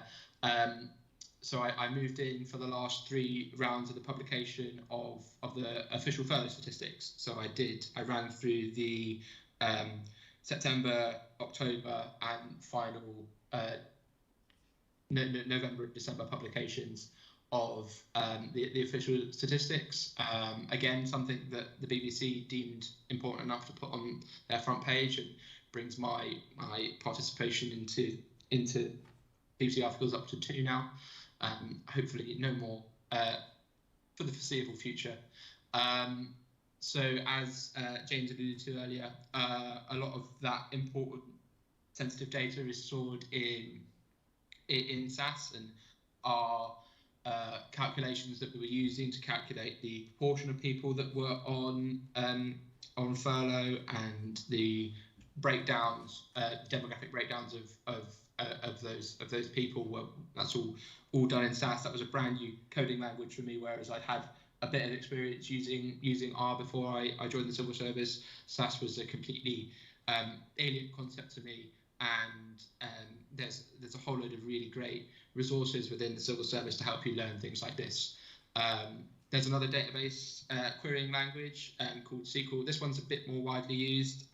It's got a lot of applications in the private sector. It's used a lot as a database management tool in that, so you may have heard of that a bit more. So we used SAS and SQL in conjunction to create the downloads, to create the data sets that we were using to look into this area. I was also trained on writing the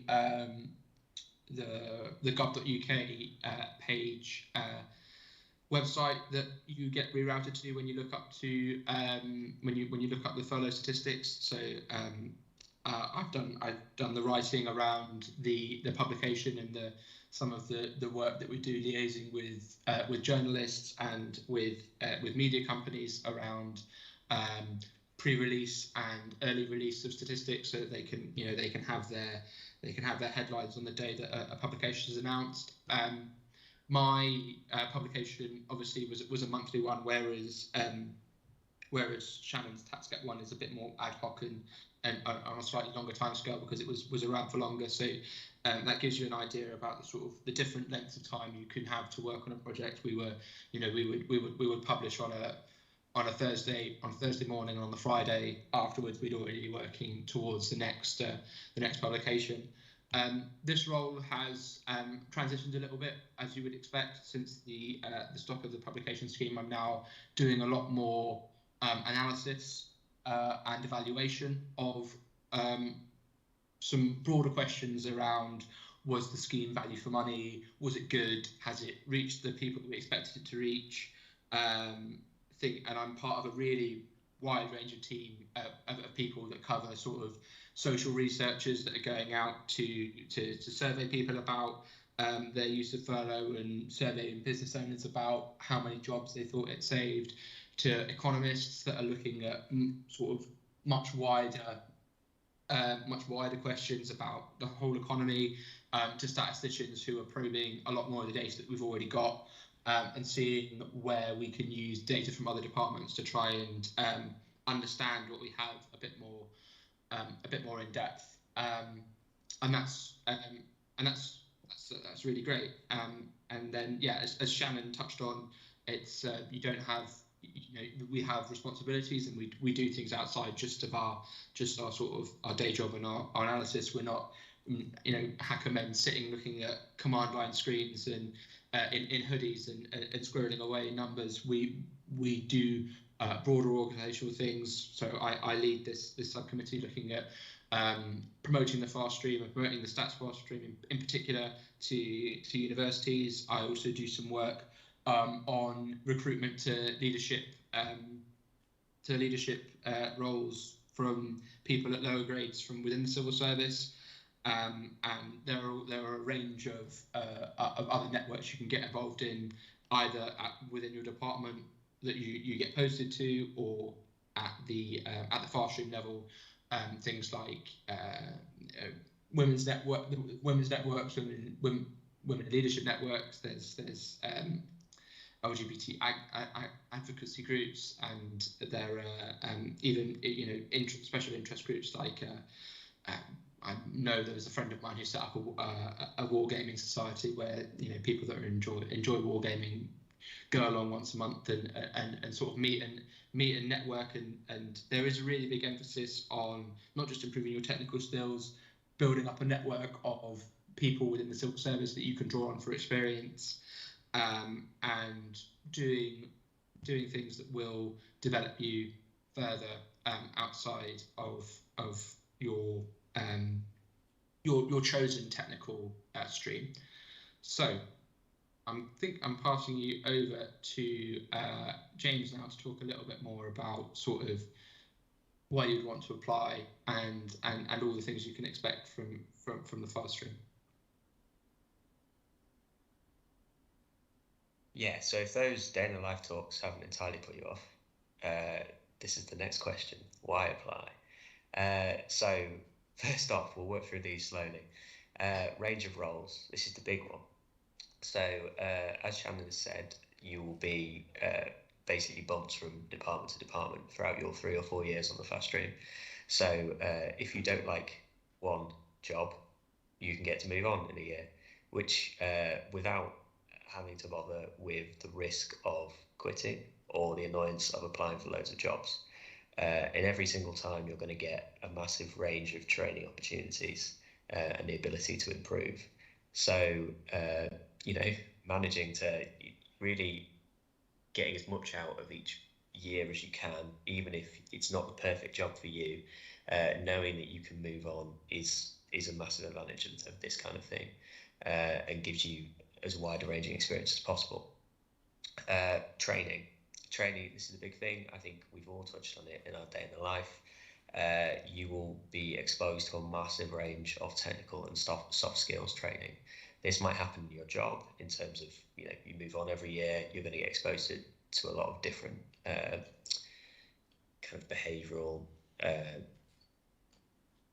just going to be a lot of different exposure. You're going to be exposed to a lot of different managers. You're going to be working with a lot of awkward people, and being exposed to as many of those things as possible will develop you as within your work environment.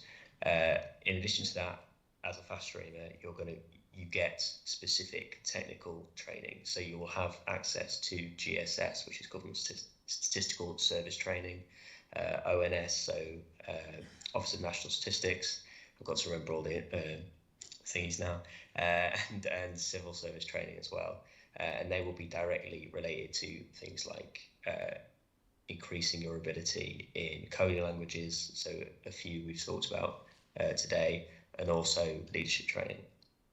I think probably in terms of the general work life, that's quite an unusual positive in the fast stream, in that you will have lots and lots of the training opportunities from different areas that you can entirely, you can create your perfect training mantra for yourself.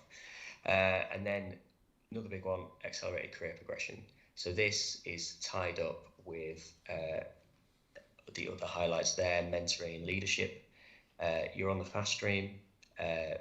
Because you've got on the fast stream, people in civil service see you as a leader of the future.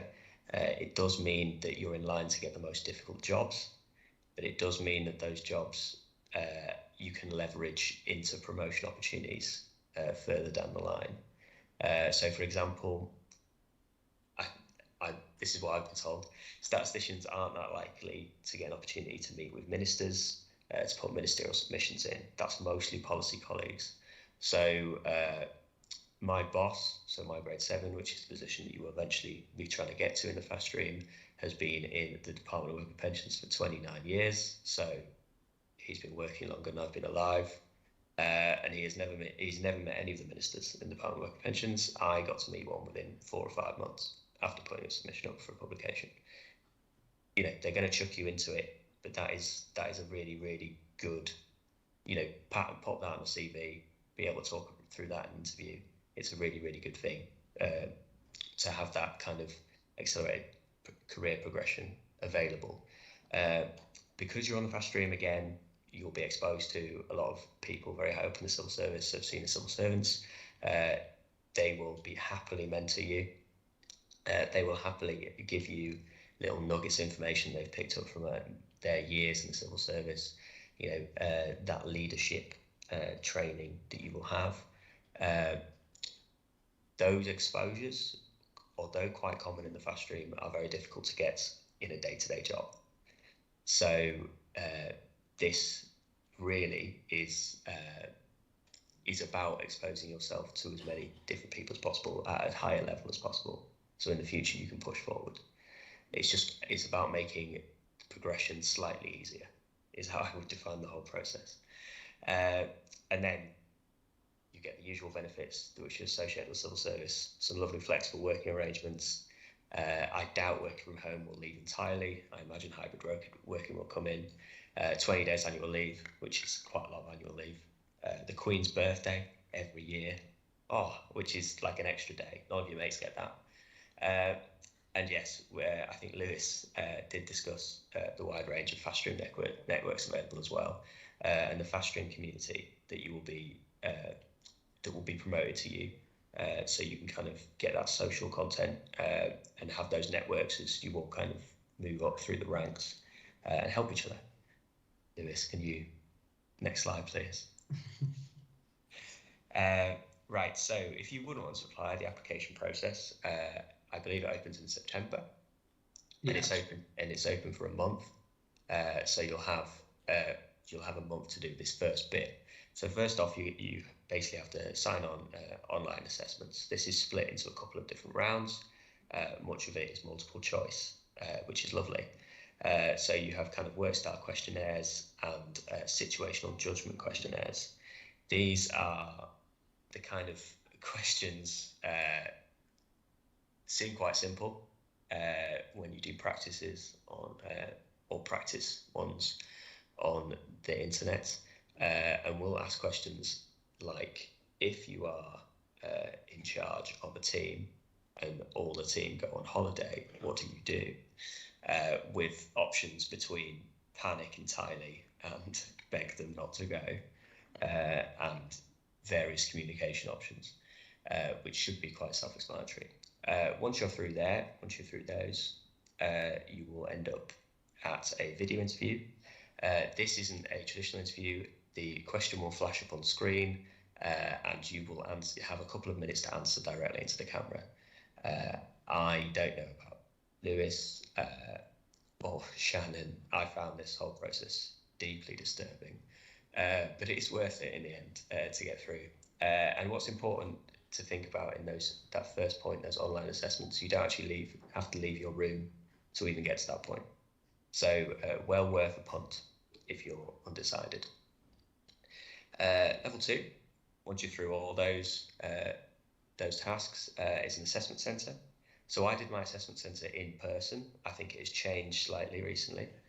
I think now it used to be that there was a full day. They used to put you up in a hotel, and then you used to meet all the other fast streamers, and you used to do your assessment centre. In my point, I think when I did it in a random office in Newcastle, but there is a half-day version now online. You're exposed to 3 work style exercises to measure your suitability for the fast stream. That usually takes, and this is the same for my assessment centre, this usually takes the form of a written exercise, a leadership exercise, and a group exercise, and they assess you against civil service behaviours. which is which the civil service use in all their recruitment. If you're interested in that, go and look online, because the behaviours is quite a strange concept to explain to people who are coming for externally to the civil service, but it makes sense with a little bit of googling. There are also guides that have been released to lay out how best to approach those kind of assessment centres, and they're worth reading through if you're interested in the process. I should have said as well, the online assessments, the first stage, there is a lot of different things on Google, basically, different examples on Google that you can look through, and I think there are some practice online assessments, especially in the situational judgment questionnaires. And then if you get through the assessment centre, you get a final selection board. This doesn't happen in all the streams. I know if you're through on the assessment centre for generalist stream, you're through, you don't need to do a final selection board. This only happens for specialist schemes, so stats, you will have it. Sciences, you'll have it. Economics, you'll have it. So this is a more traditional style interview, basically checking that the skill experience that you've mentioned in your application, you've actually been exposed to, and you haven't just lied. So here, because it's a development scheme and you've got through the first stages, you're basically home and dry. So you don't need to have an exhaustive knowledge of complex stats to pass this section.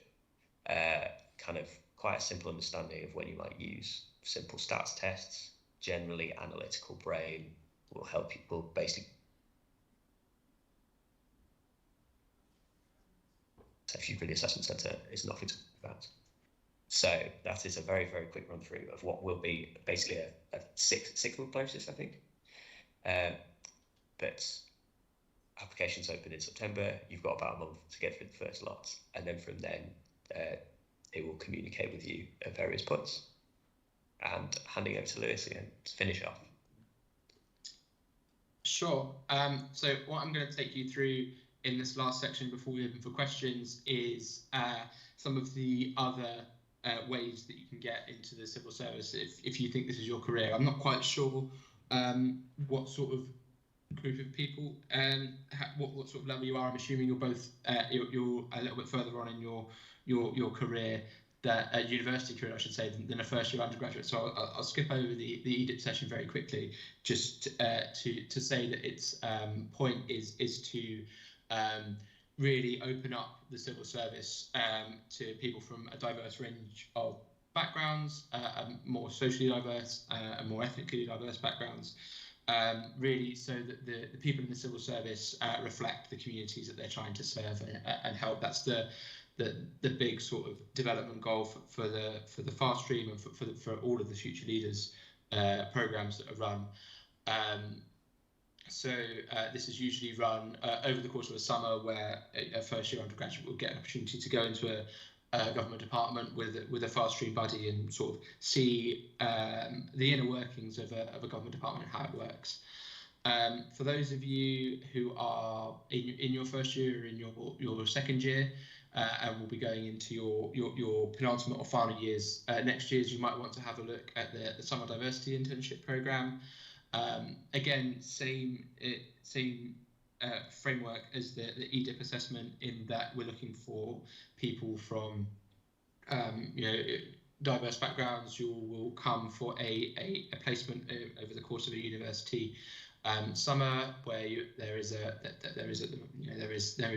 properly paid entry level, and the work you'll be doing there will be much more like a general fast streamer, like the days that we described earlier on.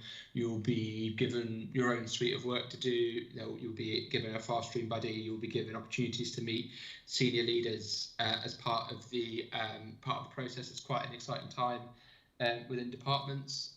When I was in the MOJ, there were a lot of SDIP sort of things going on as we were starting to sort of open up for summer 2021. There were a lot of events that were running for ministers to meet the SDIP employees and go what's going on. The big I suppose benefit of the SDIP process is that upon completion of your SDIP, you can express a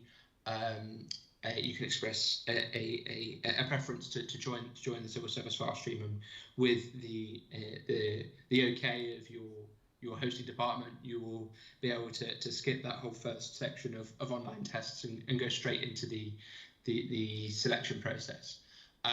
So this opens up at a very similar time to the actual fast stream process, application process.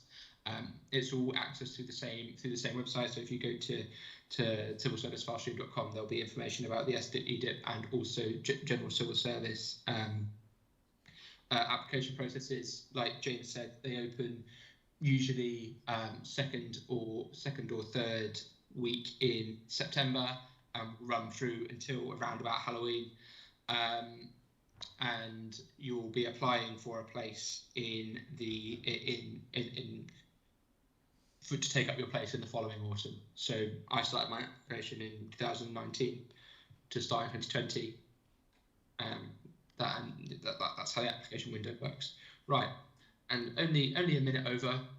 We will move on to any questions. And I hope we haven't talked you all into a stupor.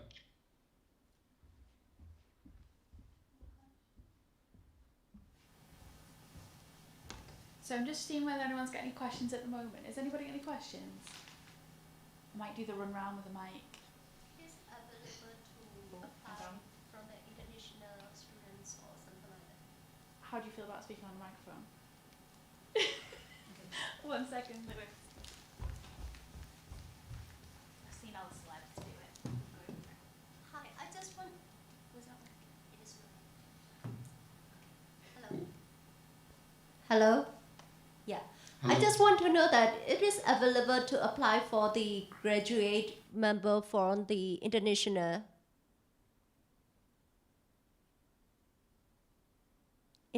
graduate from our university. So trying to think. So I was quite difficult to hear you there. So are you asking whether it's possible for an international graduate to apply for the fast stream? To apply for the data analysis position, something like that. So the answer to that question is yes. Being an international student isn't a barrier for your entry into the fast stream itself. There are some roles that require background checks, and you'll go through a background check as part of your induction into the stream. It won't affect your ability to actually enter the fast stream, but it might mean that you are not eligible for some roles, for example, in the Ministry of Defence or in certain organisations like that. That's not a permanent sort of. You're not put on any sort of permanent blacklist or anything like that. But there is a slightly different level of security clearance that you would need to apply for if you were interested in pursuing those sorts of roles in the future.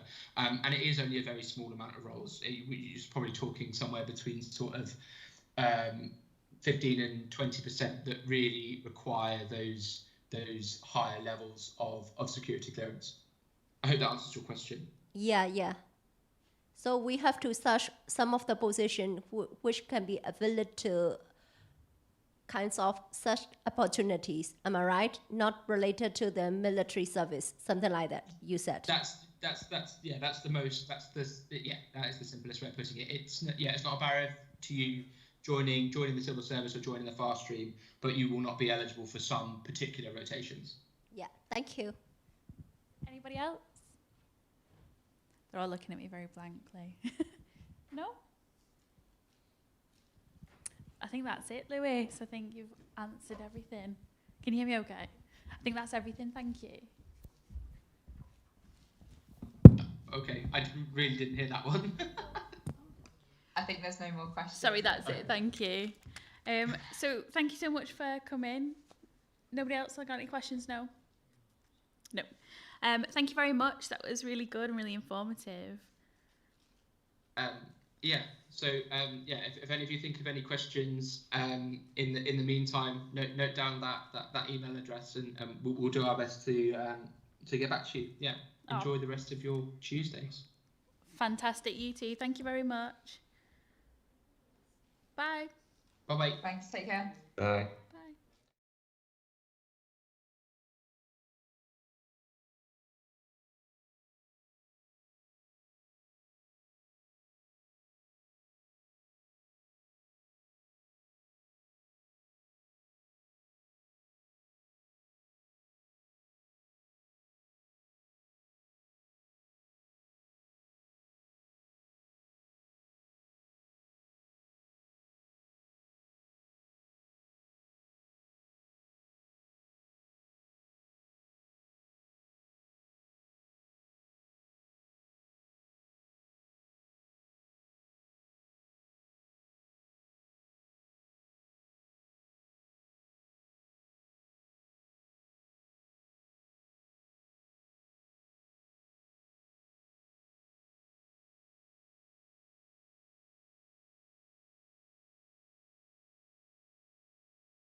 work this out for a second. So share screen.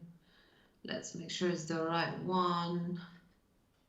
So can you see the title? We can, yes. Perfect. Let's see, display, full screen mode. Here we go. Thank you very much. Yep. Thank you, Victoria. Perfect, no worries. So obviously I can't see anybody, but hello everybody. My name is Victoria. I work at the Candidate Recruitment Agency, so I'm just obviously going to start talking about where I work. So the Candidate Recruitment Agency, we are the most connected and trusted marketing, digital technology, analytics and creative recruitment agency. And we specialize in all of the Northwest here in the UK in roles within digital marketing, advertising, creative and tech. Examples of roles that we recruit for are things like social media, PPC, SEO, CRM, graphic designers and developers.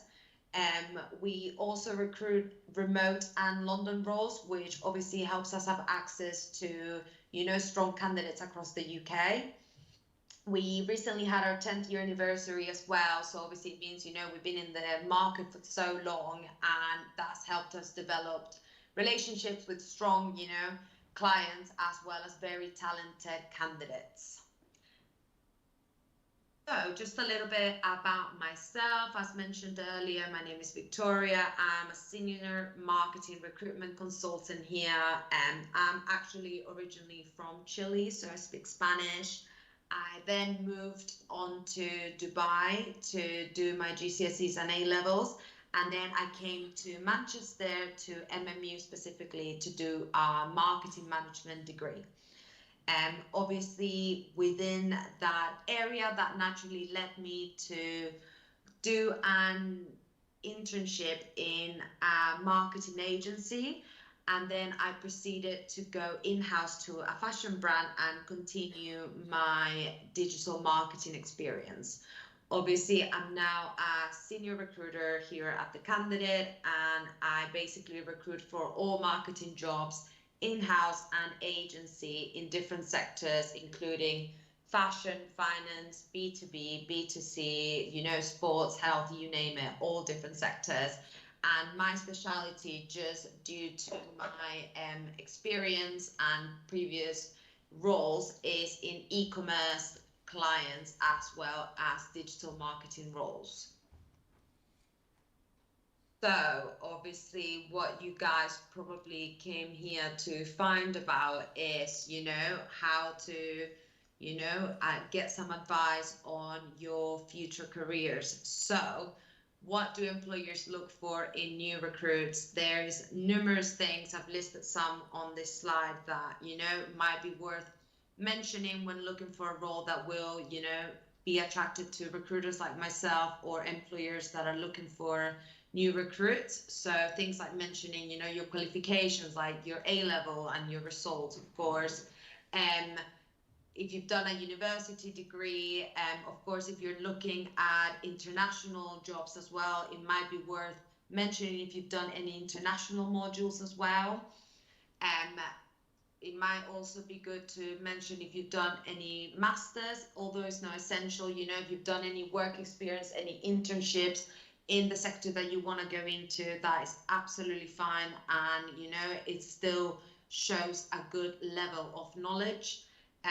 Another good thing to always mention and that I look for, and I'm sure employers will look for, is softwares that you've used. So just some examples for you could be things like Microsoft Office, Excel, Google Analytics, Photoshop, Adobe. Just always good to kind of show those tangibles. Going back to the, looking for a job internationally, it might be worth mentioning if you speak any other languages. So that might be a good one to show off to international employers as well. Any volunteering as well is always worth mentioning, maybe that you've done in the UK or even abroad, especially for those that are looking to, find jobs internationally. Skills as well. So, the typical ones that we always discuss, things like teamwork, time management, communication, listening, organization, are absolutely fine. just always make sure, again, tangible. So just giving little examples of where you've developed those skills to make them valid. And yeah, those are like basically the main tips that I would say that we kind of look out for when finding new people. So what channels do we use to obviously recruit these candidates and recruit people like yourselves? The top three as well, top four we could say, are obviously LinkedIn, Reed, Indeed, and our website as well. So I've taken a little screenshot of what our website almost looks like. And over there you can see what roles we have on at the moment. So you can kind of scroll through them, and if you think any sound interesting to you, you can apply directly, or at the top you can see it says quick CV drop. So if you just upload your CV, we will get your CV and we can see your skills, your experience, what you're looking for, and then we can give you a call or send you an email with roles that we think will be suitable to your skills. And then just on the international side of things that is worth mentioning on LinkedIn is that there is a setting over there that you can basically select that you're open to relocating, and you can select all the countries that you would be open to, you know, moving abroad for and working for. And that basically means that international recruiters or employers can see your profile and say that you are willing to move abroad and work abroad, and then obviously we'll contact you. So that is a setting that if you are looking to go internationally, to turn on and, you know, select and let people know that you are open to relocating either across the UK or internationally.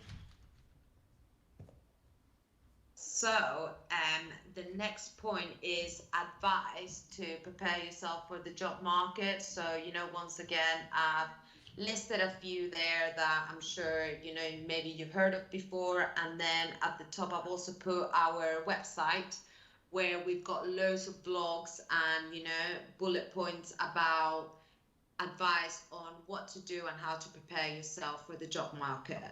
But my top three would be LinkedIn profile, you know, creating good CVs and preparing for interviews. Those are the top three that will really, really prepare you for, you know, your next step in career development. So I'm just going to expand a little bit on those top three. So obviously LinkedIn profile is so important. It's one of the, you know, biggest platforms at the moment for employers and recruiters to find candidates, and also for candidates like yourselves to, you know, look at different jobs that are available at the moment. Another setting, so apart from the obviously relocating setting that you can put on LinkedIn, there is the open to work. So if you basically turn that on, it's just letting everybody know that you are, you know, actively looking for a job. So that is another feature that I strongly advise you to turn on. It's obviously, you know, important to have a clear photo of yourself, a professional photo of yourself as well, and then put a clear bio of, you know, your current experience and what you are looking for. For people that are looking for jobs internationally, might be worth mentioning that in your bio as well. So just saying that, you know, you are open to relocating, or you are open to finding new opportunities abroad internationally. Another thing on LinkedIn is to get people to endorse you and write recommendations about you. So this is almost like a reference, but it's nicely written on your profile. So if people have a look at you, they can see that people have endorsed your written recommendations. It just makes you a bit more, you know, almost like legit, more tangible, and, you know, you can almost validate maybe the skills or experiences that you've put on your profile. And then another one is just grow your connections, you know, in places like this, like today, you know, feel free to add me on LinkedIn, other people that you're speaking to in job weeks and job fairs, always connect, because those are the people that are going to be posting about jobs or advice that are good to have on your network. Another, obviously one of my top tips was creating a good CV. So what does that mean? Just to, you know, keep it short and simple, the top things that make a good CV are, your information. So always make sure that your information is at the top in terms of, your name and contact details. So things like location where you live, your phone number, your email address, so, that recruiter or that employer can contact you. And it's worth sometimes also letting them know if you drive, because there are certain roles that, might not be commutable by a bus or walking. So if you do let them know that you drive, it might actually open doors for other roles as well. And then in terms of your experience, always make sure, you include the title of the role that you did or you're currently doing, the company name, the time frame as well, so month and year that you started that role and whether you're still there or when it finished, so people can have a clear understanding of how long you were there for. The location of the role as well, and obviously a few bullet points on responsibilities that you did there, any key achievements, what softwares you used there, what budgets you were dealing with maybe, who you were reporting to, or were you managing anybody. All those things are so important to include. Another good tip to help you write about your experiences, when you applied for that role, looking at that job spec that you applied for and the bullet points that they were looking for in that role, you can use that to help you write about the experience. And also just thinking, what do you mainly do in your day-to-day, and then just listing those down as well on your CV. But of course, make sure it's, bullet points, straight to the point, and not making it too lengthy. And then the last point is obviously preparing for the interview. So always make sure you arrive 10 minutes early. And, if it is on Zoom, due to, the world that we live in now, make sure your internet is working, because you will be surprised the amount of times that, internet goes, and then even though it's not your fault, it might not look professional. So yeah, make sure it's always working. And if you are meeting them face to face, make sure that, you've got appropriate wear and you're smartly dressed. Of course, do research on the company, go on their LinkedIn profile, see who works there, see how many people work there, what kind of titles they have, and obviously, once again, connect with them. Make sure you have questions ready to ask them as well. So in most interviews at the end, they will, look at you and say, do you have any questions for us? And it's always nice to have, one or two questions to ask them. It can be, any concerns that you may have, or any questions that you have on the brand or the company or how they work, or even asking something like, what will my first month in the company look like, and what will my training look like? Anything like that will show that you are keen and interested on the role. Make sure that you read the job spec before the interview, and maybe even highlight or find out and see what qualities or responsibilities they've written down that you think, I already know how to do that, or I've got experience in that, and it might be worth mentioning that in your interview. And then, of course, know your CV. So they will most likely have your CV printed or would have read it before they meet you. And therefore, just make sure you know what you've written in there, what experiences you've written in as well. And always, go into your interview knowing, where you want to go and why you want that specific role. So always have a reason why you are there and why that role and brand appeal to you and you ended up interviewing with them. So yeah, those are basically my top 3 tips. And before I finish, I just wanted to show you guys 2 CVs basically, just as examples, and basically show you here, for instance, we've got John, and why this may not be the best CV. So things that are missing here that obviously we may have discussed throughout this chat is the fact that they've got no contact details, so an employer or recruiter can contact them about a role. And they've actually got a few spelling mistakes as well, so always make sure somebody reads your CV as well, because it's easily a mistake made where you might have a slight spelling mistake. They've only got a brief description of themselves. They've actually put their oldest experience first. So you should always have, you know, your latest experience at the top because that is the most relevant one. And they've got no company details. So even though, you know, for instance, they did a marketing apprenticeship, we don't know where that was. They've also not listed any skills. So no softwares that they've used, no tangibles. So just very, very brief, and obviously missing things that are really, really needed to understand whether they may be suitable for a role or not. And then we've got Laura's CV. So this is obviously a good CV, and this is because, you know, she's got the details on the side. You can see exactly where she lives, her phone number, her email, and even her LinkedIn. So easily, you know, can contact her. She's got her newest experience first as well, and she's put the title that she has, the company that she works in, and obviously the year and month that she's worked there for. She's done obviously a personal statement highlighting, you know, what she's looking for in her next career as well. So it's nice and clear where Laura wants to go next. She states the success of performance in percentages as well. So, you know, once again, tangibles, very, very important.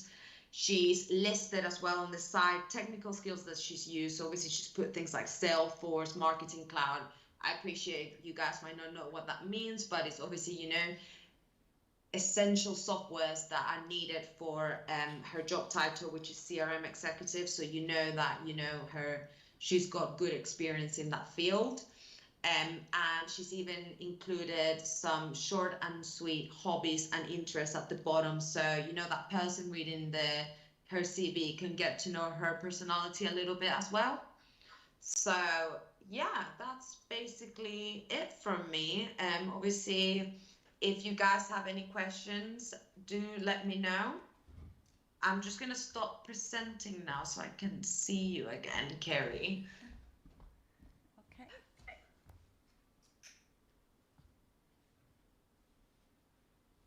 Hello. Hi, Victoria. I hope that was all right.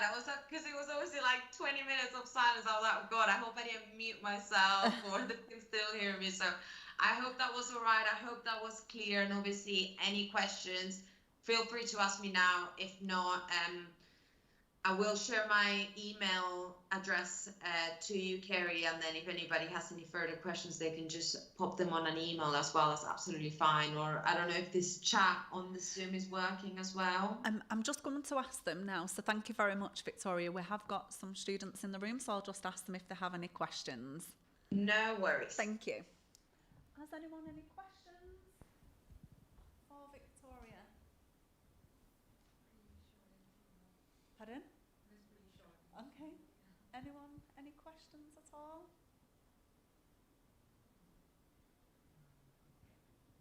No? Okay. Victoria, there's no questions at the No moment. worries. Well, I hope that's a good thing. I hope I've covered everything then. Yes. So if we'll just share the slides with the students as well. So that's great. Yes. Thank you. No worries at all. And obviously, as I said, if they've got any questions for me, I'll share. Well, you've got my email address anyway. If you could share that with the students, you know, and maybe they don't have any questions now, but they might have some questions later, they can, you know, email me. I'll be happy to answer them. And then, of course, once it gets to, you know, job hunting and trying to find a job, I'll be happy to help them out with that as well. Brilliant. Thank you very much, Victoria. No worries at all. I hope you all have a lovely day. Thank you. Bye. Bye.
Just so I can see the time on the corner. Yeah.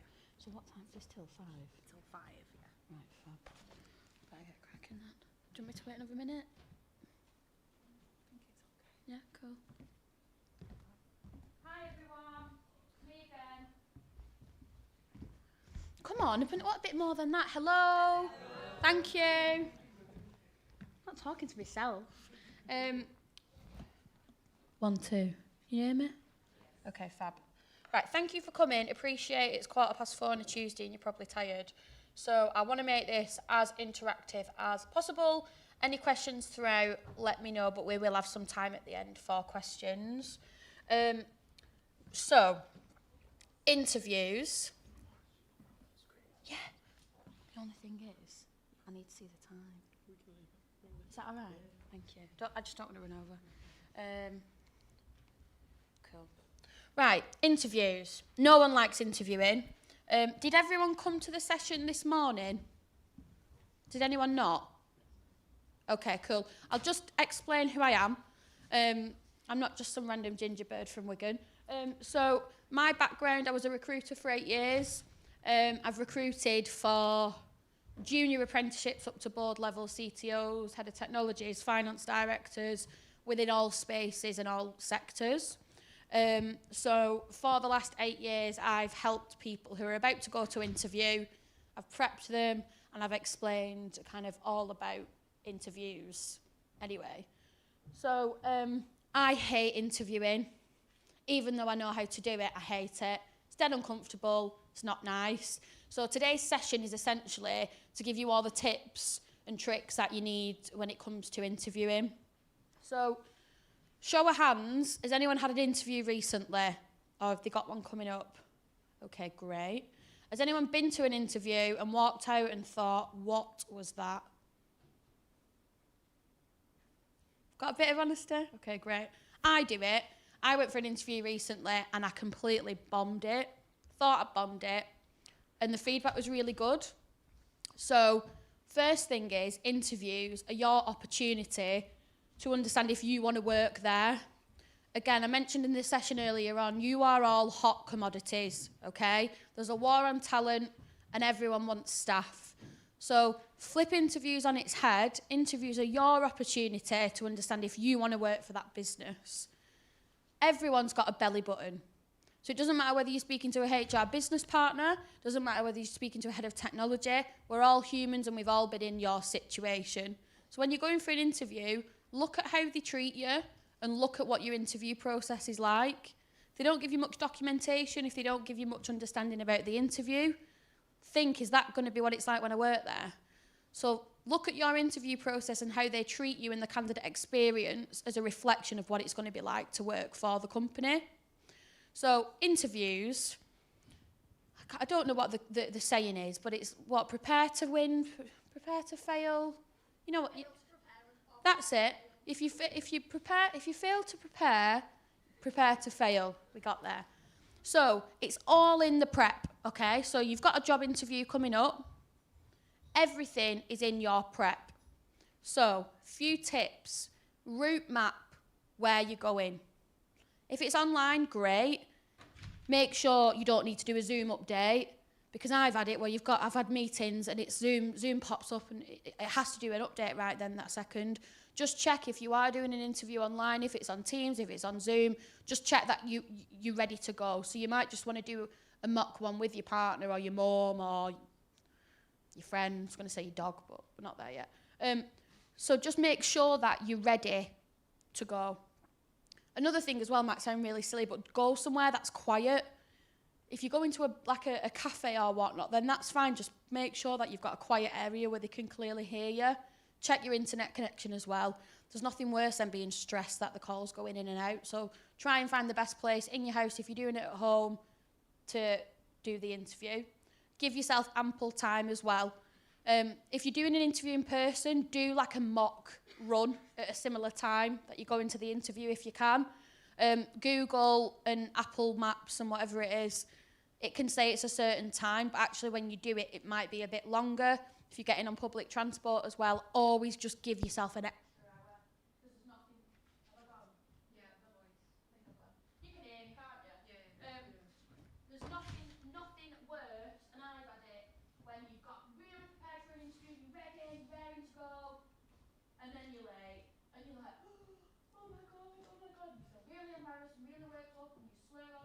keywords. Just try and give yourself ample time before the interview. So prep's key. When you've got an interview that comes in and you've got the time booked in, make sure you route map and start to prepare your interview. So again, this is your opportunity to understand if you want to work there, but it's also their opportunity to understand whether you're going to fit within the business and about your skills. So, has anyone heard of the STAR method? Okay, cool. Sorry, I've lost my page. Just checking that I've told you everything I need to tell you. So, prep. You've got the job spec. Read the job spec. You will not believe the amount of people 5 minutes before an interview that have said, "Can you send me the job spec?" And I'm like, "What do you mean send me the job spec?" Minimum 2 days before. Read that job spec from back to front. It's up to you to research the companies, okay? Every company in the world will tell you, this is the best place to work, we've got a fantastic work-life culture, we'll look after you really well. Every company will say that to you, and it's not always the case. So prior to going, look at the website. Look at the interviewer that you're going to be meeting on LinkedIn. And make sure that you've got, I don't know whether you'll know about this, but on LinkedIn you can change your privacy settings. So when you click on someone's profile, it can say, Ruby Mellin has viewed your profile. Make sure that's on, because you want the interviewer to see that the day before you've researched who they are, because they're going to do the same to you too. Researching the employer is really, really important. So on LinkedIn at the minute, there's a lot of companies, so Monzo for example, if you go on their company LinkedIn page, there's a tab that says Life. Click on that and it'll tell you about their values, it'll show different posts from their current staff about what it's like to work there, things that they're getting involved in. All of this as well is things that you, when you come to an interview and you might have found that you've run out of something to say, that is something that you can leverage off. So saying to the interviewer, oh, well, when I was researching before I came to the interview, I saw that Mary in accounts posted about X, Y, Z. Can you tell me a bit more about that? Because it's shown that you have gone and done your research. Route map again. Little things. Turn your phone on Do Not Disturb. For the love of God. Just turn your phone on Do Not Disturb or silent. Again, there's nothing worse, because you don't want to get thrown off. It's not great for your phone to go off in an interview. It's not life or death. But there's nothing worse than feeling your phone buzzing in your pocket, or you can hear it beeping and you're like, oh my God. Just put it on DND so no one can bother you. If you smoke, I smoke. I know it's not great. Get some chewing gum or some mints. No one likes a smoky breath. And a spray. Interviews as well. Always ask the interviewer what the dress code is to the interview. When you meet them in person, they will kind of, look, going suited and booted is always great, but if you're going to a tech startup, no one is going to be in a suit. They're all going to be in hoodies and trainers. So read the room. Always go smart casual, but ask the interviewer, okay, so what's the dress code for the interview? Just to make sure that you've boxed everything off and you feel really comfortable when you go there. Because again, I've been to interviews before where I have had heels on, all my makeup done, little business suit, and I've got there and they're in jeans and flip-flops, and then you feel like a bit of an idiot. So just read the room with it a bit. So, the interview. The STAR method can be used for any industry, any sector, any job. It's just a way of you being able to have a method and a process when it comes to actually answering an interview question. Prior to going to the interview, what you need to be doing, and we'll come on to prep in a second, what you need to be doing is comparing the job spec to your skills in your CV. That interviewer will have your CV in front of them because they'll use that as a prompt when they're interviewing you. So just make sure, 1, everything's correct on there. 2, relate what you've done back to the job spec. Okay? So the STAR method. I'm just going to come behind here. So the STAR method essentially gives you the opportunity to provide the interviewer with a real-life example to support your answer. Consider using the STAR method to create your answer. This involves establishing the. So S stands for situation, T stands for task, A stands for action and R stands for the result. So a lot of you are going to be going into industries that you don't have experience in, and that's fine. However, what you want to show to that interviewer is that you have transferable skills. So if you've dealt with customer service at McDonald's, you will also be able to speak to a management consulting firm about experience that you've had dealing with customers. All of your experience is valid and valuable. It's just how you package that up and present it to the interviewer. So, situation. So I'm going to give you an example. And what I want you to do is get a piece of paper, and I want you to, while I'm doing this, write what yours would be. Okay, so we've all dealt with a difficult customer, or we've all had, no, ignore that one. We've all had to work to deadlines. So you're more than likely going to be asked, tell me a time when you worked to a really tight deadline. So I'll give you an example of what mine would be. So I am currently working on a project and my deadline's the 1st of June. So that's the situation. So the situation is I'm currently working with Manchester International Festival, developing their employee value proposition, and I have a deadline of the 1st of June. So when you're asked a question, always give the situation and refer back to what the situation or the challenge was. So an interviewer will say to me, please describe a time where you've had to deal with, where you've had to work to a tight deadline. How I would start that answer would be, I'm currently working with Manchester International Festival. Within my role of a talent strategy consultant, frame it. Give them what the situation or the challenge was, where you was and what you were doing. Now, a lot of you don't have experience prior in the working world. That's fine. Relate it back to your university, relate it back to college, relate it back to anything. It could be that, I don't know, you play for a football club and you had a deadline of Sunday to get new football shirts out and it all went wrong. You can give so many different examples, but you just need to make sure that you're kind of framing it in the right way. So what I want all of you to do, I want you to tell me, what was the situation when you dealt with a deadline? Just one sentence, I'll give you a minute.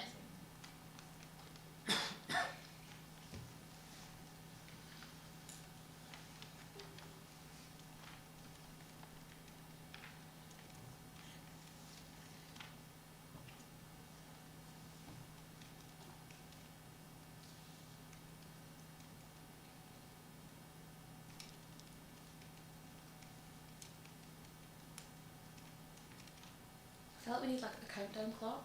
Yes. I used to have a fun one where it's like ticking time. Will they film it in Doc 10? Yeah. And there's a massive countdown clock in there you can go have a picture with if you want. Fab. Let's move on. So, this is the opportunity for you to set the stage for the story by sharing the context around the situation or the challenge that you faced.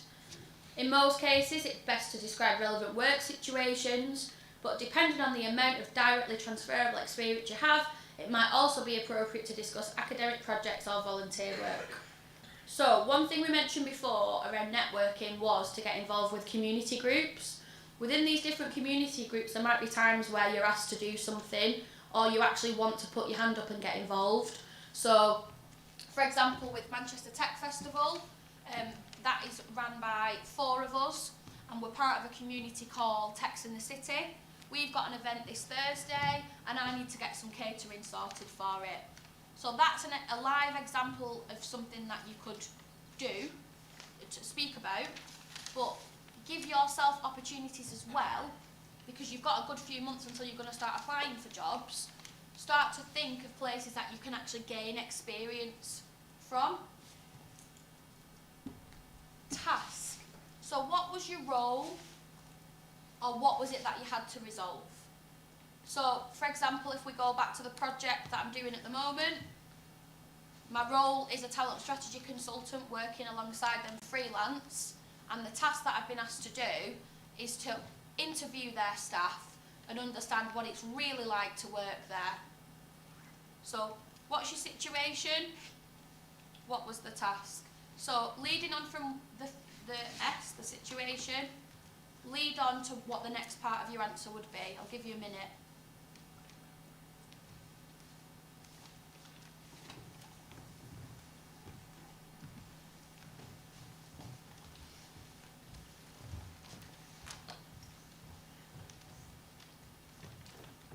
Has anyone got any questions? Are you following me?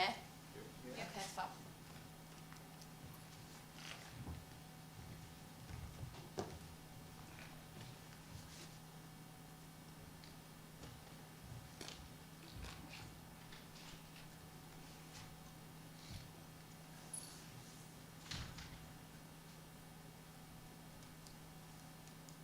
Cool. So, describe your responsibility or role in the situation or the challenge. In other words, discuss the goal or task that was set out for you. So with these interviewers, a lot of the time, and I've done it, and I probably still do it, because you're nervous, you'll give them like a yes or no answer, or they'll say, have you got experience in X? And you'll say, yeah. And they're like, what else? So you can always use this STAR method for all different types. Tell me a time, have you, give me a time, you know, have you got experience in X? So you can use this for everything. The situation requires a minimal amount of time, similar to the situation component. So you're just framing it for them and making it really easy for them to follow. Again, consider just 1 or 2 points that best illustrate the task that you needed to complete. Action. Okay, great. So this is what the situation was, and this is what the task was that I needed to do, and this is what I actually did. So, with the project at the minute, for example, what I did was I interviewed 30 staff on site in all different departments, and I asked them about what the progression was like in the company. I asked them what it was like to work there. I asked them what it was like to interview there. So that's exactly what action I took. And then what I did, I took that information away, I transcribed it, and I put it all together in a report. So do the next part of the answer for me and just write down what actions you took. It might be that you were resolving a problem, it might be that you were learning something, it could be anything, but what were the actions that you took to resolve that? I'll give you a minute.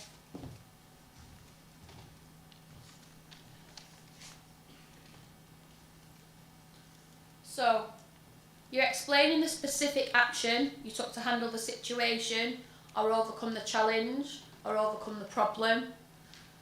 This part of your answer is the most in-depth part. So this is your opportunity to really explain to them what you did personally to change or fix that problem.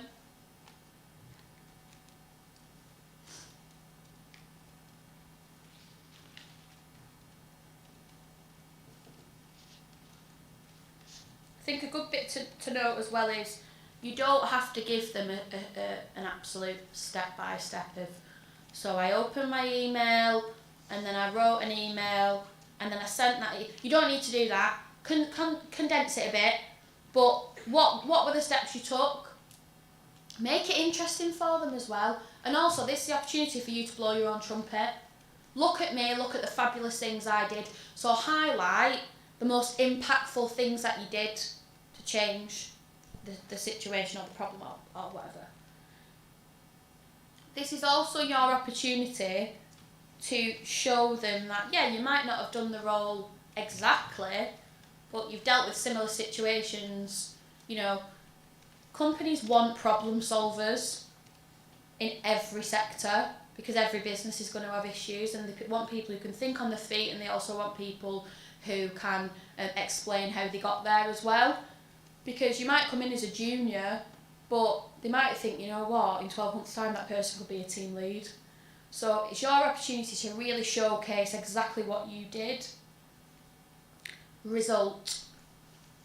What your actions achieved, okay? So, for me, at the minute, when I hand that report, I've probably not given you the best example really, but when I hand that report in, what's going to happen from there is they're going to look at their talent strategy and they're going to look at their employee well-being. So the result from my report essentially was that that company was really dedicated to providing a great workspace for their employers, but also the future talent as well. If you have any statistics or percentages or anything that you'd like to add in there, so it might be that you're a sales manager and within the first 6 months of you being there, you successfully retained 90% of the customers, you grew the accounts by X, you brought in X amount of revenue. So what was it that you did and what were the results and what came out of that, essentially? So this is an important part of your response to focus on. This shows what you can do and what impact you can make in the business as well. You should spend only slightly less time discussing the results than your actions. Decide what the 2 or 3 most impressive results were and talk about these. So, situation, task, action, result. I promise you, if you use this in your interviews, you'll nail it. And if you get this ingrained in your head, you won't slip up of, yeah, I did that, and they're like, right, okay, next. It's your opportunity to really kind of showcase who you are and what you're made of and what you can also bring the business as well. So, has everyone wrote down their result? Cool. So, using the STAR method may help you provide thorough but concise answers. These answers include important details to help the interviewer, to show the interviewer how you handled real-world situations. The STAR method is also effective to help illustrate how you overcame a previous obstacle. So, preparing for an interview. So these are the steps that you need to do, and I've mentioned a few of them, to actually prepare for your interview prior to going. Read the job spec. Please read the job spec. Again, if there's anything in the job spec that you don't understand, message the internal recruiter, the recruiter that you're dealing with, the headhunter, the manager, whatever it is, and I'd just say to them, there's just something that I just wanted to clarify. Just wanted to understand exactly what you mean by this. That gives you then time to go away and research what that means. It also gives you time to understand that, for the interviewer to understand that you are really interested within this role. So go away and look at exactly what that means. There's going to be things on a job spec that you've not done before. That's fine. So a job description is like a shopping list of the perfect person. You're never going to get it. Just like when you look for a job, there's going to be things on jobs that you think, oh, not for me. But this gives you the opportunity to go away and say, you know what, Mr. Interviewer, I've not got experience in X, Y, Z, but I've researched into it and I know that if I take these steps, I'll be able to be really upskilled in that area. Handle their objections before they can reject you. Okay? Because what they'll do is they'll compare the job spec and the duties to what you've done previously. So, review the job spec, the required skills, and consider what sort of challenges may arise or what obstacles you may have to navigate in the position. So, you might be going for a app developer role, and you might be really skilled in iOS, but you might not be skilled in Android. So, what interviewers know you're not going to be the final package. However, if you can show them that you're taking steps to be that, to them, they know that you're happy to train in certain areas, personally develop in certain areas, etc. So, might be that you're going for an app developer role, and you're really skilled in iOS, you're not skilled in Android, and you say to the interviewer, you know what, Mr. Interviewer, I'm really, really skilled and knowledgeable within iOS. Being really honest, Android isn't my bag, but what I've actually done, I've spent time researching prior to the interview what I would need to do to be skilled up within that. I went on YouTube, I read about different courses, and actually I'm doing a course an hour a night for the next 12 weeks for me to really upskill in that area. So handle the objections before they can object you, essentially. Object, reject, you know what I mean. You should also review common behavioural interview questions similar to the list above. While the phrasing of these questions may vary from interview to interview, the general intent of the question typically remains the same, so it can be helpful to prepare your answers with that in mind. So, for example, companies want problem solvers, companies want people with good communication skills, companies want people with good customer service skills, to know that you can collaborate, also know that you can be autonomous. So think of certain things that you're really good at. So I like to talk. Funnily enough, I'm in a job where I talk to people. Got there 8 years later. But think about what you really like to do, okay? And then think about the things that I mentioned before in the earlier session that you don't like to do as much, and any areas you could skill up on. Behaviours are all around, are you going to turn up to work on time? Are you going to be committed?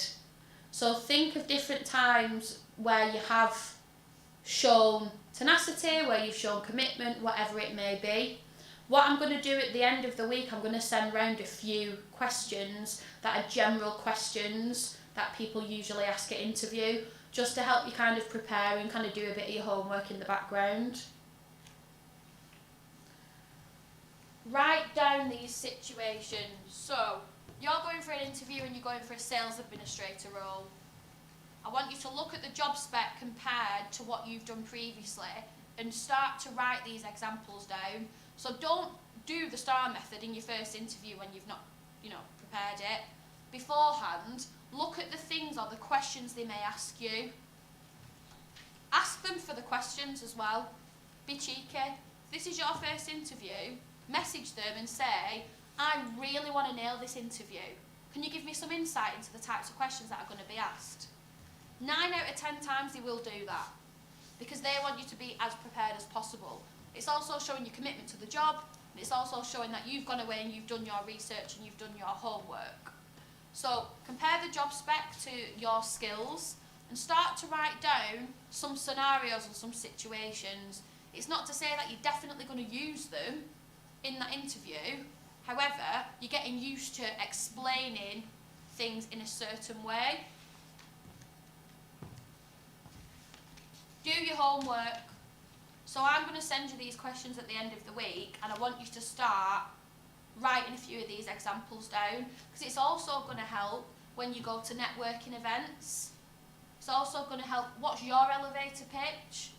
So think all of these things together are going to help you network, build connections, but also smash an interview. Practice your answers. I used to drive my mum mental. I used to make her interview me, she didn't have a clue what she was doing. But having it down on paper compared to actually talking is very different. Record yourself. Get your phone, put it on front camera and record yourself. And look back and think, oh, you know what? Didn't really like that. Or you know what? You'll remember sentences then that just come to your brain. So record yourself doing it and review your answers and be really honest with yourself. Do you feel like you've shown the best side of you? Do you feel like you've given the best answer? Practice talking through your answers out loud. Make sure each story is as concise and coherent as possible. This will also help you feel more confident and natural when delivering the answers in an interview. This page here, I'm going to send this to everybody. Take a picture if you want. This on Indeed is a really great document of how to use the STAR interview method.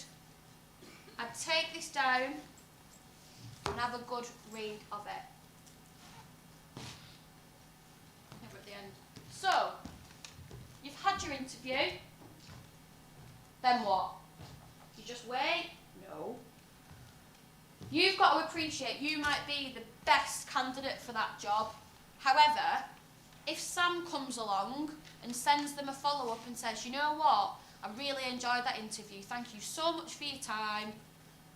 If you've got any other questions, please don't hesitate to reach out to me. The follow-up is just as powerful as the interview.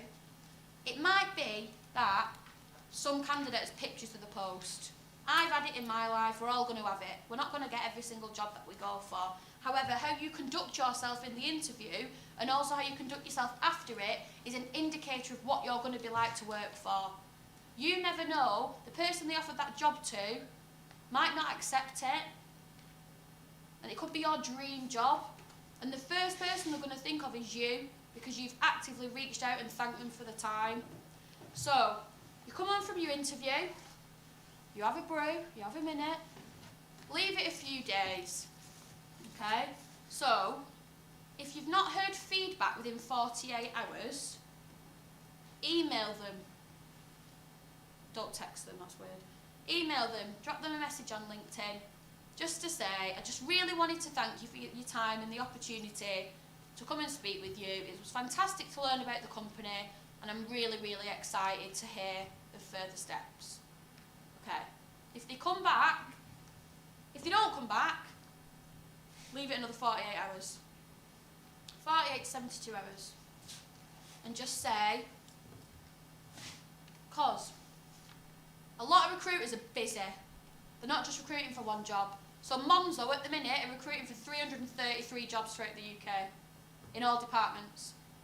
They've not got many recruiters internally. So they're busy. So you have to make yourself push through everyone else. I'm here, hire me. Do you know what I mean? Push through it all and make yourself really, really, really indisposable to them. Okay? So, you've not heard back. And you've sent that first message. A few days later, when you send another message, and just say to them, 3 to 4 days, I'd say, after the first message, and I'd just say to them, Mr. Client, or whatever they're called, Bob, hi Bob, just wanted to understand if you could let me know whereabouts my application process is up to. I've got a few other job opportunities coming up at the moment, and I've had a few other interviews. However, this is my top pick of everything that I'm going for at the moment. Might not be, but they don't need to know that. So again, you're showing you're real interested in that business and that you really want to work there. Always thank people for the time. If you don't get any feedback from anyone, go to their manager or go to the head of talent acquisition, because companies don't want people to have bad candidate experiences. A bad candidate experience can ruin a company's brand and reputation in the market. Everyone knows everyone, especially in Manchester. And if they don't know someone personally, they'll know someone who knows somebody. So I know, just from a few of my friends going for interviews at companies, I will not touch them with a barge pole because how they were dealt with. Companies now really look at the candidate experience. So if you've not heard feedback, go above them. And if they don't come back to you, well, you know what? Why would you want to work there in the first place? Ask for feedback as well. If you've not got a job and you just get one of those rubbish automated emails that say, we're really sorry, but you have been unsuccessful. All right, well, tell me why. They have an obligation to message you and tell you your feedback from that interview. And don't look at it as a negative, look at it as something to work on. So ask them for feedback and say, can I just ask, what exactly was it about my interview, and can I get some feedback, please? Ask the good, ask the bad, ask the ugly. Ask them, is there anything that you could have done better? It genuinely might just be that someone just has a slightly bit more experience than you, but that's your opportunity to understand how did it go, okay? If a role comes up, another role in the business that you're really interested in, and you didn't get the job, I want you to message that recruiter, or I want you to message whoever it is and say, I came for an interview 3 months ago, I loved it, it was fantastic to meet Jill, and I'd really loved the chance to be considered for this role. Again, 9 out of 10 times, oh my god, amazing, thank you, coming back in for an interview.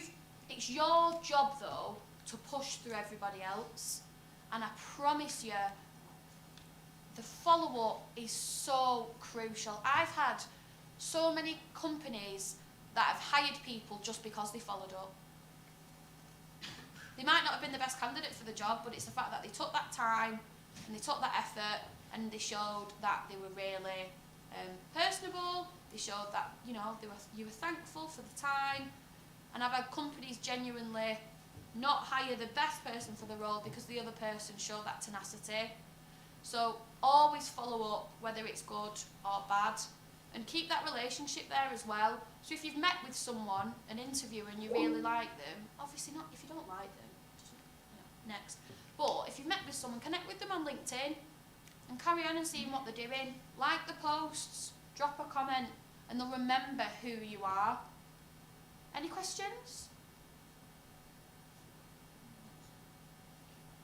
So when the interview is going on and there's a question which is asked to us, and we mess up with the answer, how to cover it up? How to cover it up when you've messed up an answer? Oh, that's a really good one actually. So I'm going to answer this in 2 parts. So sometimes you will be asked a question and you will have a brain fart and you'll be like, oh my god, but I know what the answer is. It's fine, we're all human. But just say, can I just have a few minutes to think about that and come back to that at the end? Give yourself time to answer the question. So if they ask you a question and you're not sure, say to them, you know what, I just wondered if I could just mull on that for a few minutes. You'll come to the end and you'll be dying to tell them because you remembered. If you mess up, or you think you're on to the next question, because I've had this where they've asked me a question, I've given an answer, and then I've thought, that was crap. Come back to that at the end. So when you come to the end of the interview, say, and this is what I do, say, when you asked me that question, I feel like I could give a bit of a better answer. Do you mind if I just, not extend, but do you mind if I just kind of add to that? Or just, explain a bit more in more detail? That's a really great interview tip, because you're actually showing to them, I've thought about that and I've mulled on it, and actually, you know what, no, I was wrong, and this is what my answer is. If you mess up when you're doing it, have a glass of water. Honestly, having a glass of water is one of the best tips I can give you, because it gives you a minute to just be like, oh my god. Gives you a few seconds to breathe, okay? Another few tips as well, ask, can you take notes? Because Bob on the other side of the table doesn't know that you've got all your answers here. Take notes because it looks like you're interested, but also have a few prompts as well on your piece of paper. Does that answer your question? Okay, cool. Any questions? Any other questions? No? Okay, fab. I've got a few slots, not tomorrow, but I've got a few slots on Thursday for one-to-one sessions. You want me to review your CV, your LinkedIn profile, you want a few tips, career advice, pathways, book in a half-an-hour session with me. Connect with me on LinkedIn as well. I'd love to find out where you all get to, and if there are any introductions I can make, I definitely will do. But yeah, any other questions, just let me know. But thank you for your time, I really appreciate it.